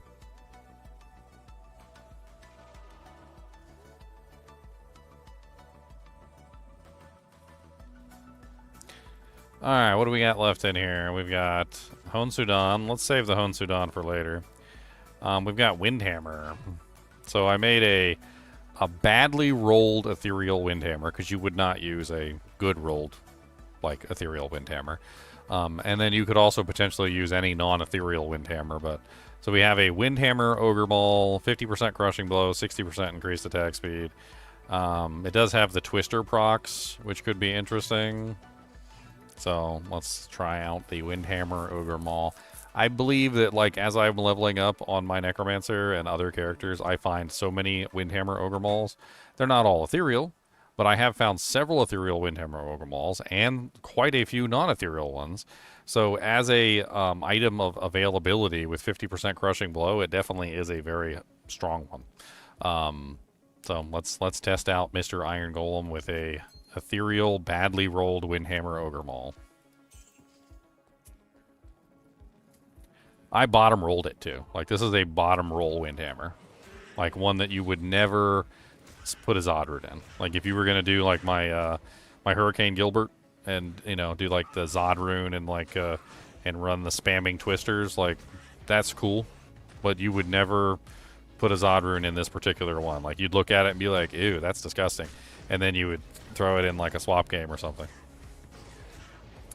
Have I tested Minotaur? Yes, I tested Minotaur. Minotaur was 5 minutes and 9 seconds. After running it, I decided not to run it again. It looked like it was going to be pretty much the same every single time. It seems to be like a 5-minute kill speed item. I mean, decent, not horrible, not the worst, not the best. You know, just like smack dab in the middle.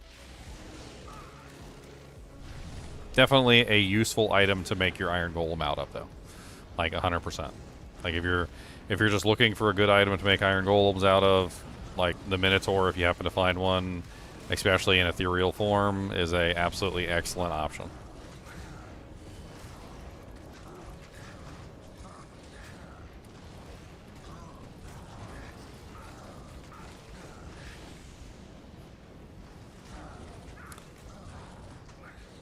Well, the Windhammer proc is working. You can see the twisters coming out.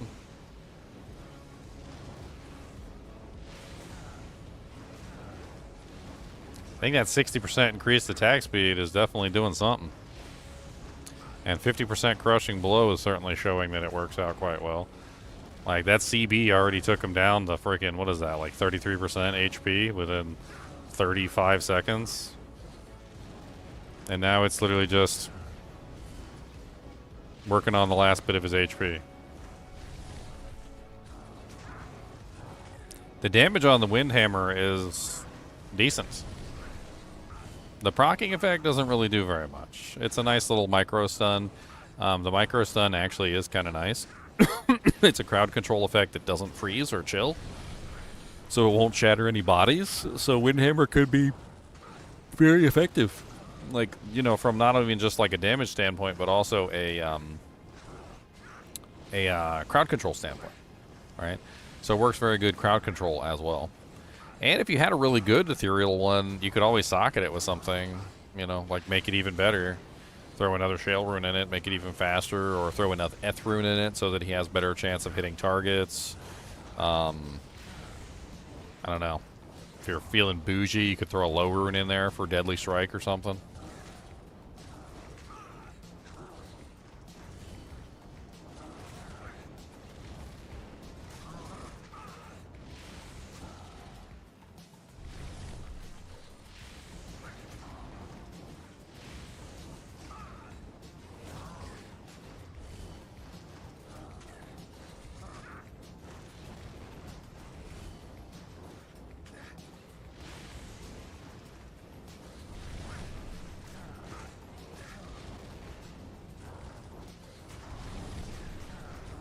Two minutes 12. I mean, it's already on the fast track to being one of the best weapons. Like, fastest time we had was 2 minute and 2:34.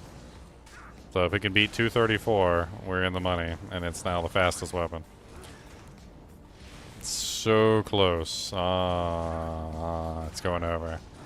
Not quite. Dang, it's like right there, too. Look at him, just like hanging on for dear life.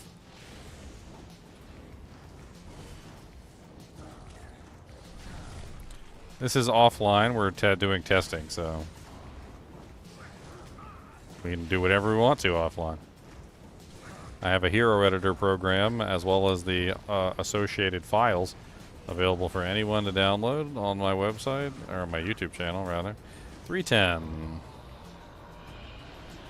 Yeah, I farmed them all. Yeah. I'm going to go with what Charles said. I farmed them all. Alright, let's do a couple more. So that was pretty impressive. Windhammer definitely held up. It's up there already. It's up there with the top end items. 310 was a really good first showing. Let's see if we can go a little bit faster this time. Ribcracker cannot be made into an Iron Golem. It cannot be made into an Iron Golem. It would be an excellent Iron Golem. You're definitely right about that part, but you are wrong about that it can be made into an Iron Golem because it is wood.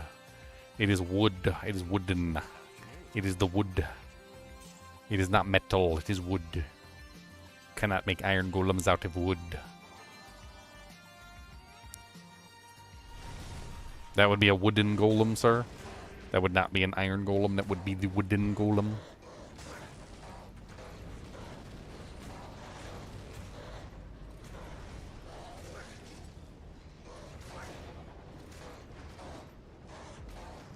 I mean, he's doing pretty good on this blunder board, too. I'm actually kind of impressed with his kill speed.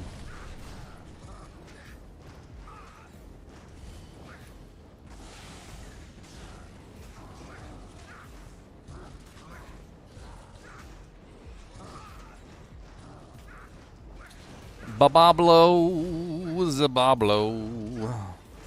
Be ba ba believe la believe believe below. One little boblo, he's a boblo, coming on down him, got the boblo. Bibbity babbity boo, be boblo in the poo. I mean, he's on track exactly the same as he was before. He managed to crushing blow him down to 33%, like, within no time. That 50% CB is absolutely amazing. I think that, like, 300% extra demon damage on the IK Maul is carrying it pretty hard. I think that 300% demon damage is massive. And it's working its magic on Diablo, but... like, this one doesn't have the demon damage.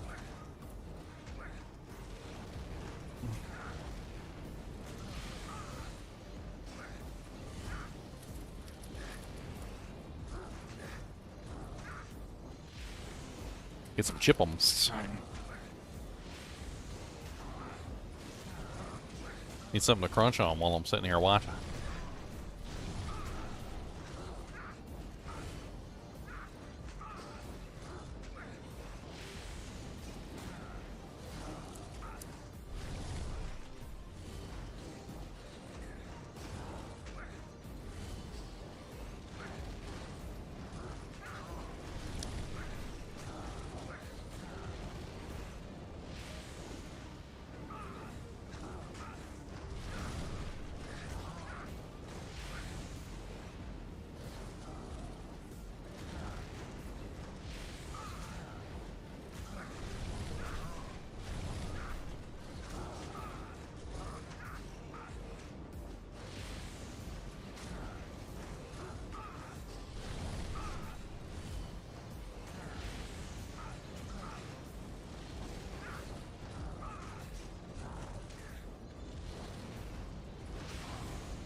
To fit him.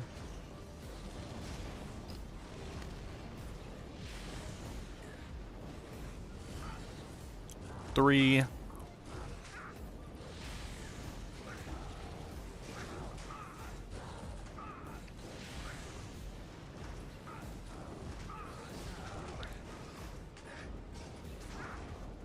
Slightly worse than last time.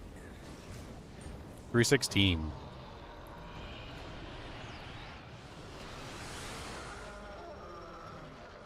It's weird.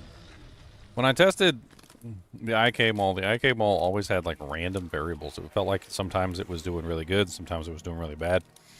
Windhammer, on the other hand, there's no variable at all. Like the last time was 310 and this time was 316. Like they're so close together, there's hardly any variables on the Windhammer. Why is that? Why does the Windhammer have basically no variables? But the IK Maul was a variable of like almost a minute. It felt like sometimes it was like going up or down like by a minute. Can I help you?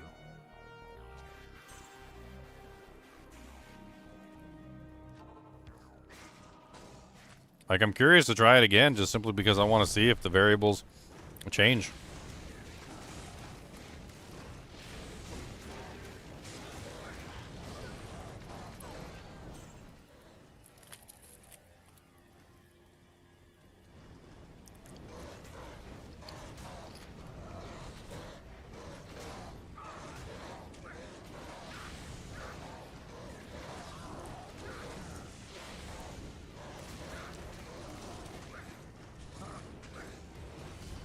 Alright, one more time around the mulberry bush.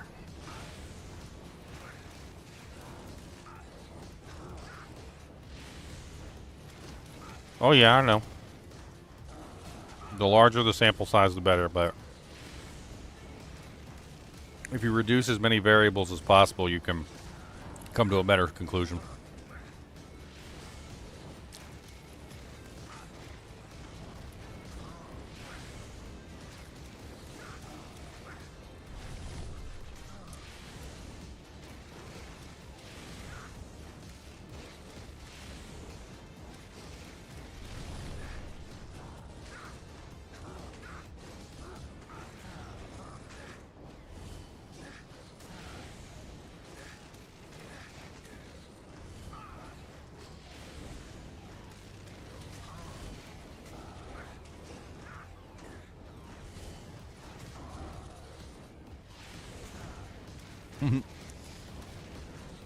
I don't think the twisters literally do anything to Diablo. I'm watching the twisters just fly through him, he just ignores them.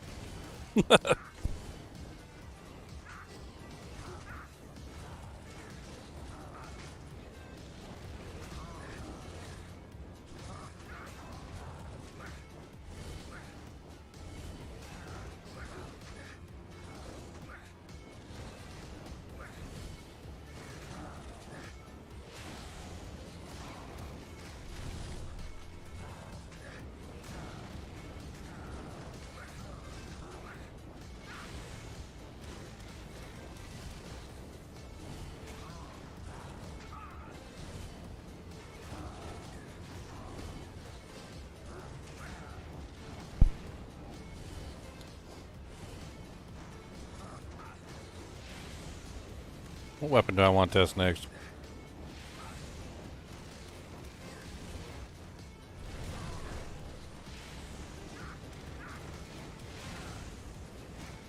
Malice. Malice seems like an odd one.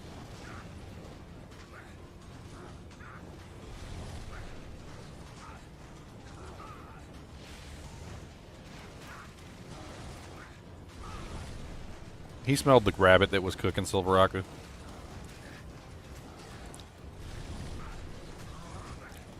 After 25 years, that rabbit is very well cooked. He's actually very excited about it. It's got that nice savory smell, you know. Tender meat.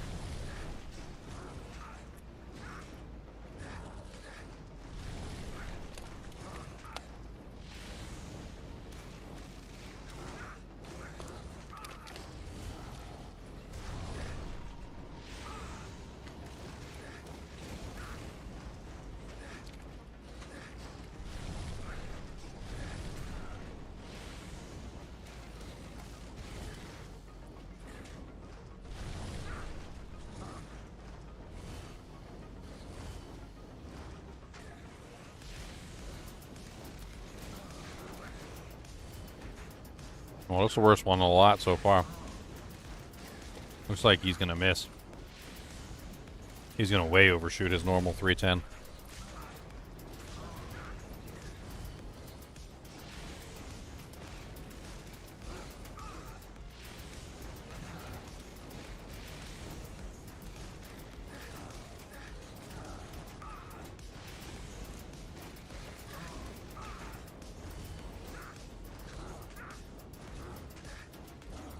What's up, Scoop Pack? You don't get what? Testing out weapons for the Iron Golem?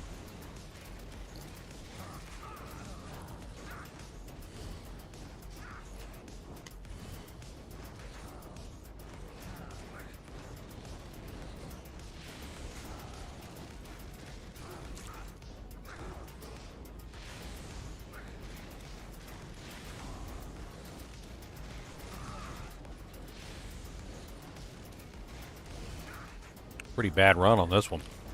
441. Wow.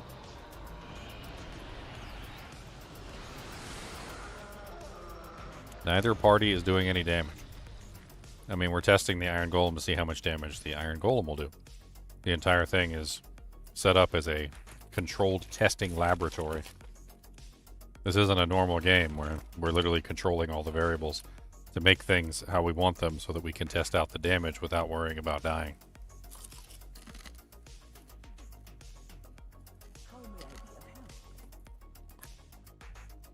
Thus the title of the stream, Afternoon. Iron Golem DPS testing.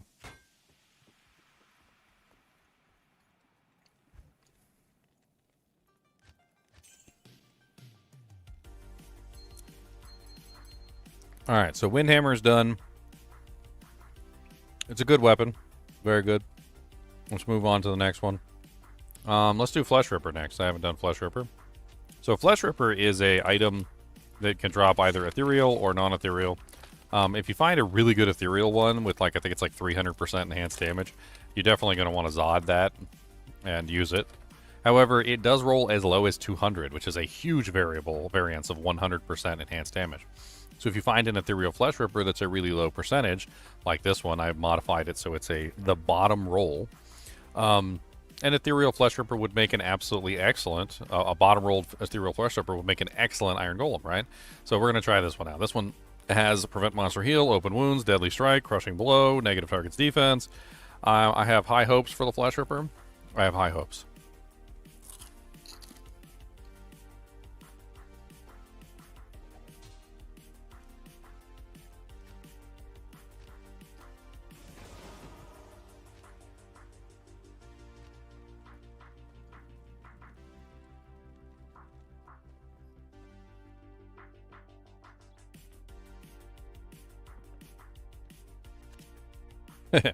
Of course it doesn't have 205 resistances.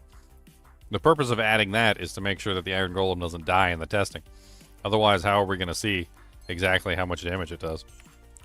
You can't really tell how much damage something is doing if the player is dead.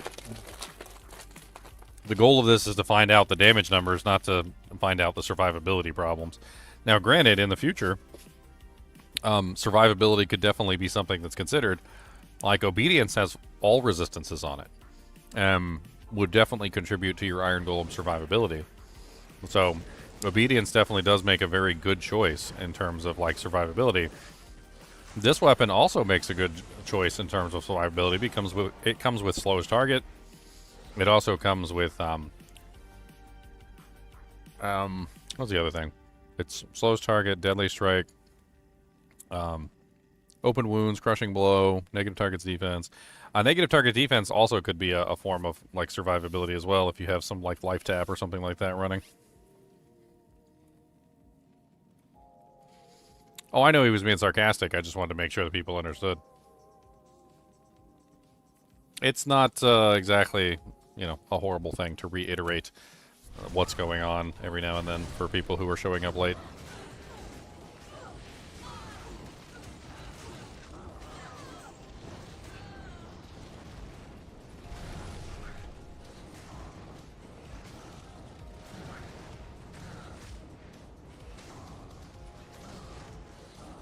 I do not believe it does. It doesn't apply from the mercenaries, so I would assume it does not apply from the golem, but yeah, that could be something that we could potentially test. Maybe next time I just don't shoot Diablo and we see if he can manage to kill him in the same time frame, right? We need the control first, so this will be the control.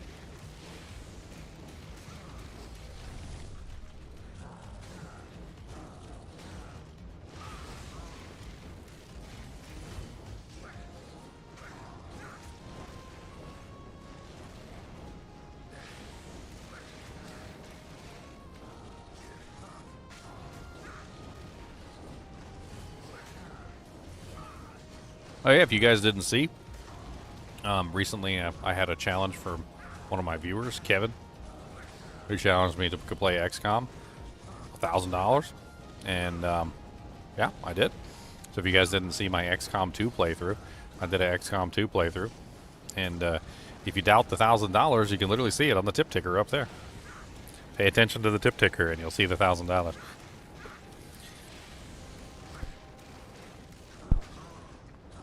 $1,000.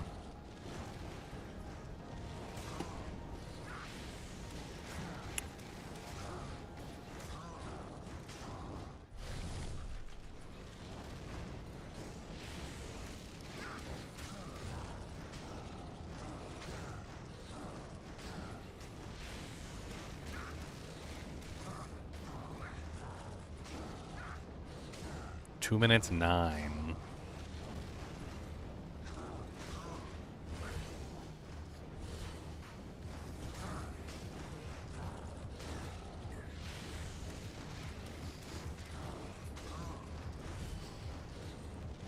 I mean, it's doing fairly well. It seems to be slowing down significantly toward the end, unfortunately.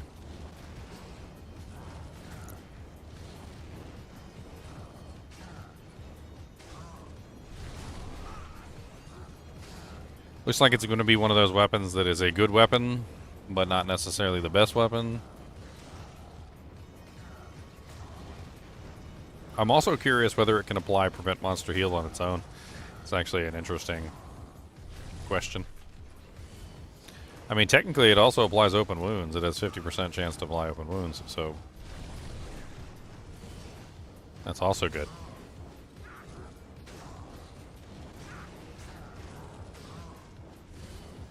Yeah, it's not bad at all. It's definitely budget. Like, you can pick up Fleshrippers, non-ethereal and ethereal crappy Fleshrippers pretty easy. You find them, like, on a regular basis. Like, I've found quite a few Fleshrippers. They're not an uncommon drop, especially toward the end of game. So, like, getting your hands on Fleshrippers for creation of, like, you know, golems isn't awful. They don't have any, like, resistances on them or anything, though. It's purely offense, essentially. You know, Deadly Strike, Open Wounds, Crushing Blow, etc.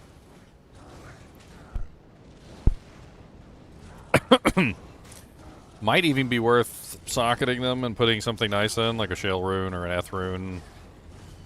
Something of that nature. So it looks like we're sitting at a little over 4 minutes on the first run.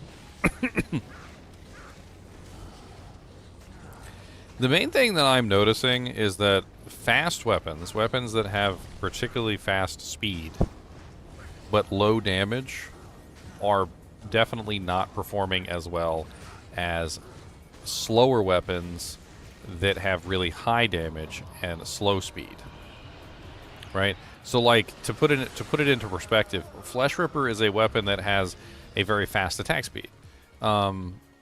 And it has lower damage, but the attack speed's supposed to make up for it.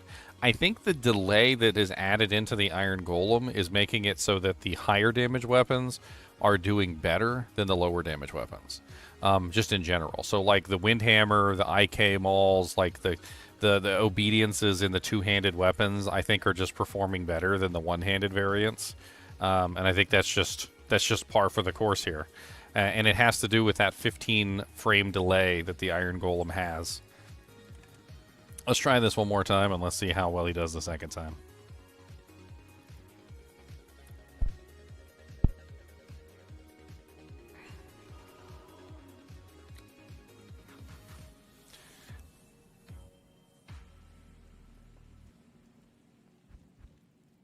Now, I do imagine that if you had enchant, if you could enchant your golem, that would make a huge difference as well, because it would obviously increase his attack rating. An enchant merc would make a big deal. I think an enchant merc, like with the really high level, like 40, level 50 or 40 enchant, I think would be huge overall. Okay, so this time we're not going to hit him, right? So we want to see if the prevent monster heal from the golem actually applies. That's what we're going to be testing right now. So we're going to go ahead and reset this, and so I guess let's just let him do his thing.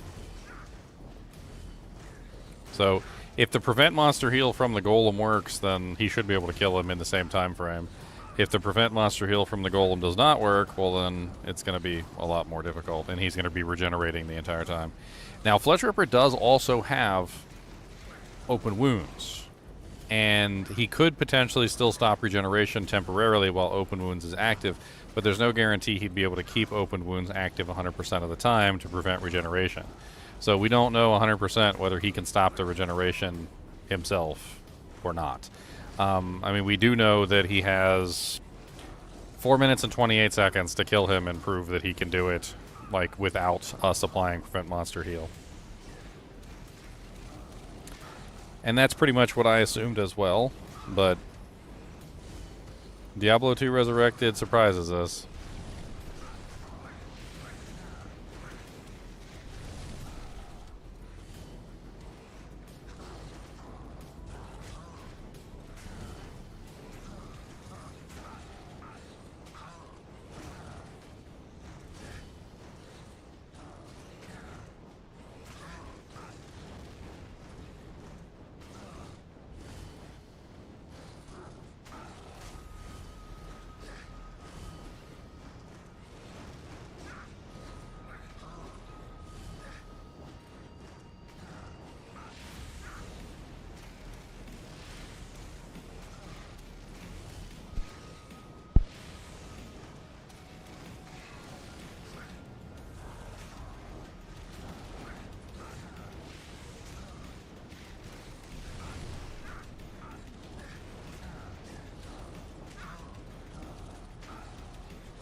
Wah, wah, wah. I mean, he seems to be killing him.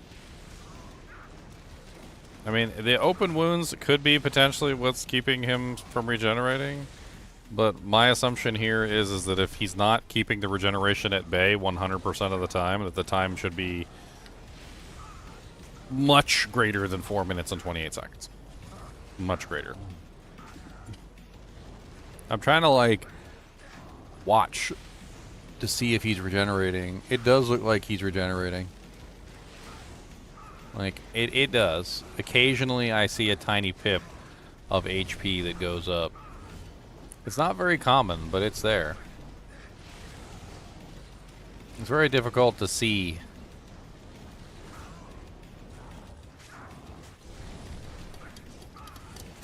Yep, he's regenerating right now.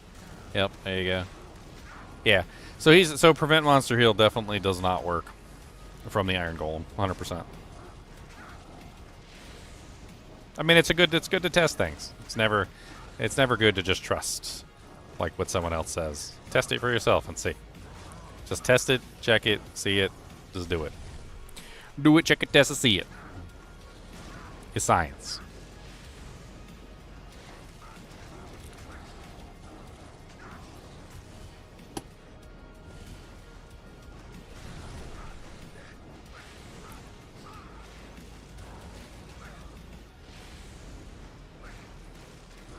That's right. Do it, check it, test it, see it. Bop it. Load it. Cock it. Aim it. Like, whoa, wait a minute. I mean, it's actually kind of crazy because the open wounds is working so well that you would honestly not even know that the prevent monster heal wasn't working unless you were really paying attention, because he is actually doing a very good job stopping the regeneration with just simply the open wounds. But he is failing occasionally to keep the open wounds active, which does mean that there are times where he is able to regenerate. I mean, he is on track for a kill, and eventually probably will kill him, but it's going to take him a lot longer because there's no prevent monster heal.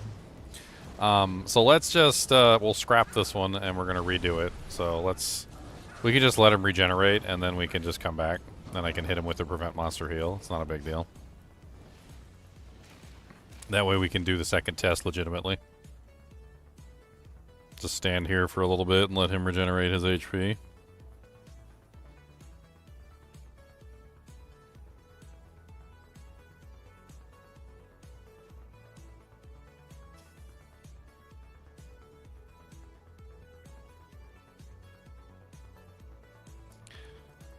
You back to full yet? No, not yet. You just jailed my golem. That's so rude. That's a dick move. Even in bird language.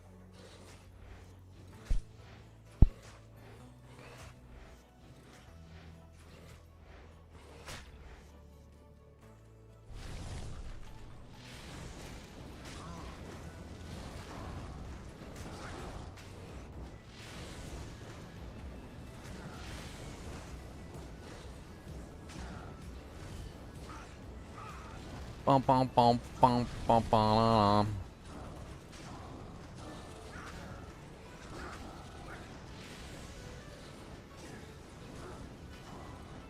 The interesting thing here is that if he can kill, you know, like with obedience, for instance, like we have like right here. So right here we have obedience at 2 minutes and 53 seconds, right?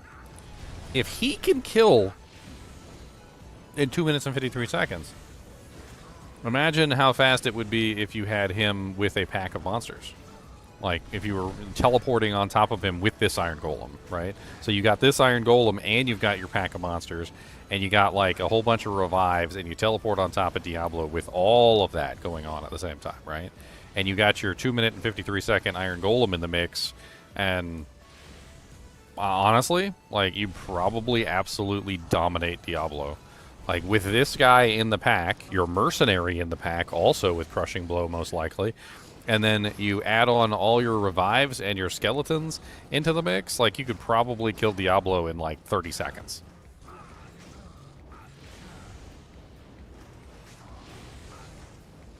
5 new hype train emotes have just entered the scene. New hype train emotes. That sounds like fun.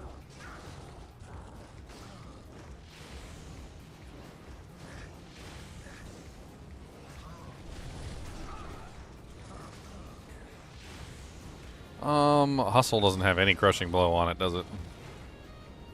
No, it doesn't. No crushing blow, no open wounds, no nothing. Hustle's probably going to be a failure as well.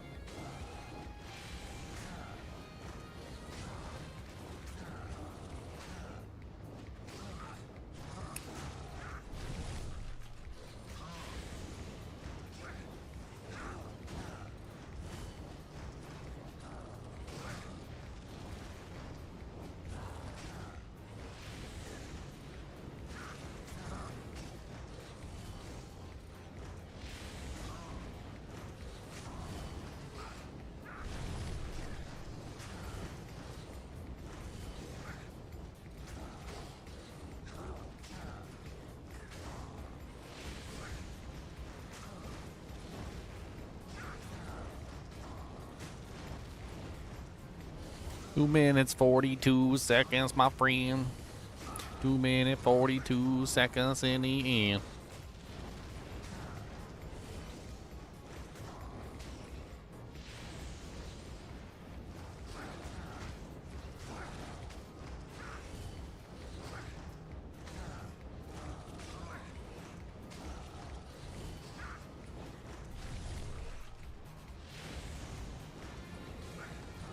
Well, it's one of the reasons why Conviction tends to be more powerful.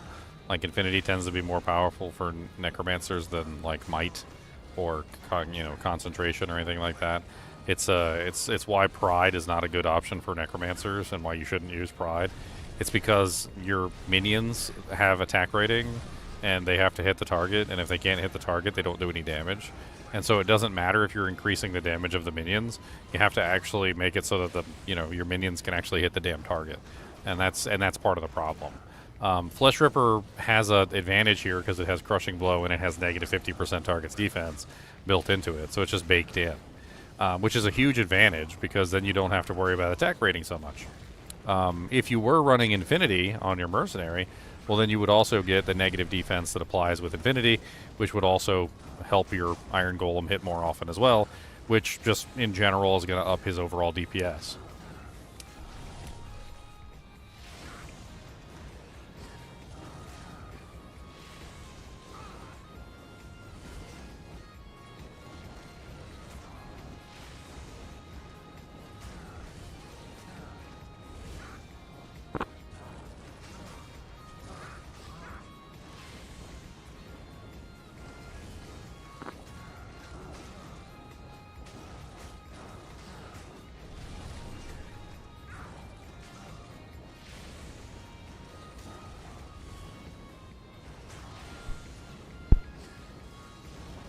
Yeah, we got Insight on the list. We'll be testing an Insight eventually.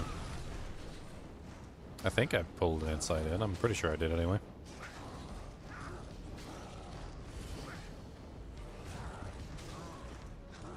Well, this one's taking a lot longer than the previous one, so we've got 5 minutes.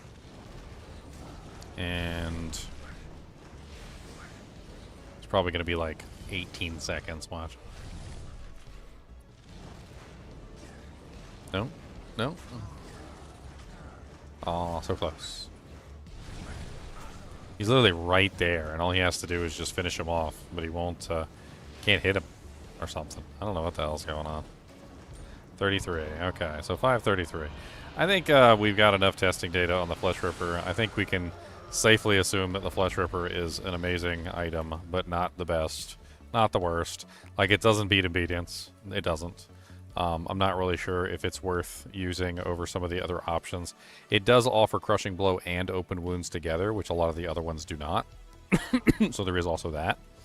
And in regular combat might outperform some of the other options since it comes with a lot of crowd control and other variables that you can potentially use. But it doesn't seem like it's better than the other options now. Can we even make a Golem out of Cranium Basher? I don't even remember if you can do a Cranium Basher Golem. Can you? Can you do a Cranium Basher? You can indeed do a Cranium Basher. Interesting. Can I help? Alright, Cranium Basher time.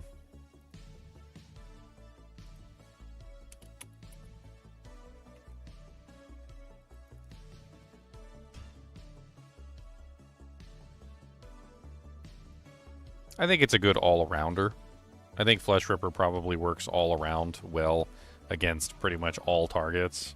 It's not the best at anything, but it's probably the, like, best at everything, if that makes sense. I don't know. It's the option that you would pick if you wanted to do just, like, everything.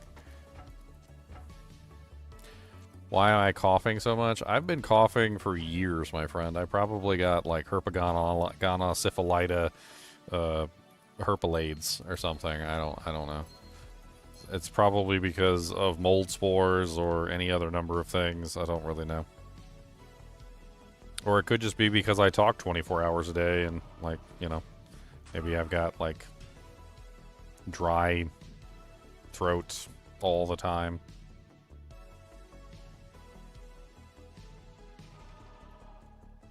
Is the best weapon for an Iron Golem still Infinity or Pride? I would not choose either of those things for an Iron Golem. Not either one. Neither one of those would I choose. They're both way too expensive. Infinity is better off on the Mercenary. And Pride is not even worth creating. It's not even... It's that one's not even worth, like, the runes that it's made out of. That is literally one of the worst rune words in the game, like, pretty much bar none.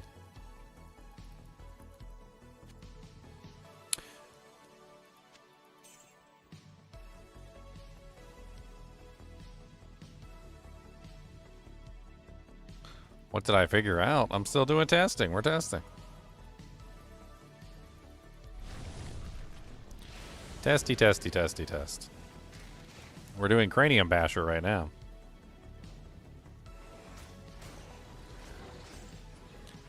One of the things that we have discovered, though, is that it seems like the slower, higher damage weapons seem to be out DPSing the faster, like, lower damage weapons. Like, I think it has something to do with the, like, way that his damage works. And maybe he's converting the weapon slightly with his own statistics or something. But, like, when you put a weapon on him which is slow that has high damage, he tends to get better damage output than with a fast, low damage weapon. Like, Fleshripper is a very fast, low damage weapon that has exceedingly good stats. And if you attack really fast with it, you get good damage output. But he doesn't attack fast with anything because he has this 15 frame delay.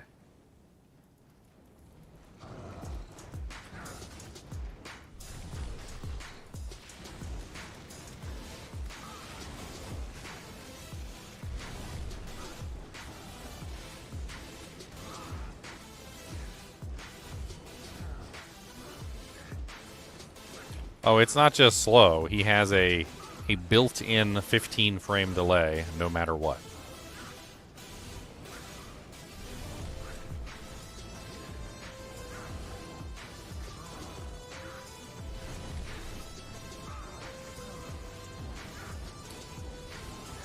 Built-in 15 frame delay coming at you with the B-Bay. Gonna hit you with the big old back attack, and I don't know what to say a smack.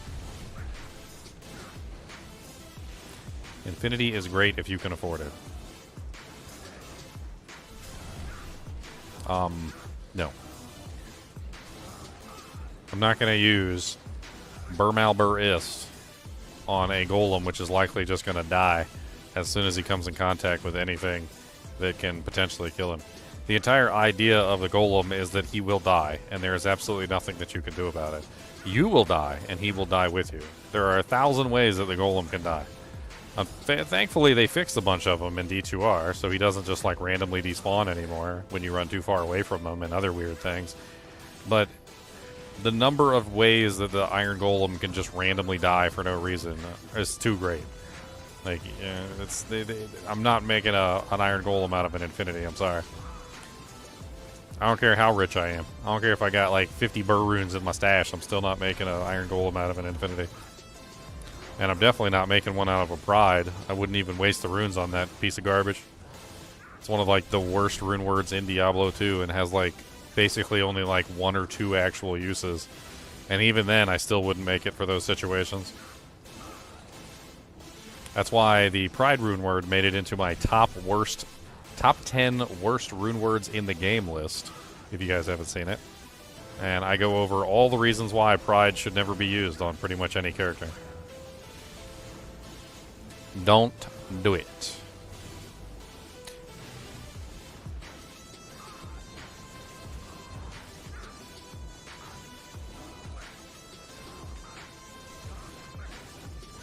It does not meld well with summons. No, it does not.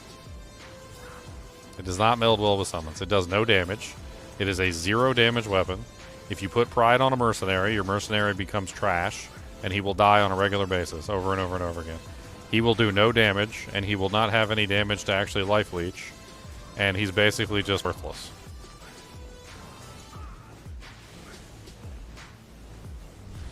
Zero DPS weapons have absolutely no place on a mercenary, because the mercenary uses that DPS to stay alive. Without DPS on the weapon, you're basically just throwing your mercenary away.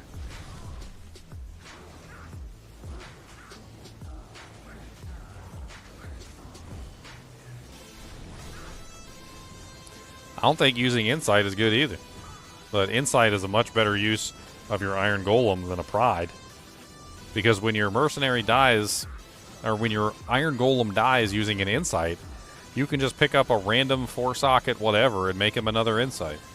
You can literally have like a field of Insights just sitting in your stash to make him out of at any given time frame. Like you don't have to worry about it.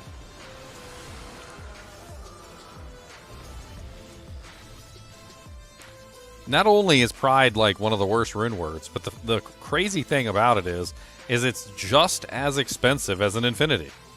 And Infinity is better than Pride. Like if you're going to make one of the two, either Pride or Infinity, you're going to put the Infinity on your mercenary, and you're going to make an Infinity. And you're going to look at Pride, and you're going to be like, that's way too expensive for the trash that is. That's way too expensive for what that garbage is.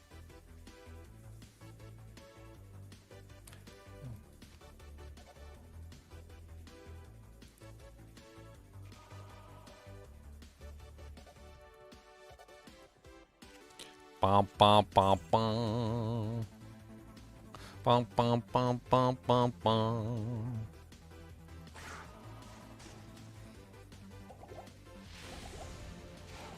Ugh. Get him.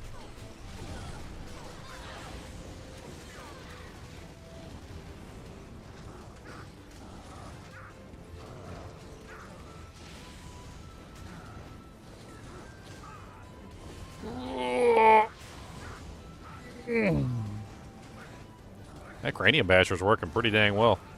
I'm kind of impressed.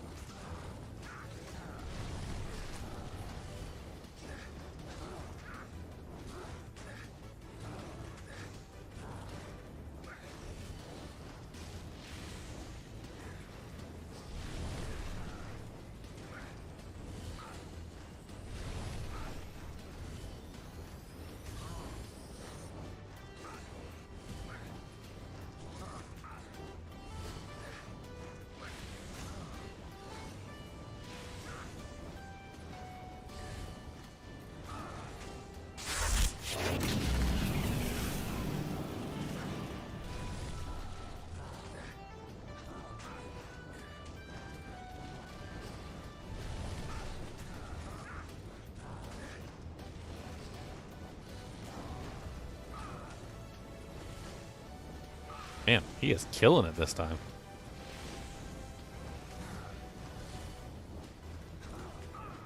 Absolutely killing it.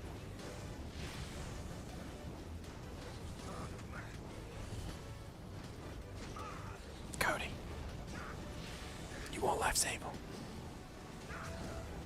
You want one of these? You want some life savings or table? But then he's home.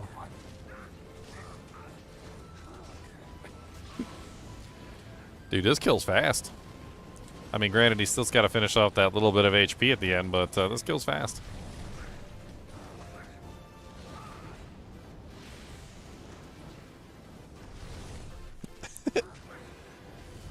put something in Cody's horn. Did he regenerate, or am I just imagining that? Sometimes I swear I'd be looking and it like looks like he regenerates, but then maybe I'm just imagining it. I don't know.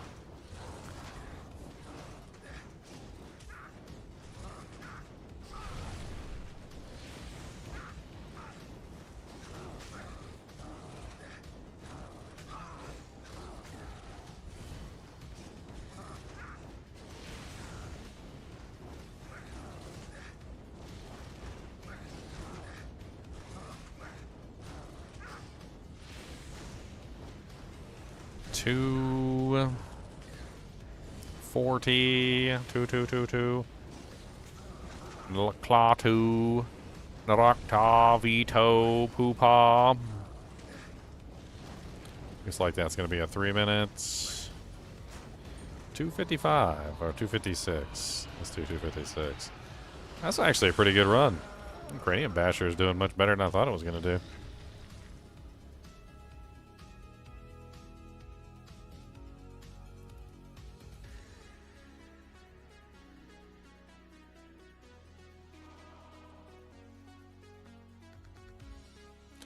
Bum bum bum bum bum bum bum bum bum bum bum bum bum bum. Alright, one more ride around the mulberry bush and then we're gonna move on to the next weapon.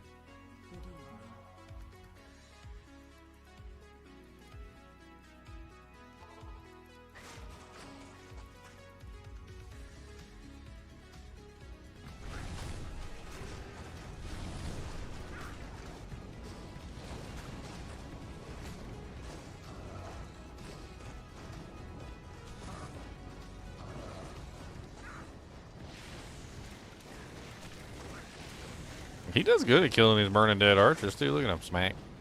Smack. Smack.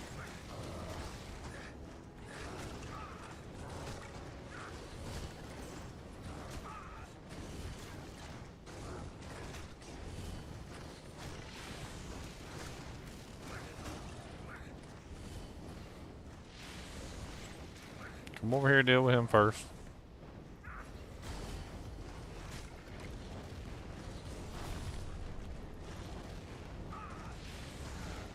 Oh no. Hold on. Dang it.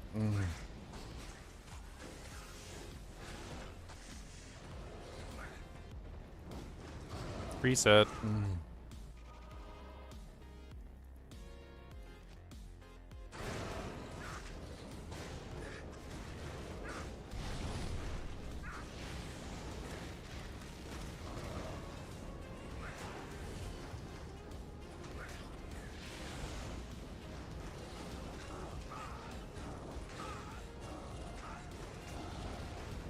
Trying to remove these monsters from the field of battle, and it is a pain in my butt cheeks.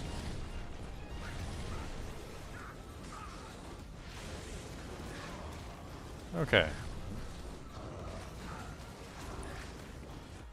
This is just a failure. Let's move on. Next game.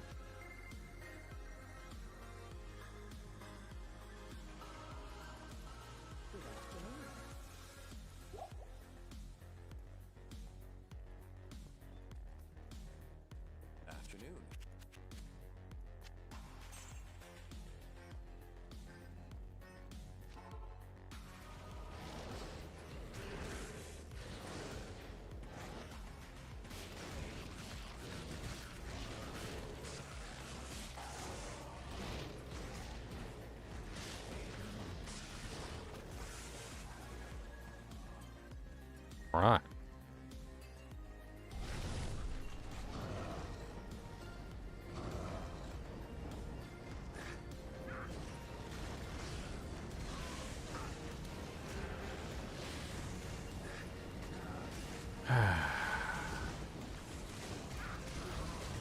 Stupid siege beasts, man.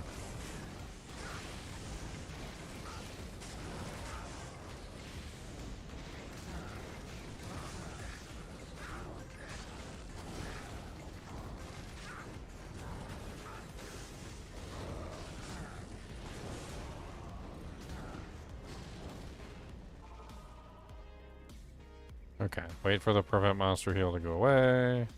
1, 2, 3, 4, 5. Alright. Now I just need him to regenerate. Regeneration!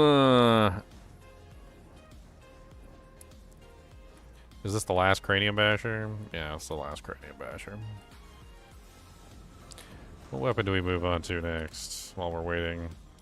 We've got Crusflange, which is definitely a dirt cheap option, but maybe not the best for killing him at a very fast speed. It does have Crushing Blow, but it also has like no damage on it, so there's also that. Bloodtree Stump will probably do okay. Bone Snap will probably do okay. Bone Snap actually has the added benefit of some resistances on it, which is actually kind of nice. Malice is probably going to fail. That's what I would assume. Hustle is probably also going to fail. I would also guess that Insight is going to fail, but we'll have to check Insight. Insight could potentially pull out from just sheer damage numbers, but without any Crushing Blow on it, it's probably not going to be the most amazing.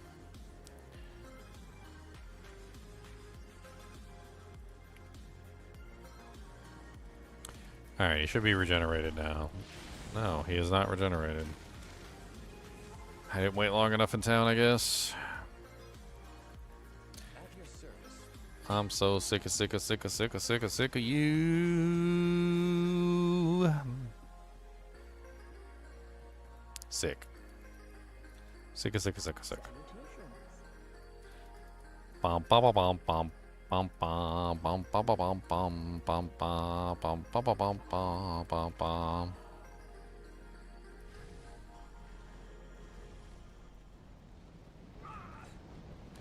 Gotta make sure he's active, otherwise he won't regenerate.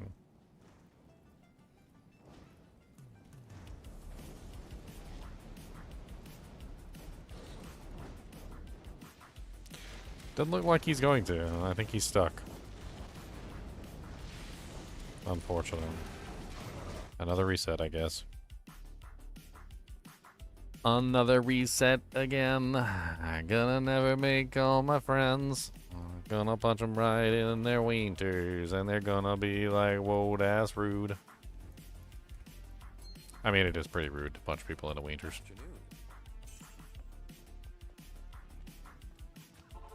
Not in the wiener, dude.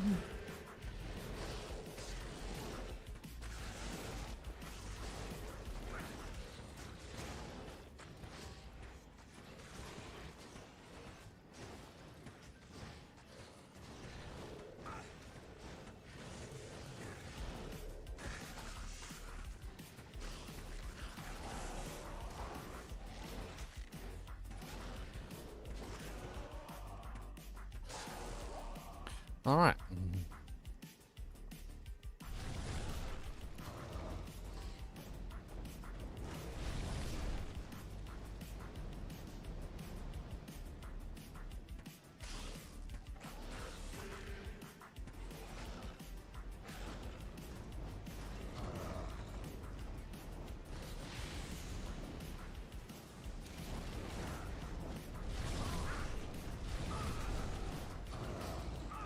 Terrible test. He was already missing like a quarter of his HP by the time I hit the button.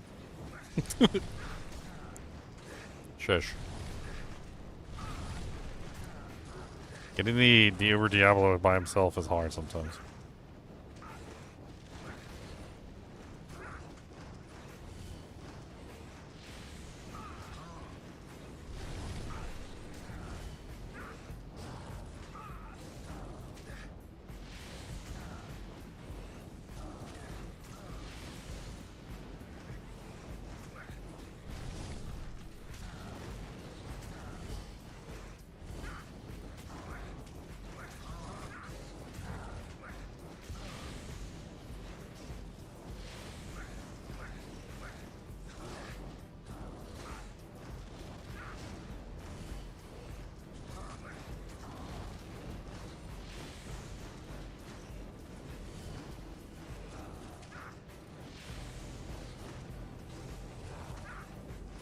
And he's doing good this time. 1 minute 9.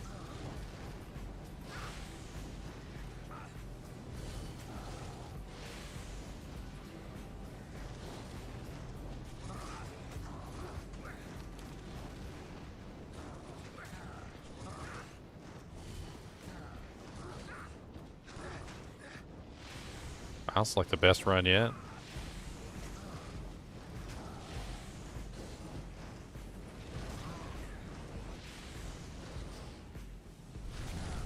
Bloodtree Stump, Bone Snap. Bone Snap should be good. I haven't upgraded it to its elite form, though. I only upgraded it to its second form.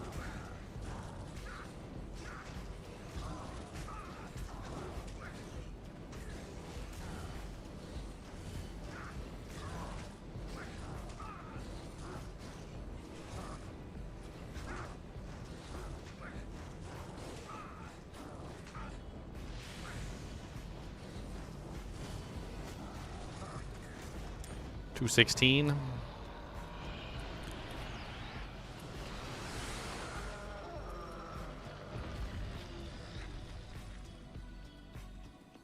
This is a testing character used for testing Mad Cat. We're doing testing. It's a testing character used for testing, so it's a testing character.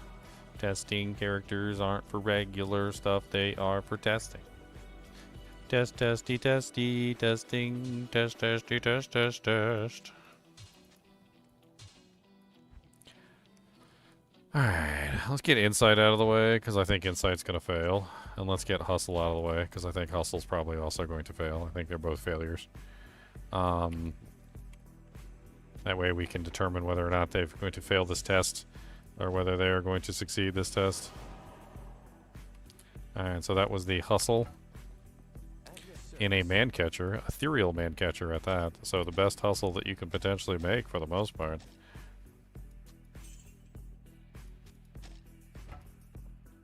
Alright, so we are looking at Hustle.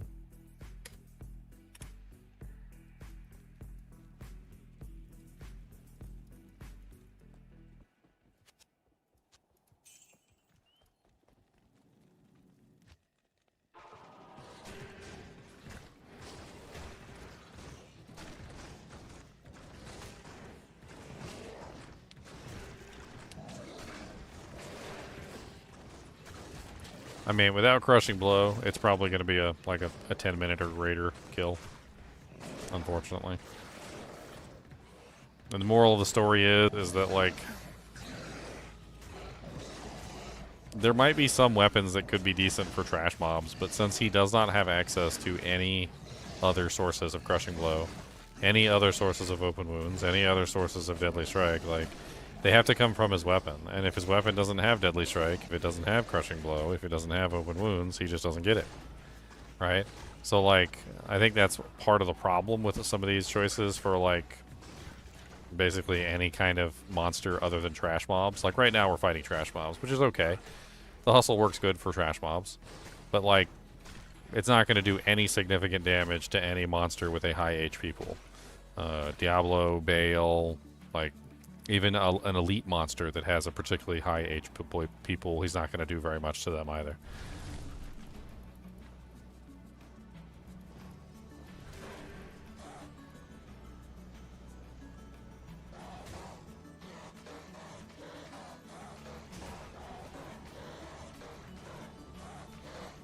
Look at this, he's stun locked.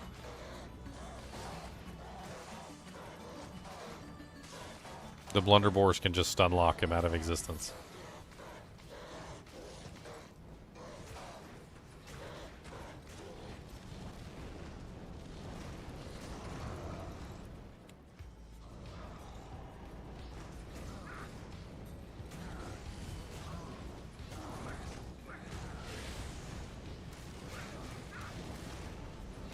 Alright, so this is Hustle. I'm fairly certain Hustle just fails this mission. In fact, I don't even have to even watch this. I'm gonna go take a pee real quick and I'll be right back. And, like, by the time I'm back, he probably still won't have even cracked the shell.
Alright, I'm back. So 2 minutes and 48 seconds, and we haven't even done 25% of the monster's HP. I mean, if I were to calculate based on the amount of HP that's missing, I'd say that's roughly about like 5 to 10%. And even if we give him the benefit of the doubt, and we say that that's 10% that's missing in 3 minutes, that's 10 times 3, so that would take him roughly 30 plus minutes to kill Diablo. So I would definitely say that Hustle is a failure as far as a boss killer. It doesn't seem to be a failure as far as like a pack killer, and it could be mildly useful to enhance the, you know, your army. Like you get an army enhancement there, although it's really annoying to have to go in and out of the aura. Like going in and out of the aura is really annoying because you're just like you just walk like 2 feet away and the aura disappears. And then you walk back into range and the aura reappears, and then you walk, you know, like, it's got a really small radius there. So, like, obviously not a good weapon for boss killing. DPS are going to be particularly low. It's not a very high DPS weapon anyway, like, even from that standpoint. So, we might as well just move on to Insight, which I believe is also going to fail this test. So, let's just switch over to Insight now. Let's go ahead and mark down a Hustle as a failure. And let's reset the clock. I don't think we're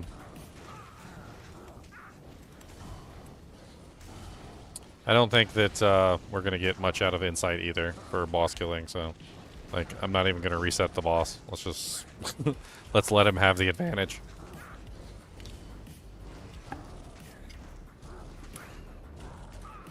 The problem with Insight is that, yes, it does have good damage.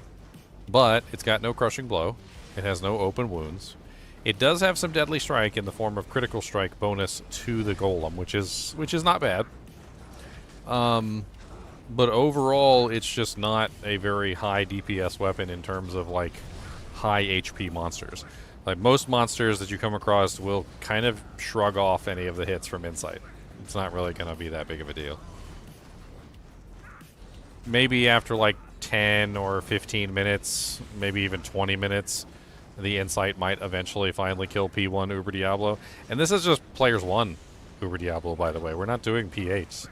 This is baby Uber Diablo.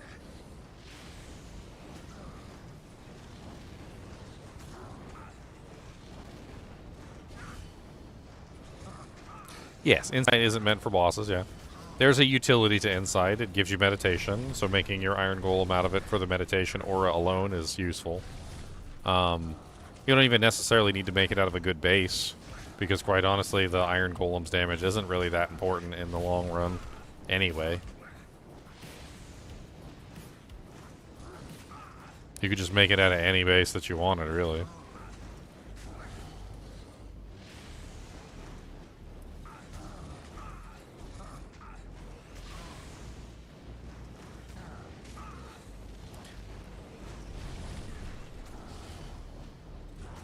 I mean, I gotta admit that his damage isn't, like, the worst thing in the world. Like, it definitely seems like he's doing a hell of a lot more damage than the Hustle.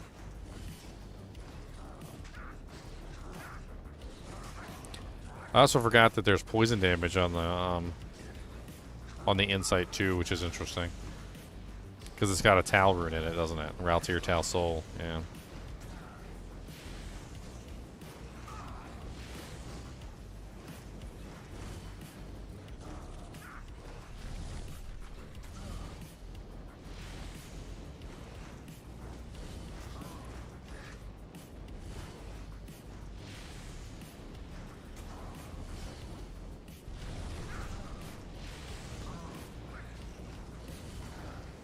Well, I made this in a good base, and it is an ethereal base, so, I mean, this is not a bad base at all. But in 3 minutes total, I think we've made about a little bit more progress than the Hustle. I mean, the Hustle, I think, was about 5 to 10% in 3 minutes. This one seems to be more like 15 to 20% in 3 minutes. So, I mean, if you were to multiply that out, like, say we give it the benefit of the doubt and say it's about 20% in 3 minutes, I mean, that's still 20, 40, 60, 80, 100 times 3, so 3, 6, 9, 10, 11, 12, 30, 14, 15. That's still a 15-minute plus bonus. And yeah, it has +6 crit. It was a perfect insight.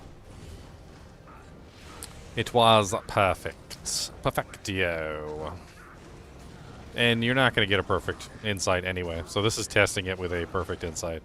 So we're gonna put this down as a failure. I think this is let's put like 15 minute plus failure. The DPS on it just isn't high enough to account for like what we're doing. Obviously we have better choices than 15-minute plus. You know, I mean, we already have like Black, which did 5 minutes and 35 seconds. Minotaur did 5:09.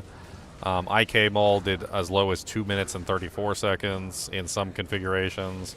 Windhammer did as low as 3 minutes and 10 seconds. Fleshripper did as low as 4 minutes and 28 seconds. Obedience did 3:11, 2:53. Cranium Basher did a 2:16, which was absolutely insane. Like overall, as far as DPS goes, it's definitely not the best choice. It's not even going to come close to some of the other crushing blow options. Let's move on to some of the other ones that might actually stand a chance. So we've got actually Malice is another one that I think is probably going to fail this because of the like lack of any crushing blow. It does have 100% open wounds though, which could be kind of interesting. And technically 100% open wounds means that I wouldn't have to actually use Prevent Monster Heal on the target, which is a benefit. So like that particular thing is a benefit to allow us to kind of like bypass things. I don't know. I don't think it's going to do very much damage, obviously. I made it in an ethereal man catcher just to really give it the best hope possible. So let's go ahead and run the ethereal man catcher.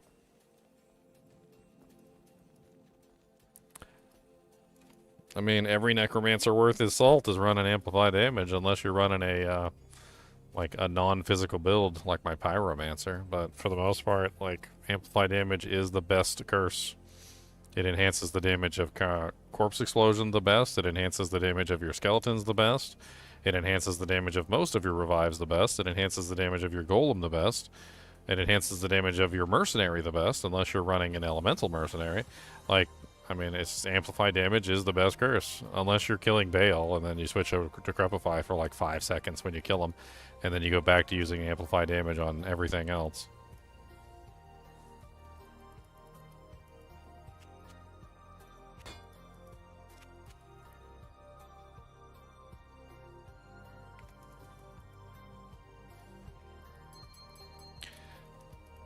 Alright, this is the one where he's still up, right? Like, we can just... Let's just go back here and let's just let him fight. I don't think the Malice is going to do very well anyway, so let's just... He's currently at the B in Diablo, so let's just run it and let's see what happens with this 100% open wounds. It's in a fast base. He's got the negative defense per hit.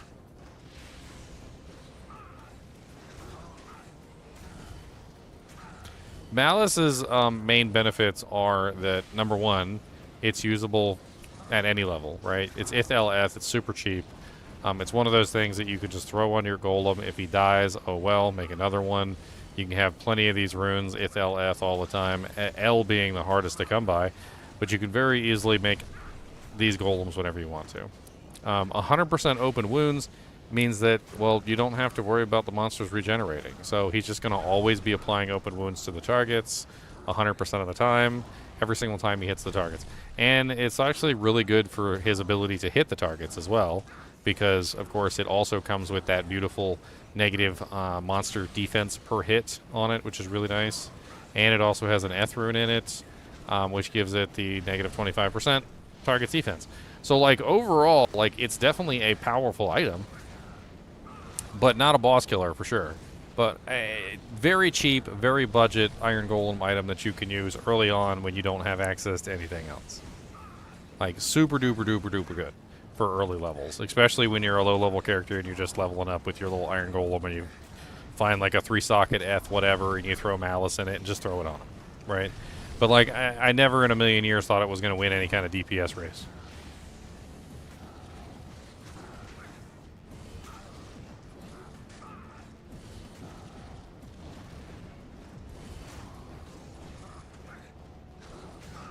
The other added benefit is that open wounds bypasses physical immunity.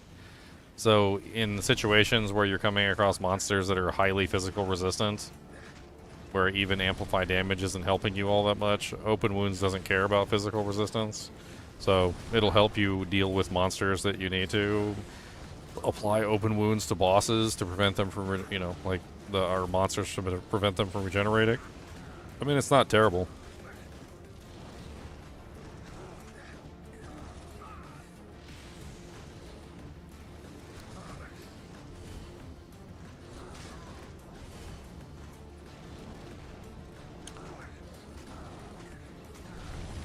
We're finally past the B.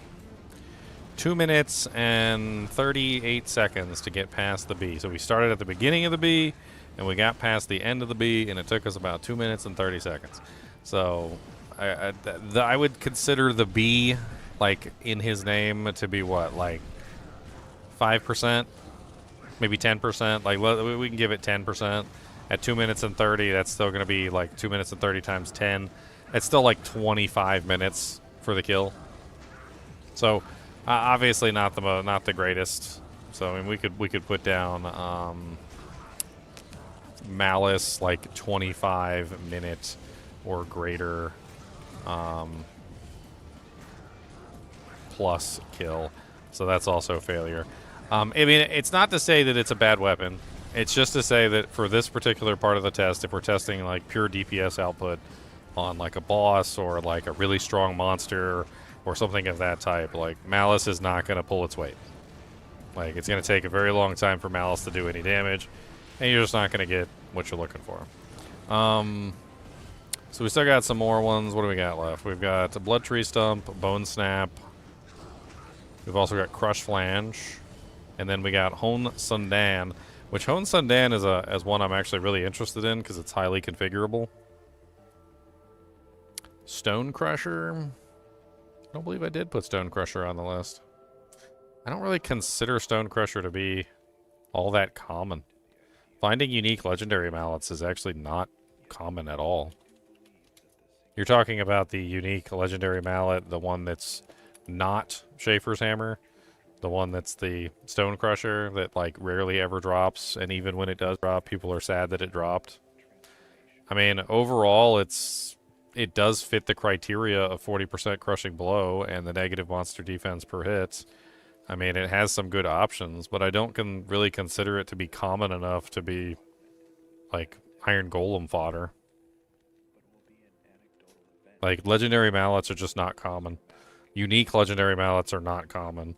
Schaefer's Hammer is not common. Even Stone Crushers are not really all that common. I mean, we're not just testing budget weapons, we're testing things that fit a certain set of criteria. Like, number one, it has to be inexpensive. Number two, it has to be available. And number three, it has to be cheap. So these are all very important things. If it doesn't fit one of those, it fails. So number one, it has to be available. Available is a very important distinction, right? So, like, for instance, Astrions was on my list, but I took Astrions off because Astrions is just not available. It's not something that you find all the time. You're not going to find a Astrions, and when you do find an Astrions, you're probably not going to turn it into an Iron Golem. Number two is it needs to be affordable. And what this means is that you can actually recreate it or purchase it in excessive quantity and not have to worry about like the price. Like, for instance, Insight is affordable because it's Raltier Tal Soul. You can make as many as you want. Malice is affordable, right? Like, these items are cheap and easy to come by. They're not something that you have to worry about. And then the last one, which kind of overlaps with number two, but it's not the same thing, is it needs to be cheap. And the reason why it needs to be cheap is because if it's not cheap, then you can't replace it, right? So if it's not replaceable, if you can't just go like, hey, let me go to my stash and let me just make another Insight, like, big deal, Raltier Tal Soul, or hey, I got a you know, a Hone Sundan Yari. Nobody even wants these that are not ethereal. Like, these are cheap, they drop all the time, they're highly available, and they're cheap, right? But Stone Crusher is not highly available, but it could potentially be cheap because nobody wants it. But being cheap is not good enough on its own. It has to be highly available and cheap and it needs to be affordable. So it needs to be all three things in a row. Like, Pride does not fit those qualifications at all. It is not cheap, it is not affordable, and it is not highly available. Infinity also, same thing. Not cheap, not affordable, and not highly available. It's like all three criteria, it's in the wrong place.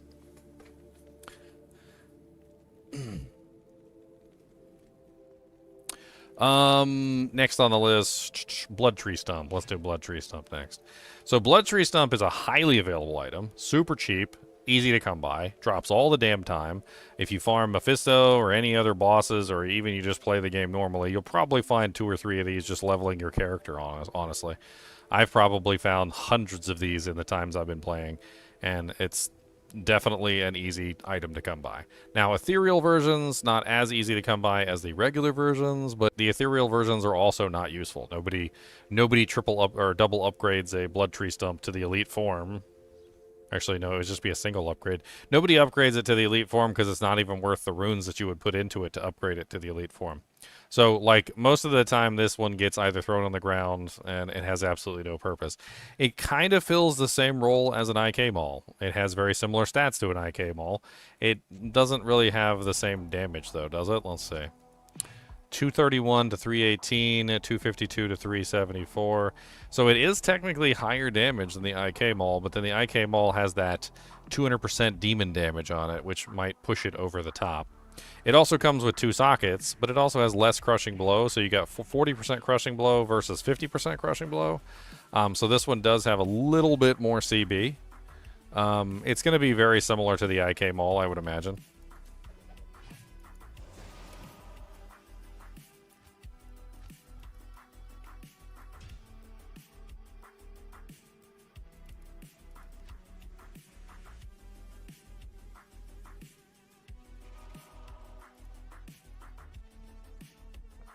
What do you need?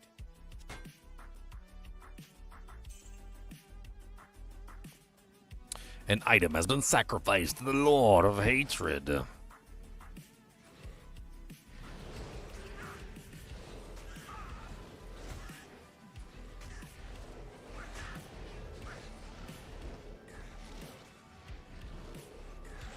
I don't know if it would be higher than his thorns. I think his highest thorns are better than level 15.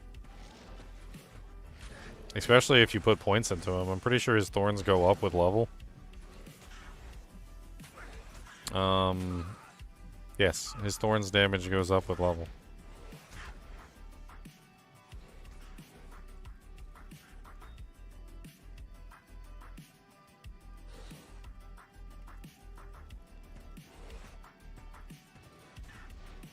I mean, Bloodtree Stump hitting kind of hard. I mean, theoretically, you could drop the runes into this thing and upgrade it to its elite form, which might actually push it over the top and, like, allow it to completely and utterly obliterate the IK Maul. I'm not entirely sure.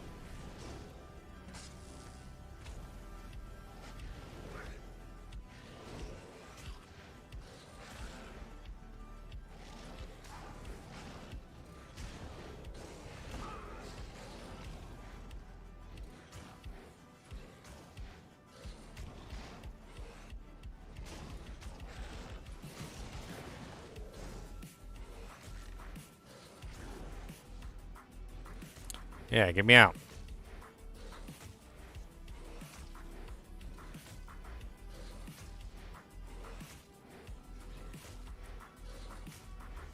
Can't see the segment he's attacking.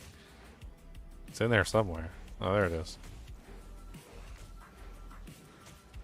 Is this P8? Now we're testing on P1. I don't have the wherewithal or the sanity to sit through a P8 kill. I value my sanity. I don't think if the Iron Golem takes, you know, like 5 minutes and 33 seconds to kill Uber Diablo on players 1, how long do you think he's going to take on players 8? If you don't value your own sanity, then you go ahead and do players 8. For me, I will stick with the P1.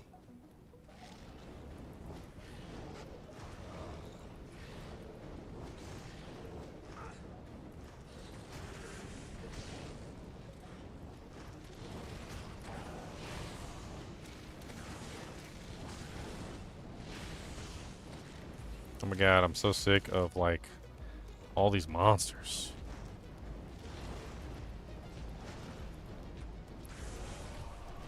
Okay, I think we've got it. And, of course, he puts a frickin' doojank around me.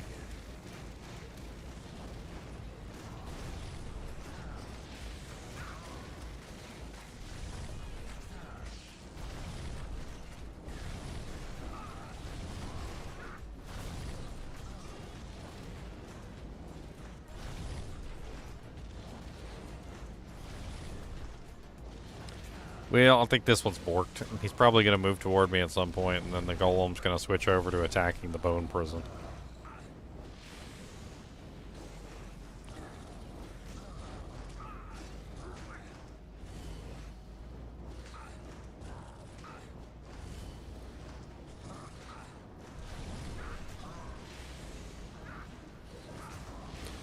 I did obedience. I did obedience in an F man catcher.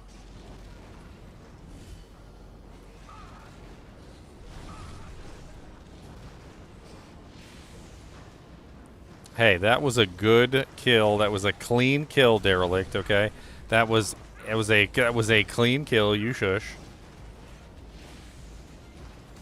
Don't you make fun of our 8-man barb Uber Diablo kill. Okay, that was clean. It was clean, and it was clean.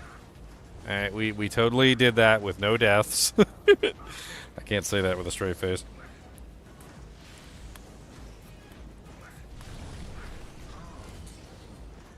With not a single death. Your insanity was not clean? Oh, man. Not the insanity.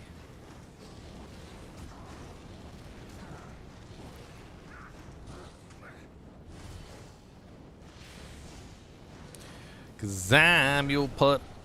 Wait, hold on. Beep, beep, beep, beep, beep, beep.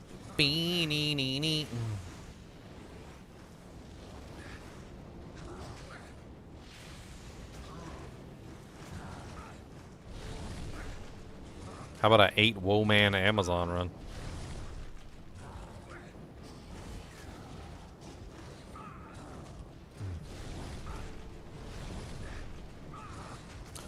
Eight Woman Amazonian. Amazon, come on down and sing this song. We got an Amazon. Come on, baby, Amazon. Amazon. I'm afraid he's gonna like stop attacking the boss at any point and just start working on the bone prison.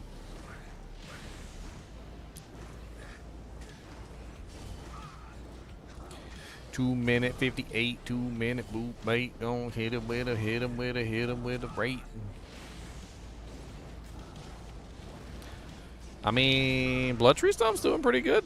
3 minutes and 10, and he's almost dead. He's very close. I mean, that final like 2% or whatever is pretty tough to get down, especially if you don't have the damage output. But I mean, I think he's there. I think he's got the damage output, so. He's going to be pretty close to the IK Maul, around like 3 to 4 minutes.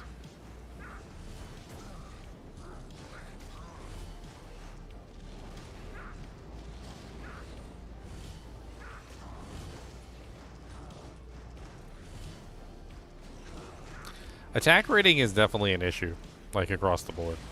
And I do feel like if I had, you know, like a high level enchant that I could give the mercenary, that a lot of these weapons would probably do a hell of a lot better. Of course, using an infinity would make a big deal because it would reduce the monster's defense, which would help out a ton with his attack, you know, his overall attack rating. I mean, it seems to be the curse of most melee characters in this game. We just don't have the attack rating to actually hit anything. And the Iron Golem is no different. Like, if we could see his attack rating, how much you want to bet his attack rating is, like, atrocious. He probably has some tiny little, like, 2K or, like, 4K attack rating or something. Like, an attack rating that you would never run on an actual melee character. It's probably really bad, I would bet.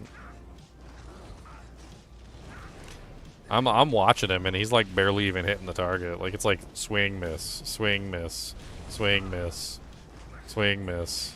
Miss. Miss. Oh, there's a hit. There you go. Miss. Miss. Oh, he finally hit him. Never mind. Miss. Miss. Miss. Hit.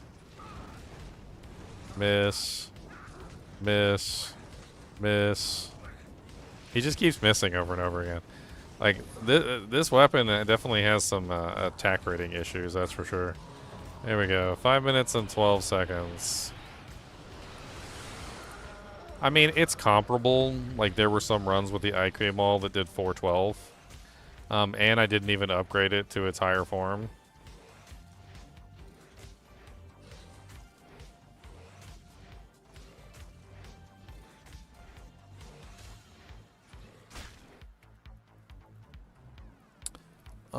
Dun, dun, dun, dun, dun. Let's see if we can get, yeah, I think one time is enough for the Bloodtree Stump. I think it's proven that it's a decent weapon. It's just not, like, super duper crazy.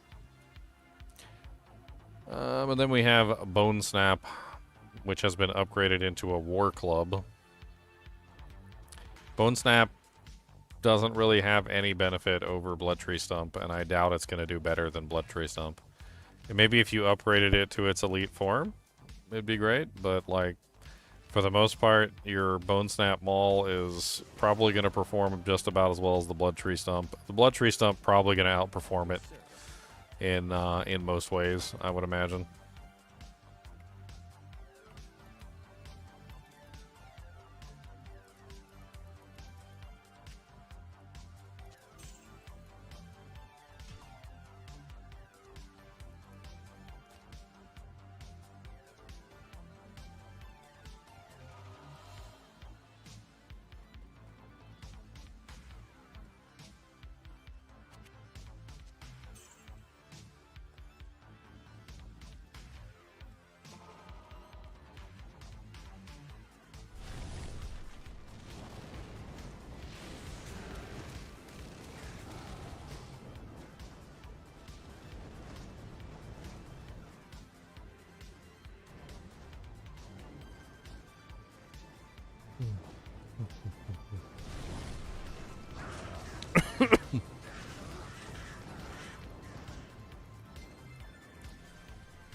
Them stupid bone prisons, man.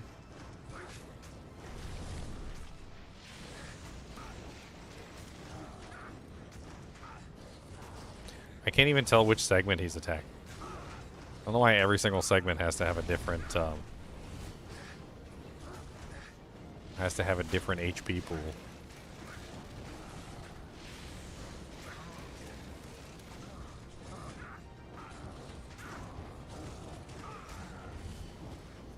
Alright, we're doing Bone Snap Maul now. Bone Snap has 40% crushing blow. It also has the added benefit of having resistances on it. So it's one of the few easy to come by items which has CB, decent damage, and resistances.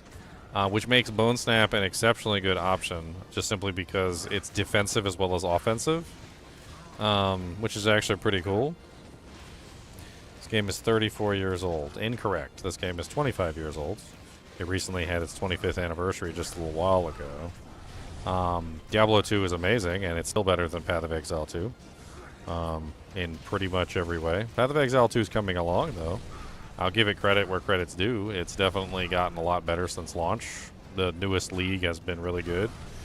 I did like 16 live streams of anywhere between 8 to 12 hours of live stream during the league. So, had a lot of fun. But I also have a lot of fun with Diablo 2 as well, which is still superior in a lot of ways. Like multiplayer, for instance, which Path of Exile 2 doesn't even like come close to touching. Multiplayer in Diablo 2 is still infinitely more fun than whatever the slop is in Path of Exile. Like, I don't even know what's going on in multiplayer with Path of Exile 2. It's horrendous. There's like an image that I was looking at like one day. It was like just a screen capture of one of my runs, and I was like, it's no wonder that like multiplayer is so unfun when the entire screen just looks like visual diarrhea.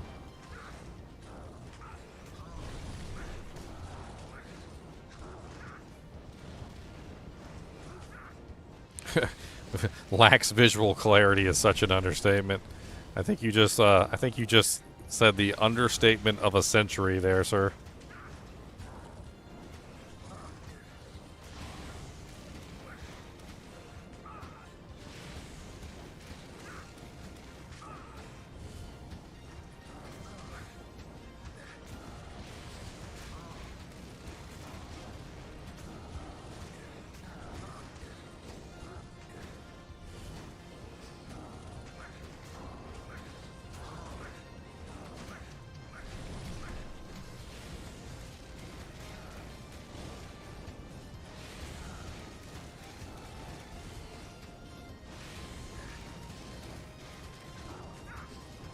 I mean, it's not doing bad.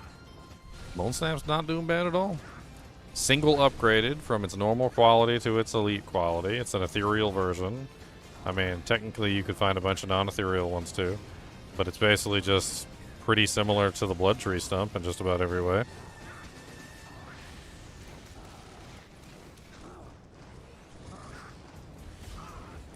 Some people put some blinders on when it comes to Path of Exile. Well, I'm not that kind of a person. I don't put the blinders on. I was having a conversation with some people on Twitter just the other day. Same exact stuff. People that can't understand why in the world people would prefer Path of Exile 2 over Path of Exile 1. And I'm like, Path of Exile 2 has a lot of problems. I was like, I played it. I had like 5 attempts at Path of Exile 1. It's full of things that are not fun and I don't like.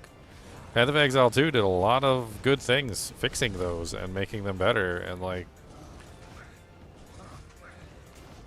people still defend that game though. They're like, oh, Path of Exile 1 is amazing. It's not dated at all. I don't know what you're talking about. The graphics don't look terrible. The combat's not jankety. What are you talking about? The gem system, it's exactly the same as the gems in the armor and the gems in the panel. Like, no, it's not. It's a huge change to move the gems over to the panel, and it makes it so much more fun. Visual clarity. I had like a post about visual clarity here. Hold on. Let me see if I can find my visual clarity image for you. So I took this screenshot. It wasn't even really that crazy. It was just like an average run in Path of Exile 2. And I was like, look at this visual diarrhea. Just absolutely horrendous visual diarrhea.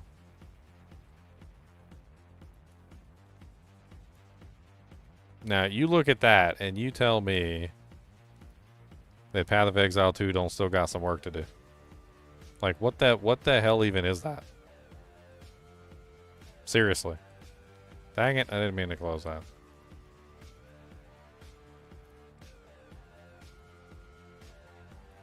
What the hell even is that?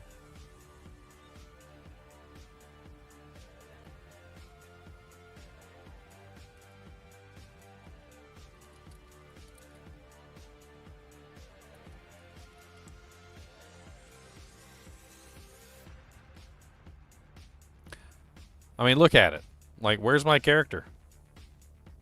Where's the monsters? Like, can you see anything on the screen? Like, what am I fighting? Is there anything alive? Are they dead? Like, what? There's fire there. Is that my fire? Is that their fire? Like, what class am I playing? Can you answer any questions?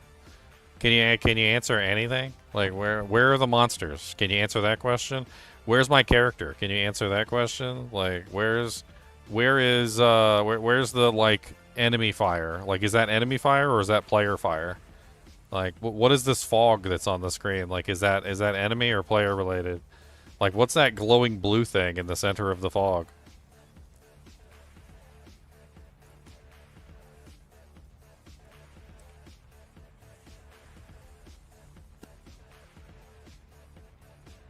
Hey, but the tree looks good though, right?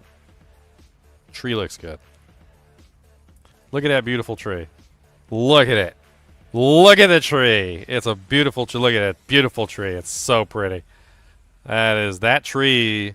That tree that tree is so not. It's so pretty.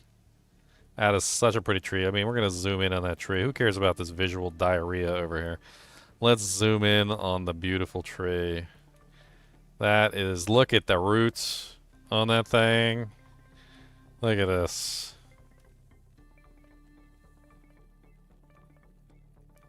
I've ever played around with a cleric build on a paladin? No, I never have, really.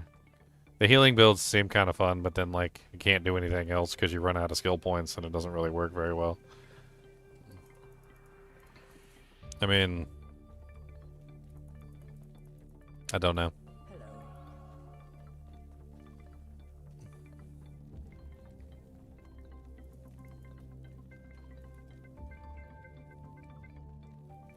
Alright, so we got...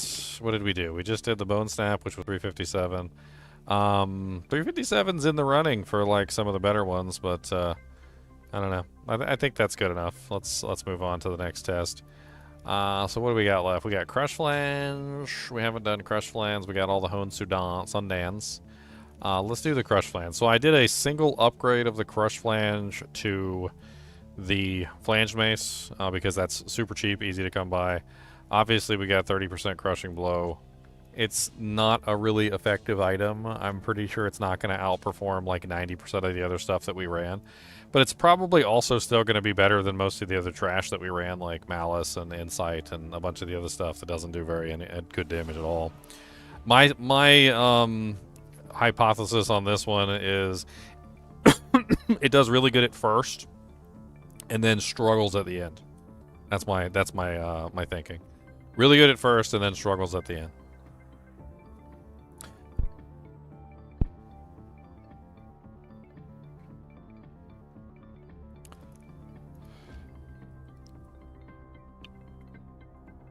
I mean, for a budget option, you really can't beat a Crusflange, though. I think one time during one season, like just in the beginning of the game, toward the end of the killing of the first Bale, so we killed our first Hell Bale. I think in that time period, I think I found like 7 Crusflanges. Like one from Andy, like another one from Mephisto. I mean, as far as items that are cheap, available, and also replaceable, yeah, this Crusflange definitely qualifies as all of those things. Like literally all of those things.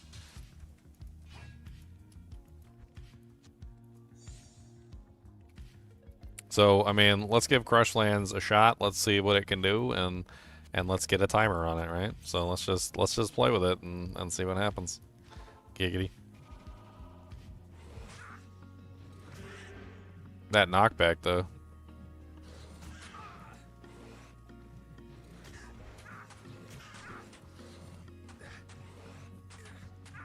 He can't do any damage. Actually, when he hits the slinger, he actually does halfway decent damage. Look at that. That's actually not bad. Unfortunately, the slinger is regenerating. I really should have given myself, like, a skill so I could kill things, which I didn't do. It's not very smart of me.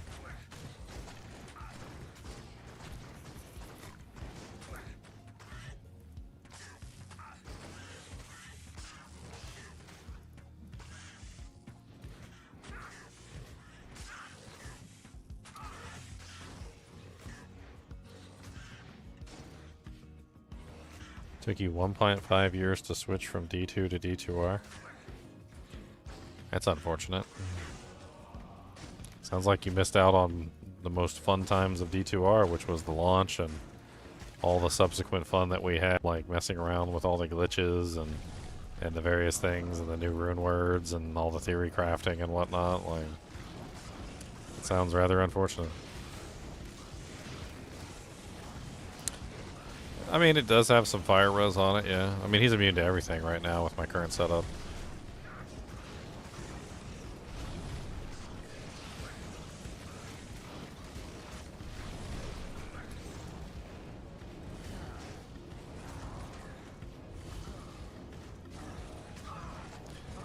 Alright, Crusflange it is.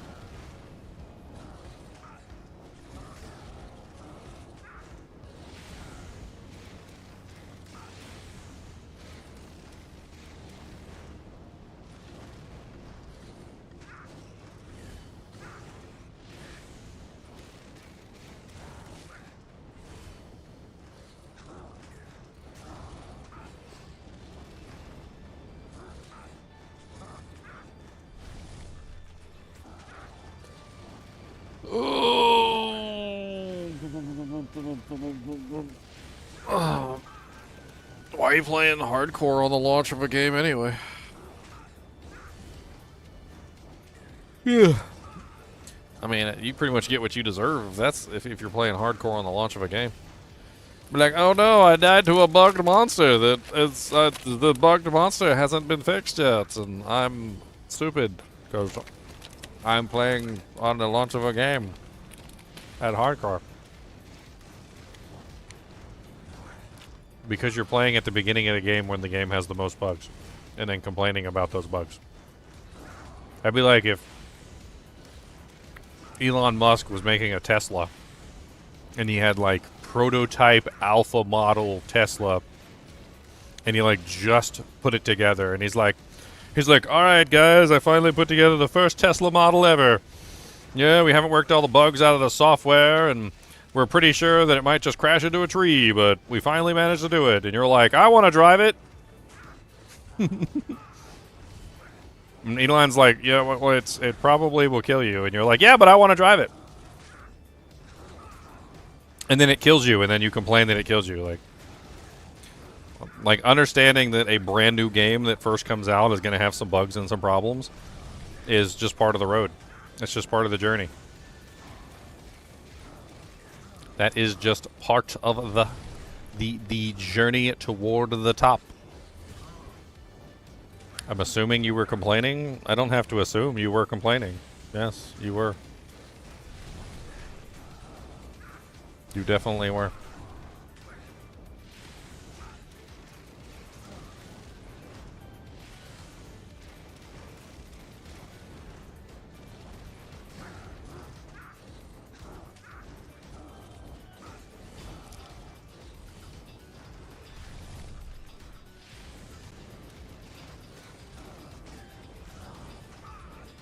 You literally said, oh yes, those bugged Death Lords killing my hardcore Necromancer in normal, great launch, which was obviously a sarcastic comment.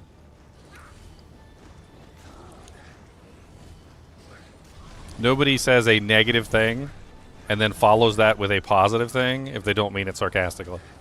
You don't go, oh wow, my socks are wet, this is so great. This is so great doesn't mean this is so great. It's a sarcastic comment because my socks are wet, right? Like you don't say, oh, my hardcore Necromancer died in normal difficulty, great launch, right? You don't follow those two together. Like that's just a sarcastic comment after saying something negative. That's how you do it. That's literally the definition of a sarcastic comment.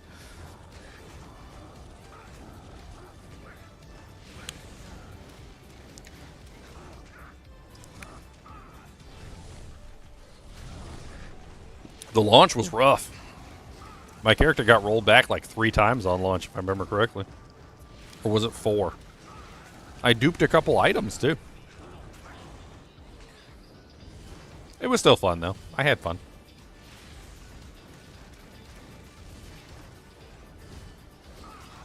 You know, Crusflange ain't doing bad. Like, I ain't mad at these numbers. This is actually kind of impressive for an item as available as Crusflange.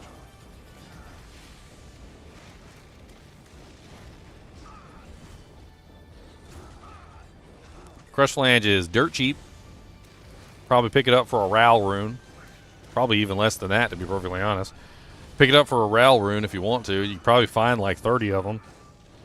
You can easily upgrade it for Ral Soul Perfect Emeralds. So you could easily upgrade it if you wanted to go that far. You don't even have to upgrade it because it's probably still pretty decent unupgraded. I mean, it looks like it's going to be comparable to some of the more expensive options. And it's honestly dirt cheap. Like we're having, what is this? We're on 5 minutes right now, and Bloodtree Stump was 5 minutes and 12. Like, it's close to beating out Bloodtree Stump at this point.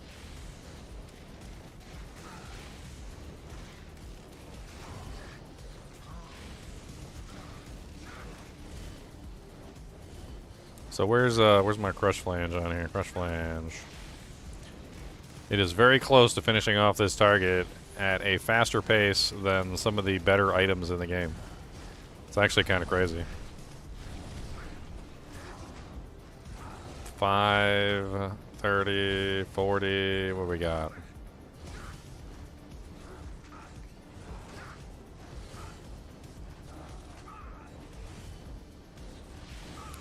I'm actually really kind of surprised at Crusflange. Like, this is impressive. I mean, granted, it's still much higher than a lot of the other items, but for a dirt cheap item like this, like, it's doing well.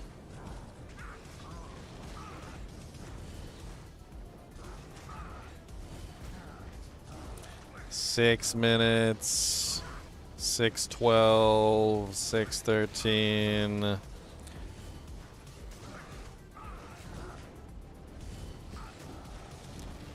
Looks like it's going to be somewhere around 6:30, 6:45. It's having a lot of trouble with this last percentage, which makes sense because it's a really low damage weapon. The low damage of the weapon is making it very difficult to finish off Diablo. So it's taking a long time to just slowly cut away that last percentage of HP. But I mean, as far as like reducing the HP to a low number that you could potentially exploit with other monsters, like, you know, if you have revives or you're a Bone Spear Necromancer or whatever, and definitely being a cheap option that you could potentially even like chain gun. I mean, can you imagine like you're over here fighting over Diablo and you just got like a cube full of like Crusflanges and like 2 more in your inventory, and you just like keep churning them out and letting them smack the target down so you can get the crushing blow off? I mean, it would work. It would work.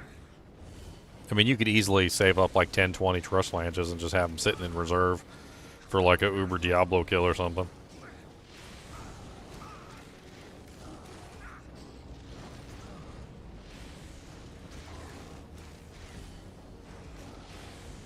And he really is having trouble with that last percentage.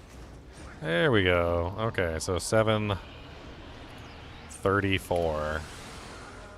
I mean, pretty bad, but still acceptable. Look at how fast he kills just like a regular Slayer. It's actually not bad. I mean, that wasn't like a horrible kill there. Alright, let's move on to the next one. Okay, so we have one more IK Maul to test, which was Shale Tal. I really don't want to do that, so, you know, screw that. I feel like the IK Maul already proved itself as a highly versatile item. Most of the configurations that we did didn't seem to change the damage very much, either adding attack speed or adding the Eth runes or putting a Tal rune in there or whatever. Honestly, you could just do whatever you want, whatever you have available. It seems to be good for the IK Maul.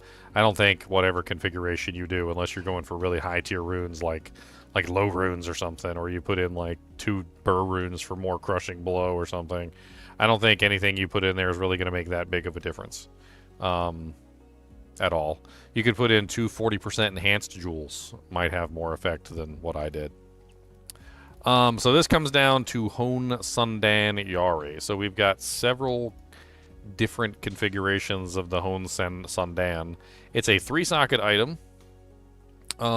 So we've got multiple different like runs here. So let's do 3 of these. We need 3 of these. Or 4. What do we... Actually, how many do we have? 1, 2, 3, 4. Is there any more in there? No. Okay, so we got 4 different configurations.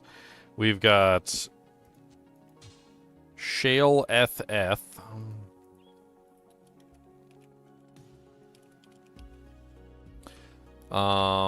We've got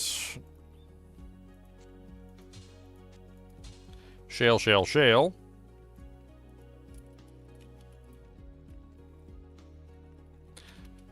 And this is important, of course, because like if you find one of these and you just want to throw random doojanks in it, what's the best configuration for the Hone Sundan? What's the right configuration to run with, right?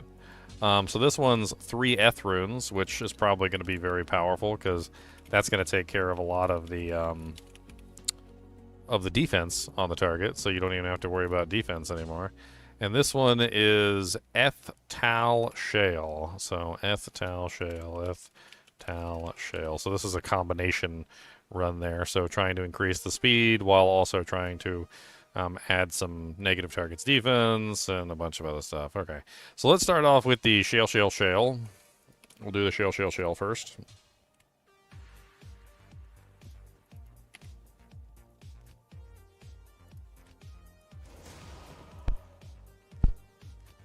All right, Shale. Afternoon.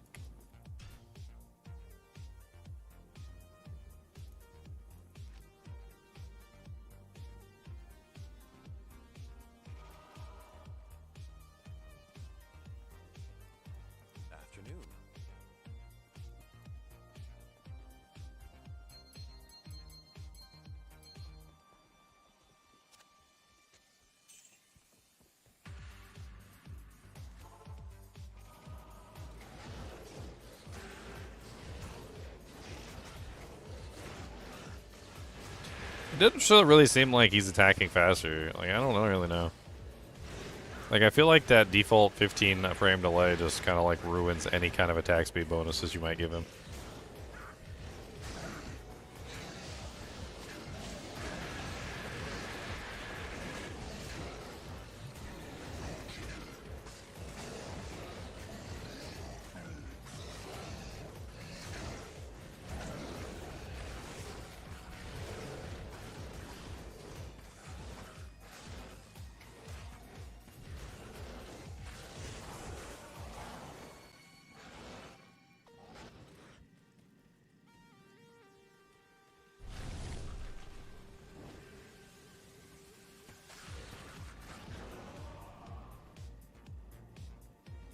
Yeah, runes are definitely something that I would suggest, but mainly for like high dollar items.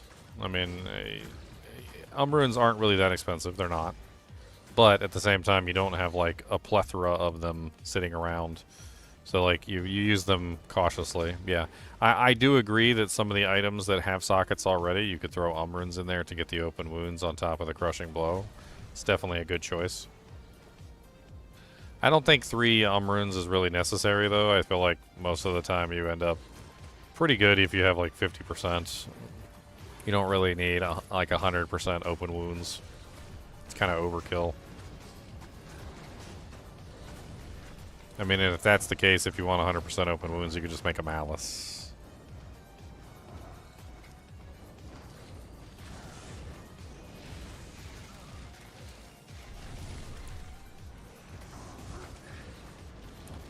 Alright, so here we go. This is the Sundan Shale. Right, so that's what we're on right now. Shale. Shale.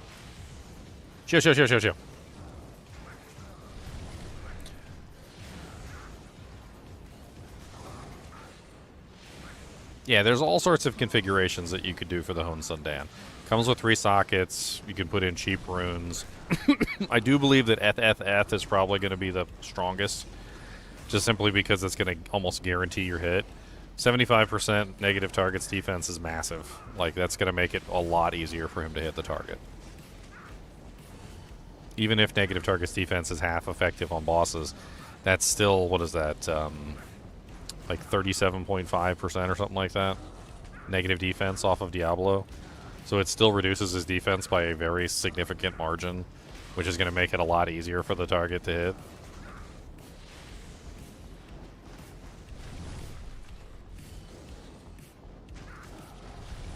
I'm also curious about Sundan because it's a slower weapon that has a it has like higher damage, but it's slow. And since that's another thing that's what we've been looking at recently, is that like the slower weapons tend to do better, right? So like if you have a Sundan with 3 Fs in it and it's slow, that might be better than 3 Shales, just in general. I mean, we'll see. I'm not really sure how much adding increased attack speed actually helps him, to be perfectly honest.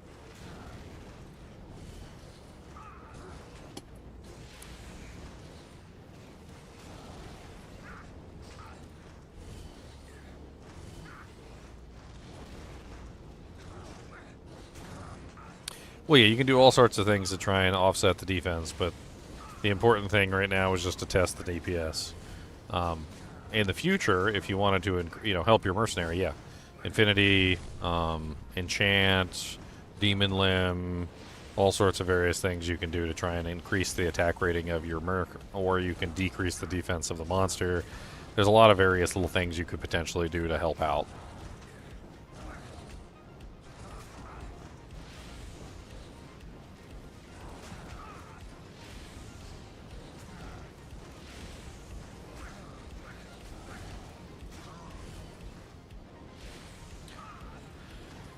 Boom, boom, boom, boom, boom.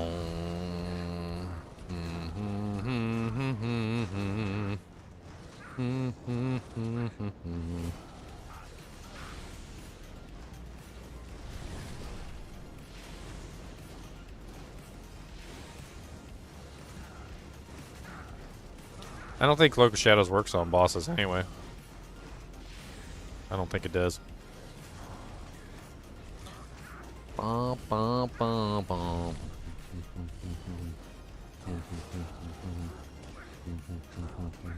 Cody, stop digging, don't digging, don't dig it, dig it, dig, dig, dig, do, diggy, diggy, diggy, diggy, dig, dog, do, don't beat it, digging, dig it, digging, no, no, don't dig'ems, no.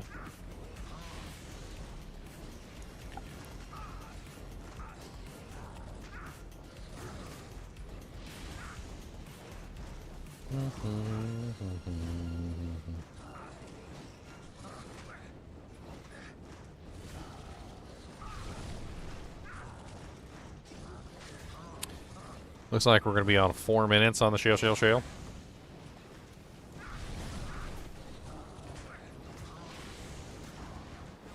It's closing in on 4 minutes. If he can get that last hit in. Come on, get the last hit. I mean, you can clearly see he's missing. He's just missing. There you go, he hit. Missing. He's just missing over and over and over again. Like, it's not a matter of the weapon being sucky. It's a matter of just he just doesn't have the attack rating to hit the target.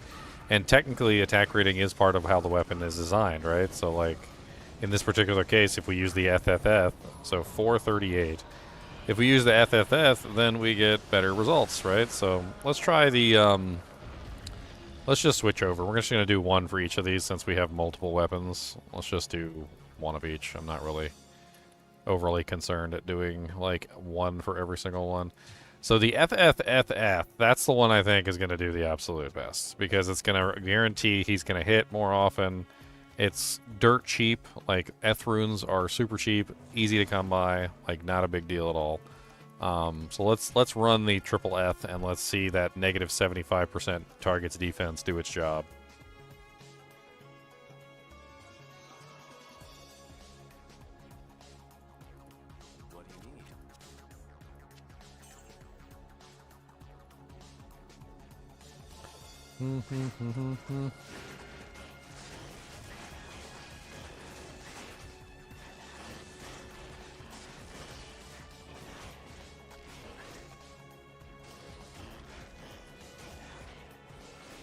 He definitely ain't having no trouble hitting those guys.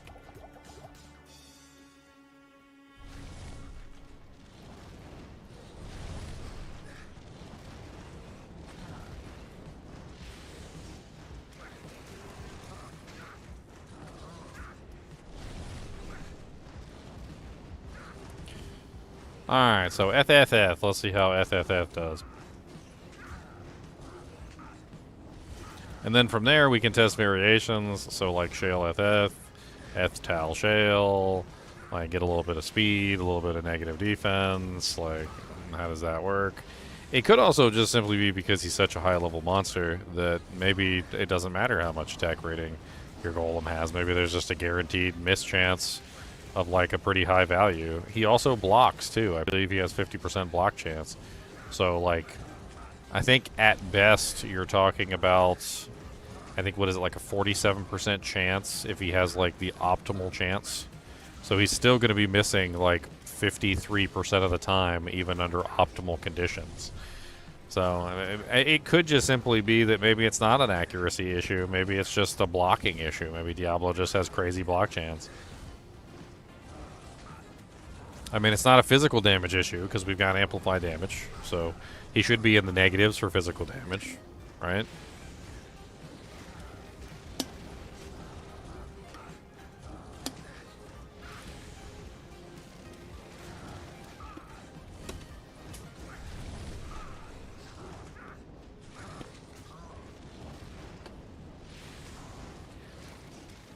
I mean, he's on track. Already passed the D. And he's 1 minute, only 1 minute, 38 seconds. That's pretty dang good. I feel like he must be hitting a lot more often to get that low or that quickly. Still got to do, like, the remaining percentage, though, so.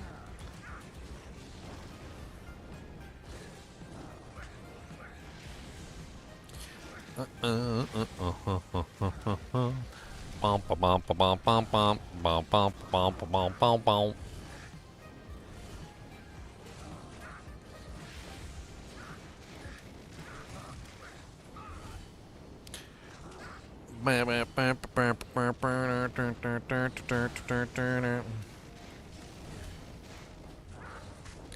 Act 3 Merc or Act 1 Merc, clear speed test soon. Huh? I mean, they both could be moderately effective if you built them properly.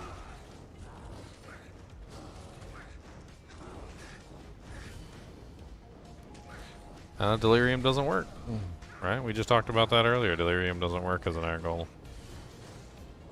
It doesn't work.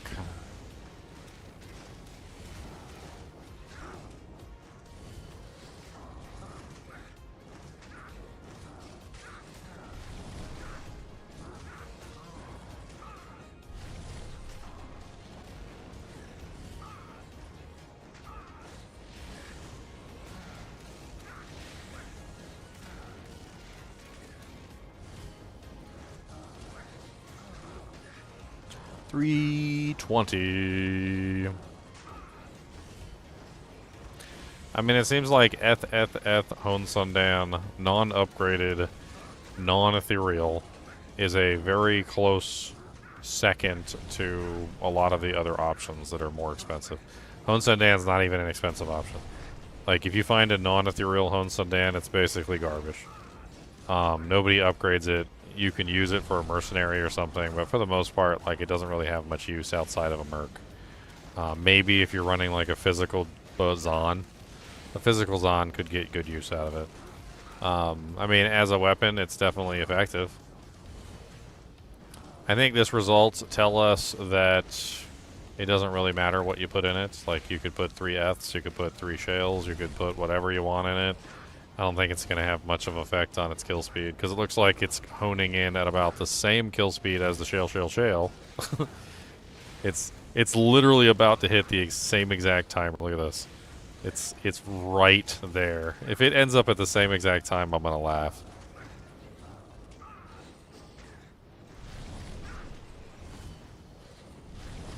That is so freaking close. 38, 39, 40. Oh, it's going past it. Okay.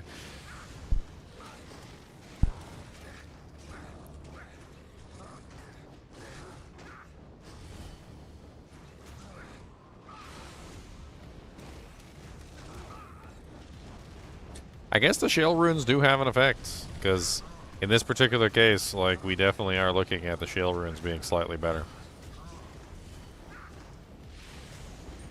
Yep, 508. Okay.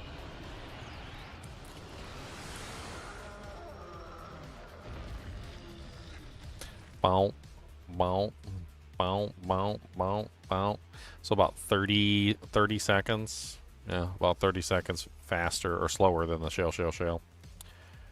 I don't think there's any reason to test all the variations. I really don't. I think we've come to the conclusion that Hone Sundan is a good item. There's nothing wrong with it. Depending on what you put in it, you could potentially change the results a little bit. I think the reason why the triple shale worked better was just simply because you can't bypass block chance. So having more hits, I think, allowed the bypassing of the block chance better.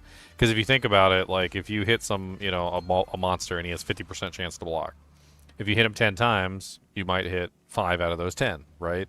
If you hit him 20 times, you might hit 10 out of those 10 or 20, right? So like I think what it is the shales are just allowing him to attack a little bit faster and get more hits off like per cycle, and the more hits per cycle are essentially just allowing him to have a what's the term? Just a greater number of chances to bypass the block chance. I think that's what it is. And that's really all it is. It's just a greater number of chances. And I did notice that across the board, if you look at the testing, a lot of the items that do well tend to be fast weapons. Like Shale has 3 shales in it, obviously. Windhammer, I think, has like 60% increased attack speed, and it did very well. IK Maul has, 40% attack speed, and you can put even more in it with 2 shales. So it seems to do better in that regard. The the options are there. I mean, 2 Eth runes didn't work bad in IK Maul, but the shale runes did seem to work slightly better-ish. Don't know. The best time that I had for the IK Maul was 234, though, with 2 Eth runes. So I don't know. Windhammer didn't have any runes in it. It was just 310, 316, and then 441.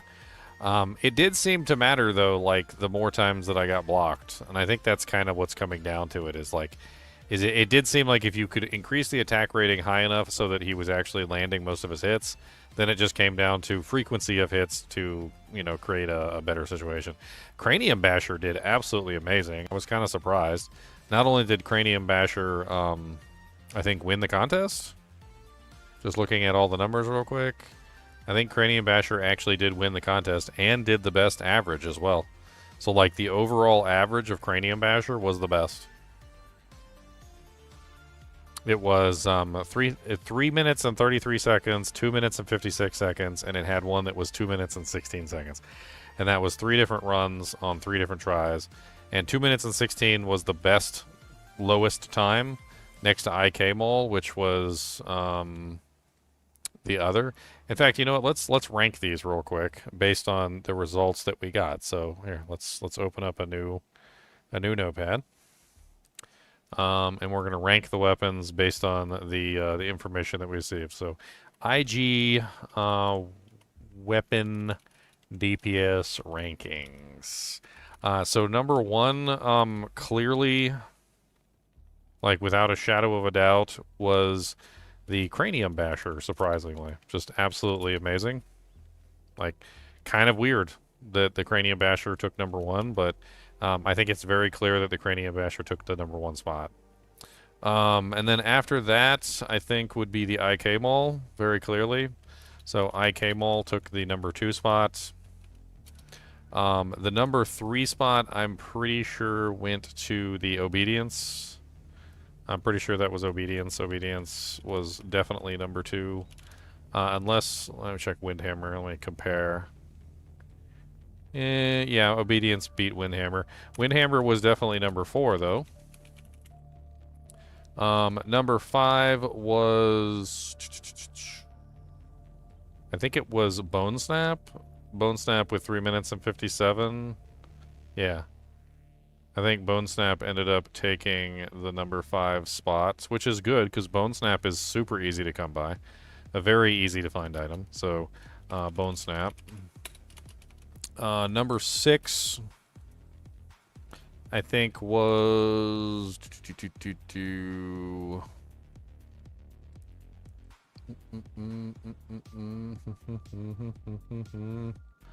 Trying to, like, get my numbers here. Let's...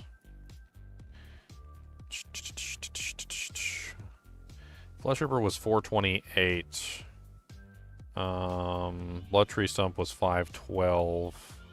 Minotaur. So Fleshripper is definitely number 6. Number 7 was the...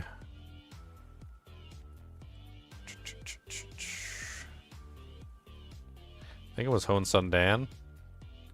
I think Sundan was number 7. Number 8. Was probably Bloodtree Stump, I think. Oh no, it was Minotaur. Minotaur. Number 9 was Bloodtree Stump. Number 10, I think, was Black. I think Black was number 10. Well, some of these are actually really close. Like Minotaur, Bloodtree Stump, and Sundan were all very close. I mean, you could honestly even say they might have been tied. And it really does matter for Iron Golems, because for Iron Golems, it's about availability. So, like, are you going to have an infinite number of Cranium Bashers available to make your Iron Golems out of? Probably not, right? So you're just going to collect these items as you're leveling. So anytime you see these items, like when you see a Cranium Basher, you're going to grab it, put it in the stash. When you see an IK Maul, you grab it, you put it in the stash, right? Obedience is something that you have to make, so you're going to look for obedience bases. Windhammer, you find those. Like Bone Snaps, you find those all the time. Fleshrippers, Sundans. And I think that, like, really what it comes down to is, like, you're really just working through an availability list at that point. Like, what do I have available? Like, how many IK Mauls do I have left? How many obediences do I have left? And so forth and so on, right? Like, you're just gonna grab what you have available. Bone Snaps are gonna be more available than IK Mauls, for instance. You're gonna have more Bone Snaps on hand than you're gonna have of anything else, because Bone Snaps are a low-level item to drop all the time, right? So you can have like 10 or 20 Bone Snaps sitting on a Bone Snap mule somewhere to just pull off Bone Snaps whenever you want to, but you might not have as many IK Mauls sitting around for the same purpose. Cranium Basher, while it seems to be the #1 choice, is probably also the least available item on the list. I don't really find that many Cranium Bashers, but it's also not really a very, like, you know, sought after item. So when you do find one, you usually end up with like 2 or 3 of them sitting on a mule somewhere that nobody ever uses. So having a Cranium Basher in reserve to use certainly doesn't hurt. So Black was number 10. And what else do we have? I think there was like nothing else really all that good. Am I missing anything? I've already got Windhammer. Crescent Moon was pretty bad. Oh yeah, Crusflange. Crusflange was like dead last, but also very available. I was actually kind of surprised at Crusflange. I didn't expect it to be as good as it was, but it was actually not bad. It was a very decent item that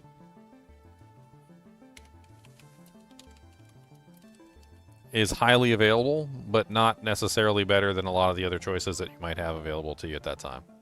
It's also about level, too, so, like, you never know what you're going to actually have access to as you're leveling up a character, so you might want to level up as Iron Golem.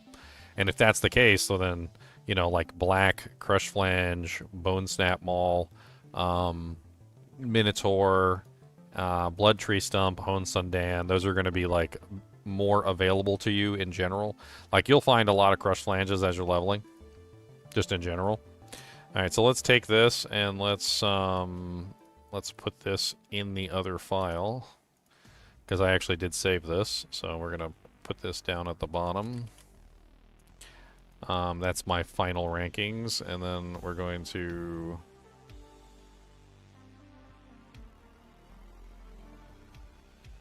take this final ranking and we're going to put it into the video.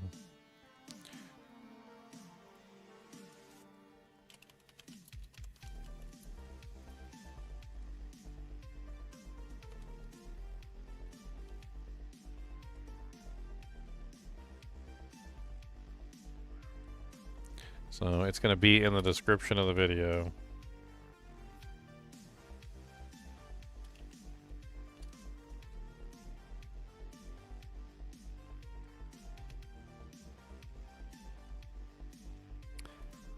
And file save. Alright, well that was 6 hours and 21 minutes of Iron Golem testing that I'm never going to get back. 6 hours, 21 minutes of Iron Golem testing. Now, I'm going to do something selfish for myself, and I'd like to go over the patch notes for Path of Exile 2. I think I'm going to record them and then post them separately or something. I don't know. We'll see. Let me take a look and see how long these patch notes are before I decide whether or not I want to like go over them in a separate video or not.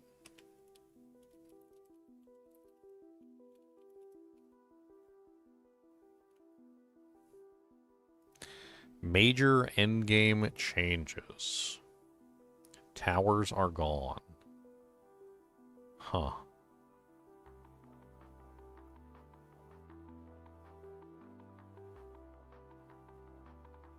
Well, I guess let's watch the video. I haven't actually watched the video yet. Hi, I'm Jonathan Rogers from Grinding Gear Games.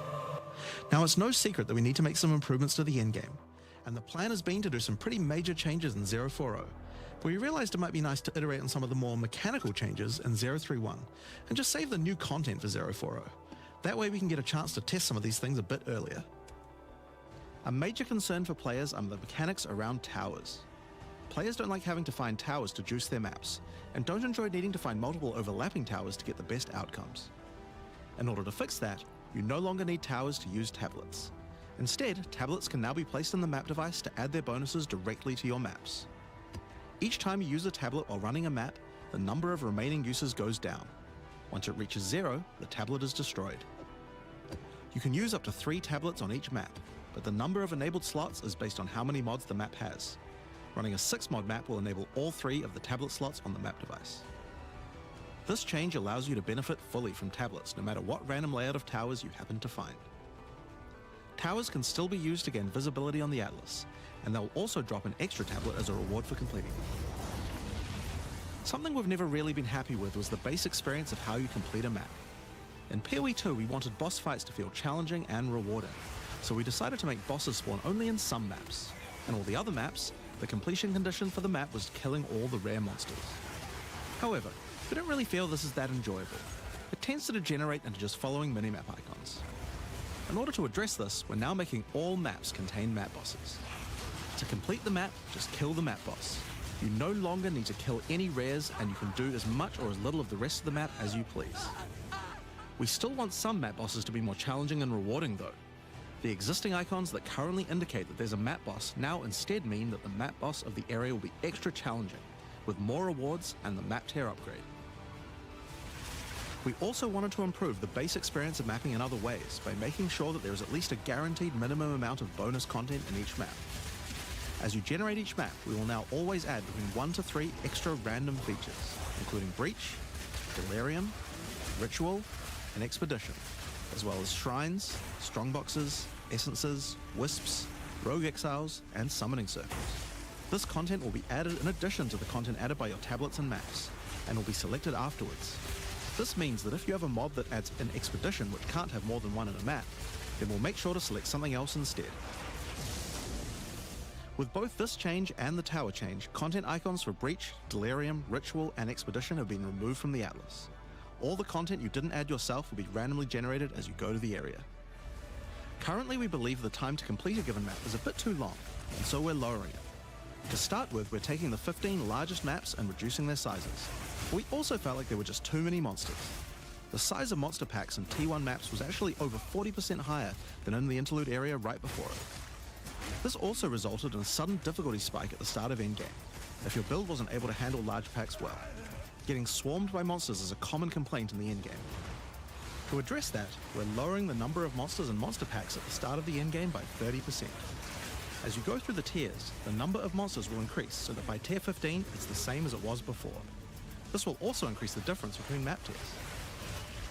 We're also making a change that PoE1 already had, where maps with very open layouts have slightly lowered pack density compared to the more closed indoor maps. This was done in order to prevent you getting swarmed too much in open maps, and so we're doing this for PoE2 as well. This should significantly reduce the time taken to clear maps, and reduce the difficulty that many players are experiencing as they enter the endgame. Now there are still a lot of other new features and content that we want to add to the endgame, but we believe that these changes are a good step towards improving the base experience of mapping. Even melee or AoE. I mean, that comes down to like their decision to put tons and tons of monsters on the battlefield. That's part of the problem. So like, with tons and tons of monsters on the battlefield also comes with the responsibility of having to kill tons and tons of monsters. And if you're a melee character that does really good damage on a single target, well, then you don't get good damage on AoE. So, like, yeah, they add AoE to everything because they added tons of monsters that need to be killed.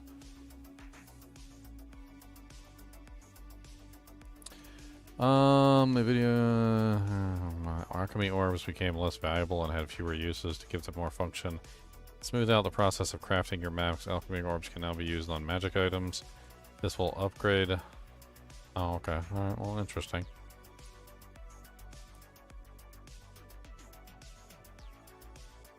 Well, I'm not really sure. I mean, like, the tablets applying to the areas instead of the maps is interesting, but then you gotta, like, haul around a whole, like, bag of tablets with you everywhere you go. I guess. It's kind of weird. Reducing the map sizes is... I don't really care. Like, I didn't really think the maps were too large anyway. Like, I had fun running through the maps and killing stuff. I guess people who are very excited about getting to the next Dujank as fast as possible maybe are, like, complaining about the map sizes, I suppose.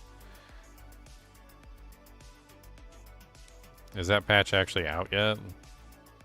No, it doesn't look like that patch is actually out yet, so... it'd be what it be, I guess. Windows, 0.31... 0.3.1 come out.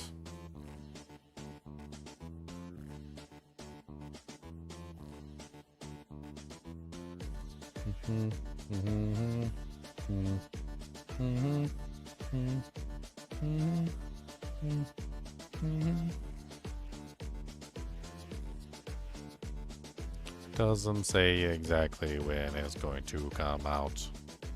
Is it already out? I do not know without a doubt. I mean, we could always boot up the game real quick and check, I suppose.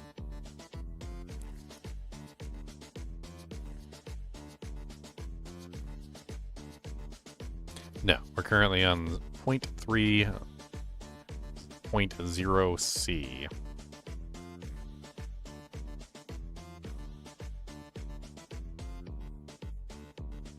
I think that honestly, this Path of Exile 2 season has been my most favorite season so far.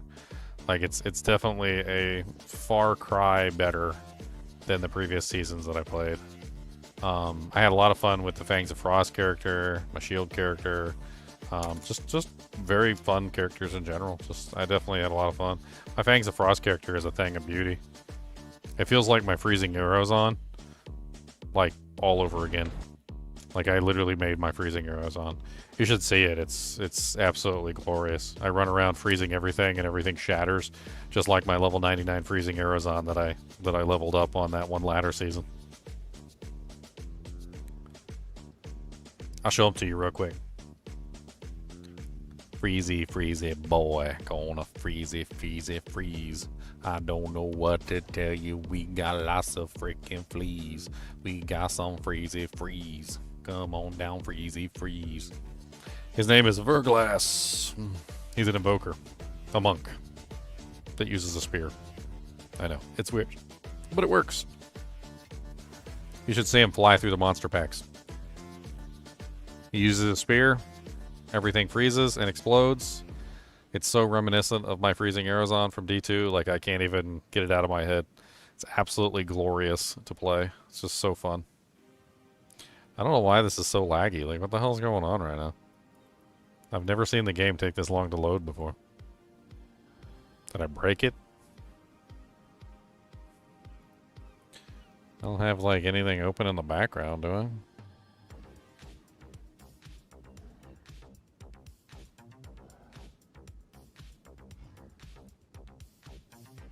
CPU's barely even on 60%, 54%, like big whoop. 27 gigs out of 128 gigs of memory, like okay. So SSD's got like 4% utilization. What the hell is going on?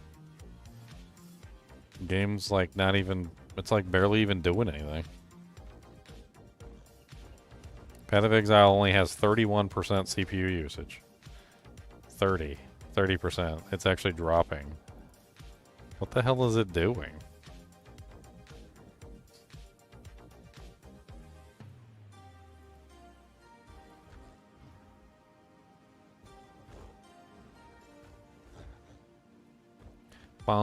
Boom, boom, boom. Boom, boom, boom, boom. Wow, that took way too long. Let's see if I can remember how to play my character real quick. Hey, look at all my exalts.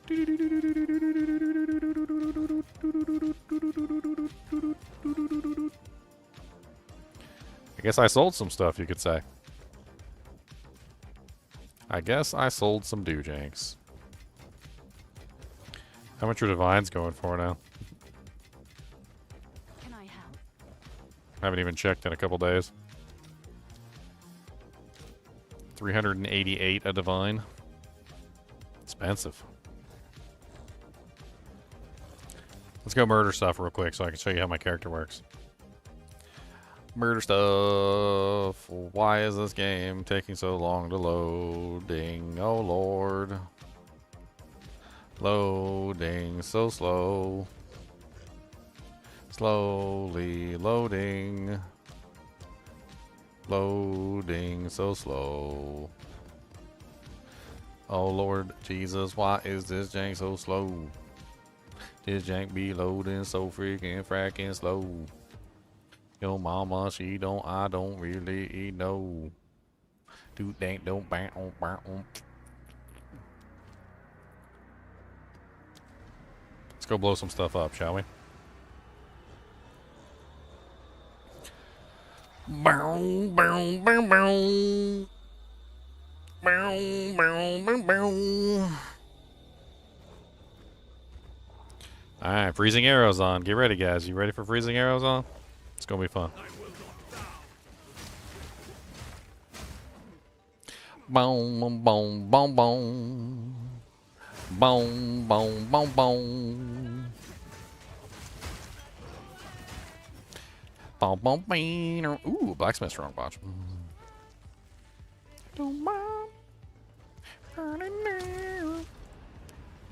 Bow, bow, bow.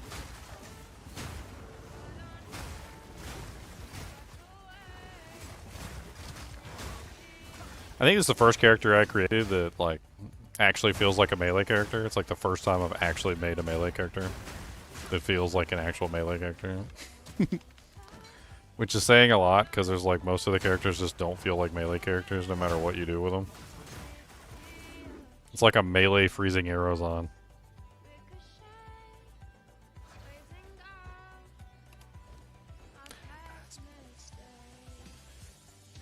Bum, bum, bum. Beep, bam, bam, beep, bam, bam, bam. Ching, ching, ching, ching, ching. Ching, ching, ching, ching. He's got this really neat ability too. It's called Elemental Sundering. It basically allows me to cause a monster that's frozen to like pop. So what I can do is when I'm fighting like a particularly tough monster, usually bosses, I can like just press the button and make them explode. Ooh, nice. We got a researcher strongbox. I like those.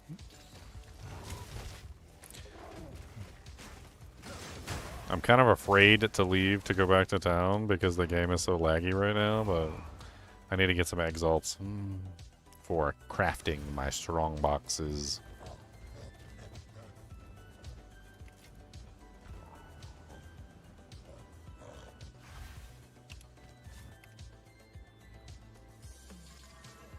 I definitely had a lot of fun this season in Path of Exalts.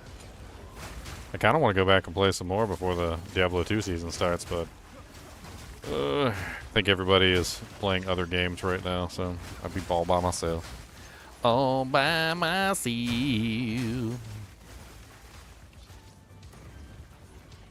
I mean, I don't mind being all by myself, I guess.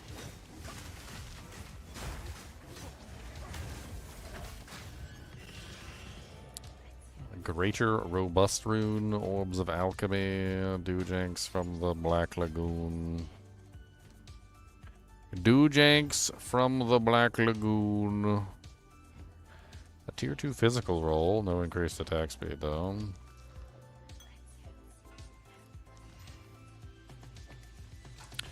Bow, bow, bow.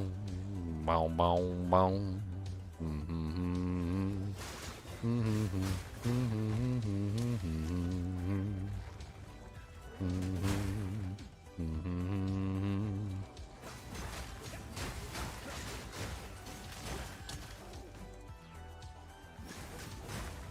Die, punk.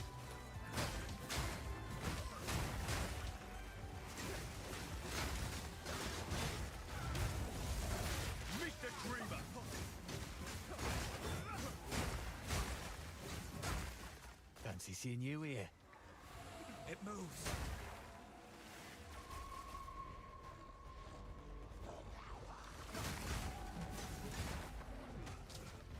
Where you going? Don't lose him now.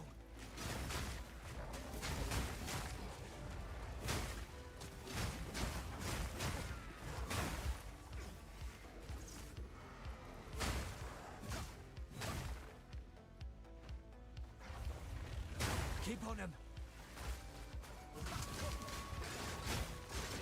There's our target. Strike fast. A gold work tower shield, huh? The spirit calls. Ooh, 8% physical damage reduction? And a T1 block chance? Chance to recover. It's kind of nuts. Up for another hunt.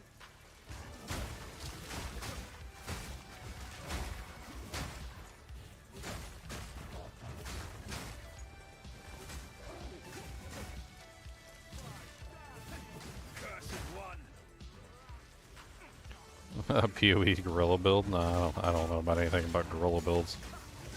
Just having fun with my Fangs of Frost character.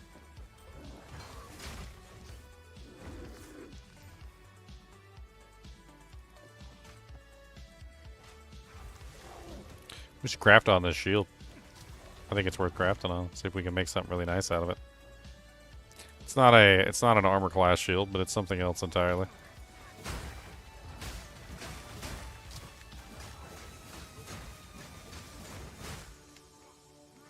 It needs resistances is what it really needs.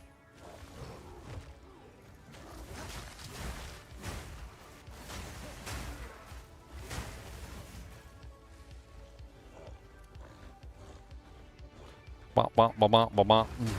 Bop, bop, bop, bop, bop, bop.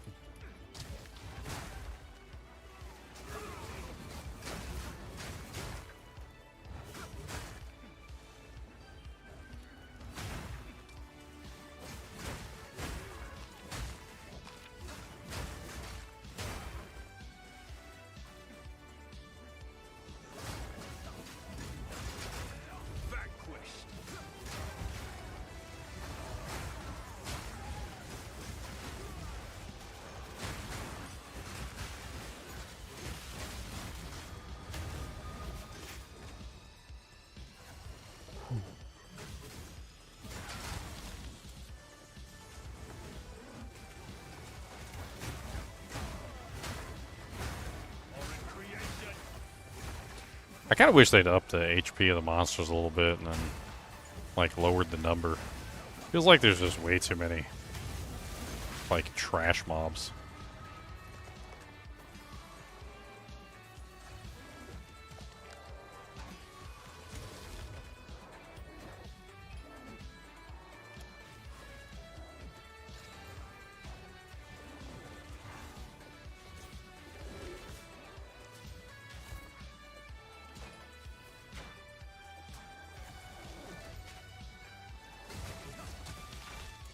Get off my butthole.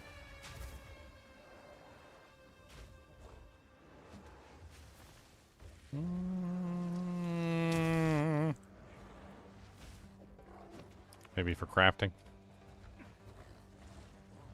It's got some nice T1s on it.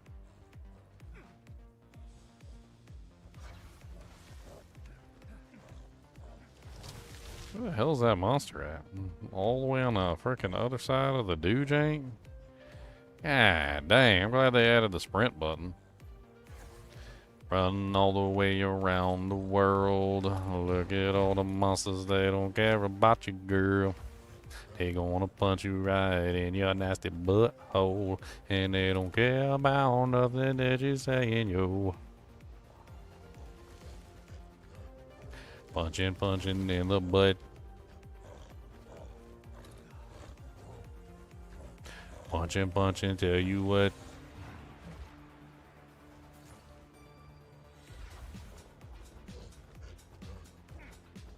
What's up, Cassetto?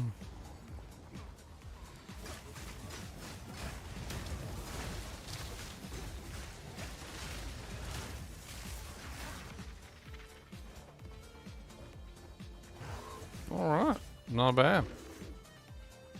Not bad. Alright, let's go craft on this shield. This seems like a really fun shield to craft on. I really just wanted to show you guys my character, but I found a cool shield and I want to craft on it, so.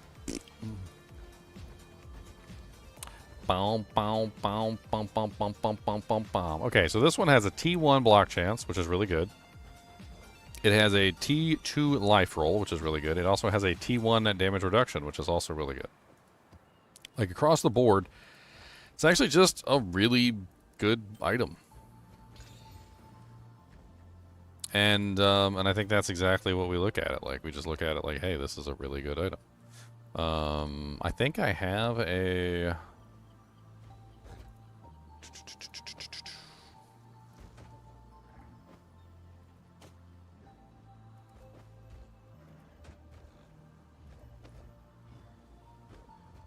Dang it. Alright, what do we do with this shield? Do we do essences? I don't think we do an essence. Because we don't want to risk removing that physical damage reduction. I think that's worth too much. I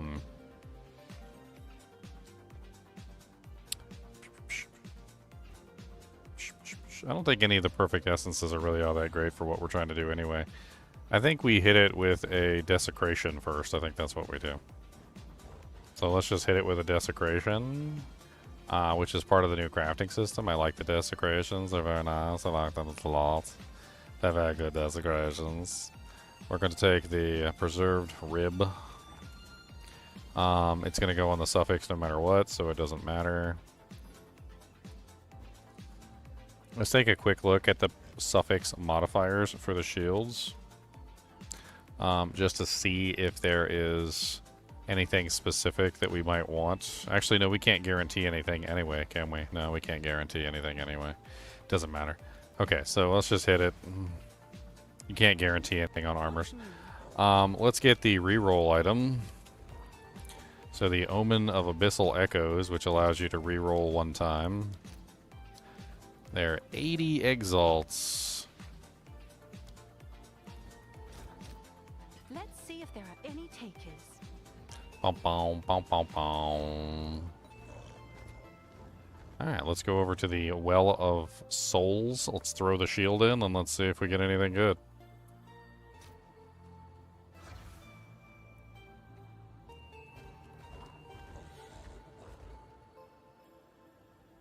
Alright, so Omen of Abyssal Echoes. Chuck the shield in. Alright, so we got 38% fire res, reduced attributes, and 14% damage taken, recouped his life. Meh. Bunch of meh options. I mean, 38% fire res is nice, but I mean, we can get so much better than that. Let's reroll. 15% to cold and chaos res. Now that's what we're looking for. Now it's got chaos and cold res on it.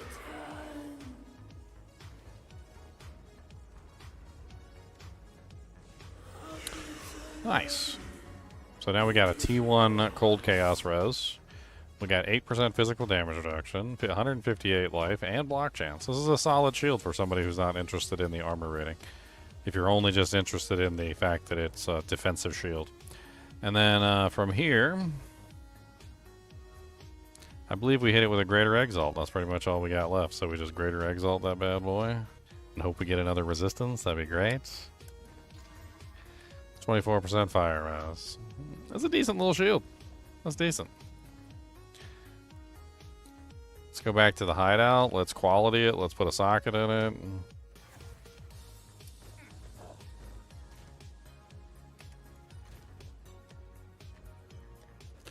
Hit that jank with some quality. Throw some sockets in it. And then from here you could try and corrupt it. You could try and get some extra do-janks on it. You never know. Or you could just corrupt it and like screw it all up and then end up with nothing good, which is also a possibility. Season's pretty much over anyway, so let's just smash it. Let's slam it and let's see what happens. Here we go. Alright, so that's our base shield, and we're just gonna hit it with a Val Orb. Let's go. Bam.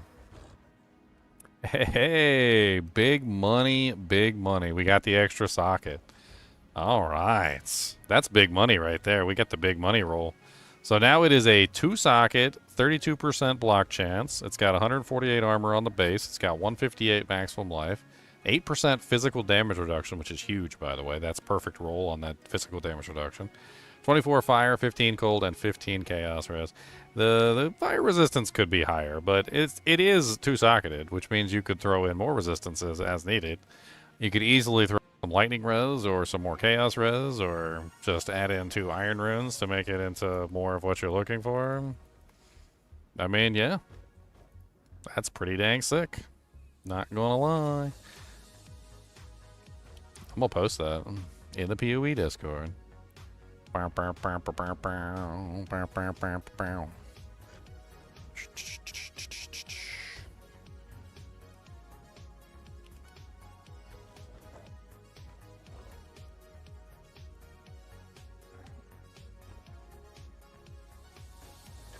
What do we put in there socket-wise? Like, I mean, we could leave it open for whoever wants to mess with it, but... I mean, I could easily just drop 2 iron runes in there for the time being. Why not?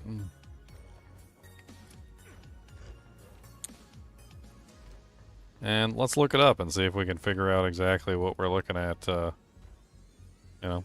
Let's see. So, we have a shield, so let's put in shield and let's see how much it could potentially be worth. So, physical damage reduction. Additional physical damage reduction, 8%. Right off the bat, I bet you there's very few like that have 8% and also other good stats. So let's put in block chance. So increased block chance. This is what, 26%? So let's put a minimum of 26%. I used the wrong one, didn't I? I need the local. Alright, there we go. Already down to 676 matches, and we haven't even added in the other bonuses yet. So we also have life. Maximum life, and it is 158. Now we're down to 97 results. And then we have chaos resistance. So let's put chaos resistance 15% minimum. Now we're down to 5 results. We're getting good here. Alright, and then we also have fire resistance, so let's put fire res. No results found. That's pretty much what I figured. Let's take the chaos res off and let's put on the combo one, cold and chaos resistances. So we've got 1 shield up here for 1 divine. Is it even close to ours? Let's see. Armor is way lower. It's only a 167. It has 30% increased block chance, which is better than ours. It has physical thorns damage on it, which we don't care about. It has more life. It has 17 cold and chaos. It has no fire res. It doesn't have 2 sockets. So I would wager a bet that this item is probably worth, I'd say about 2. Maybe 3 divine. Throw it up for 3 first. Seems like a good deal. Lower it as we go along. Just play around with it and see what we get. Everything in here needs to be reduced. Price drop. The new sale shop in here is absolutely amazing, by the way. I love it. Boom, boom, boom, boom, boom, boom, boom, boom. Price low.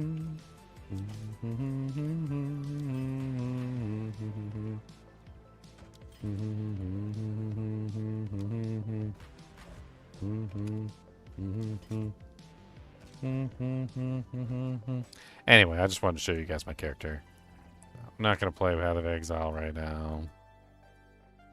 Hey, at least I picked up my Doojanks, checked my shop.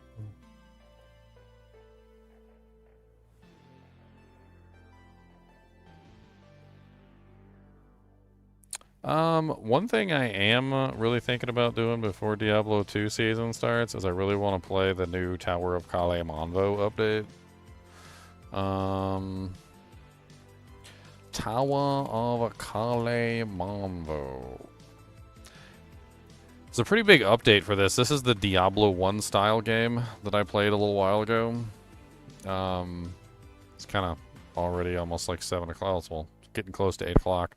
I'm not really sure if I want to start this right this second. But the 1.3 update looks really good. It does look really good.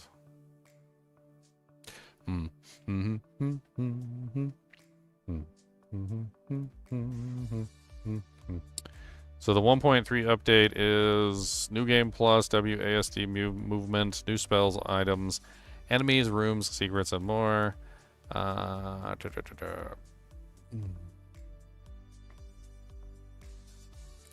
Fixed an issue with the Golden Goblin braziers remaining lit after.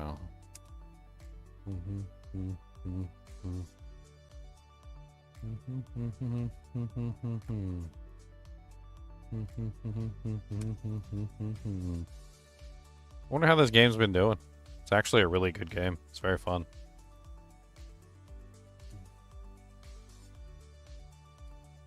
I was also kind of considering hopping into Hades too. Hades isn't exactly like one of my favorite test games, but it's only available on the Nintendo Switch though, so I guess I'd be playing it with controller support, no keyboard and mouse. Let's pull it up real quick. I haven't even taken a look at Hades 2.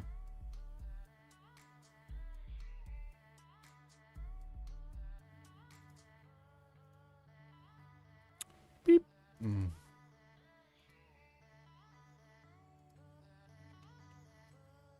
How was last playing Silk Song?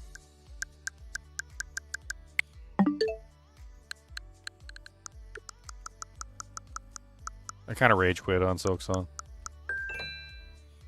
It's taking way too long to do the bosses. Like the runbacks were just stupid. I got to Act 3. I started doing all the runbacks on the Act 3 bosses, and it was just getting worse and worse every single time. Blah, blah, blah, blah.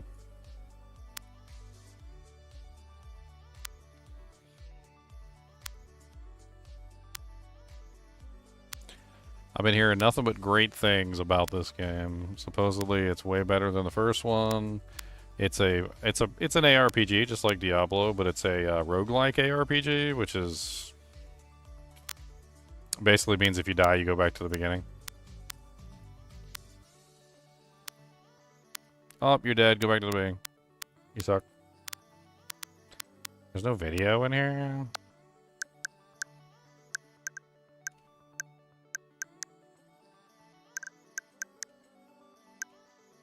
Nintendo Switch 2 upgrade pack.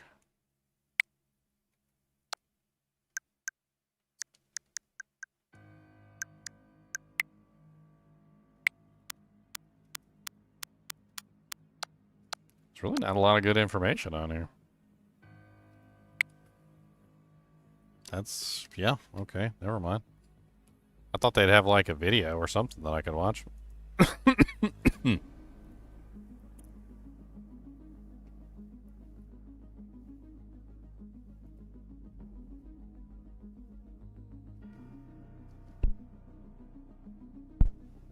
Alright, guys and gals, I think I'm pretty much done.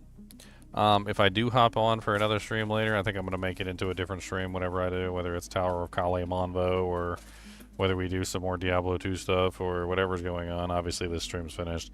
As always, I do appreciate you guys and gals joining me. Be sure to hit that like button and subscribe button if you enjoy the content. This is my full-time job, so, you know, I appreciate the support.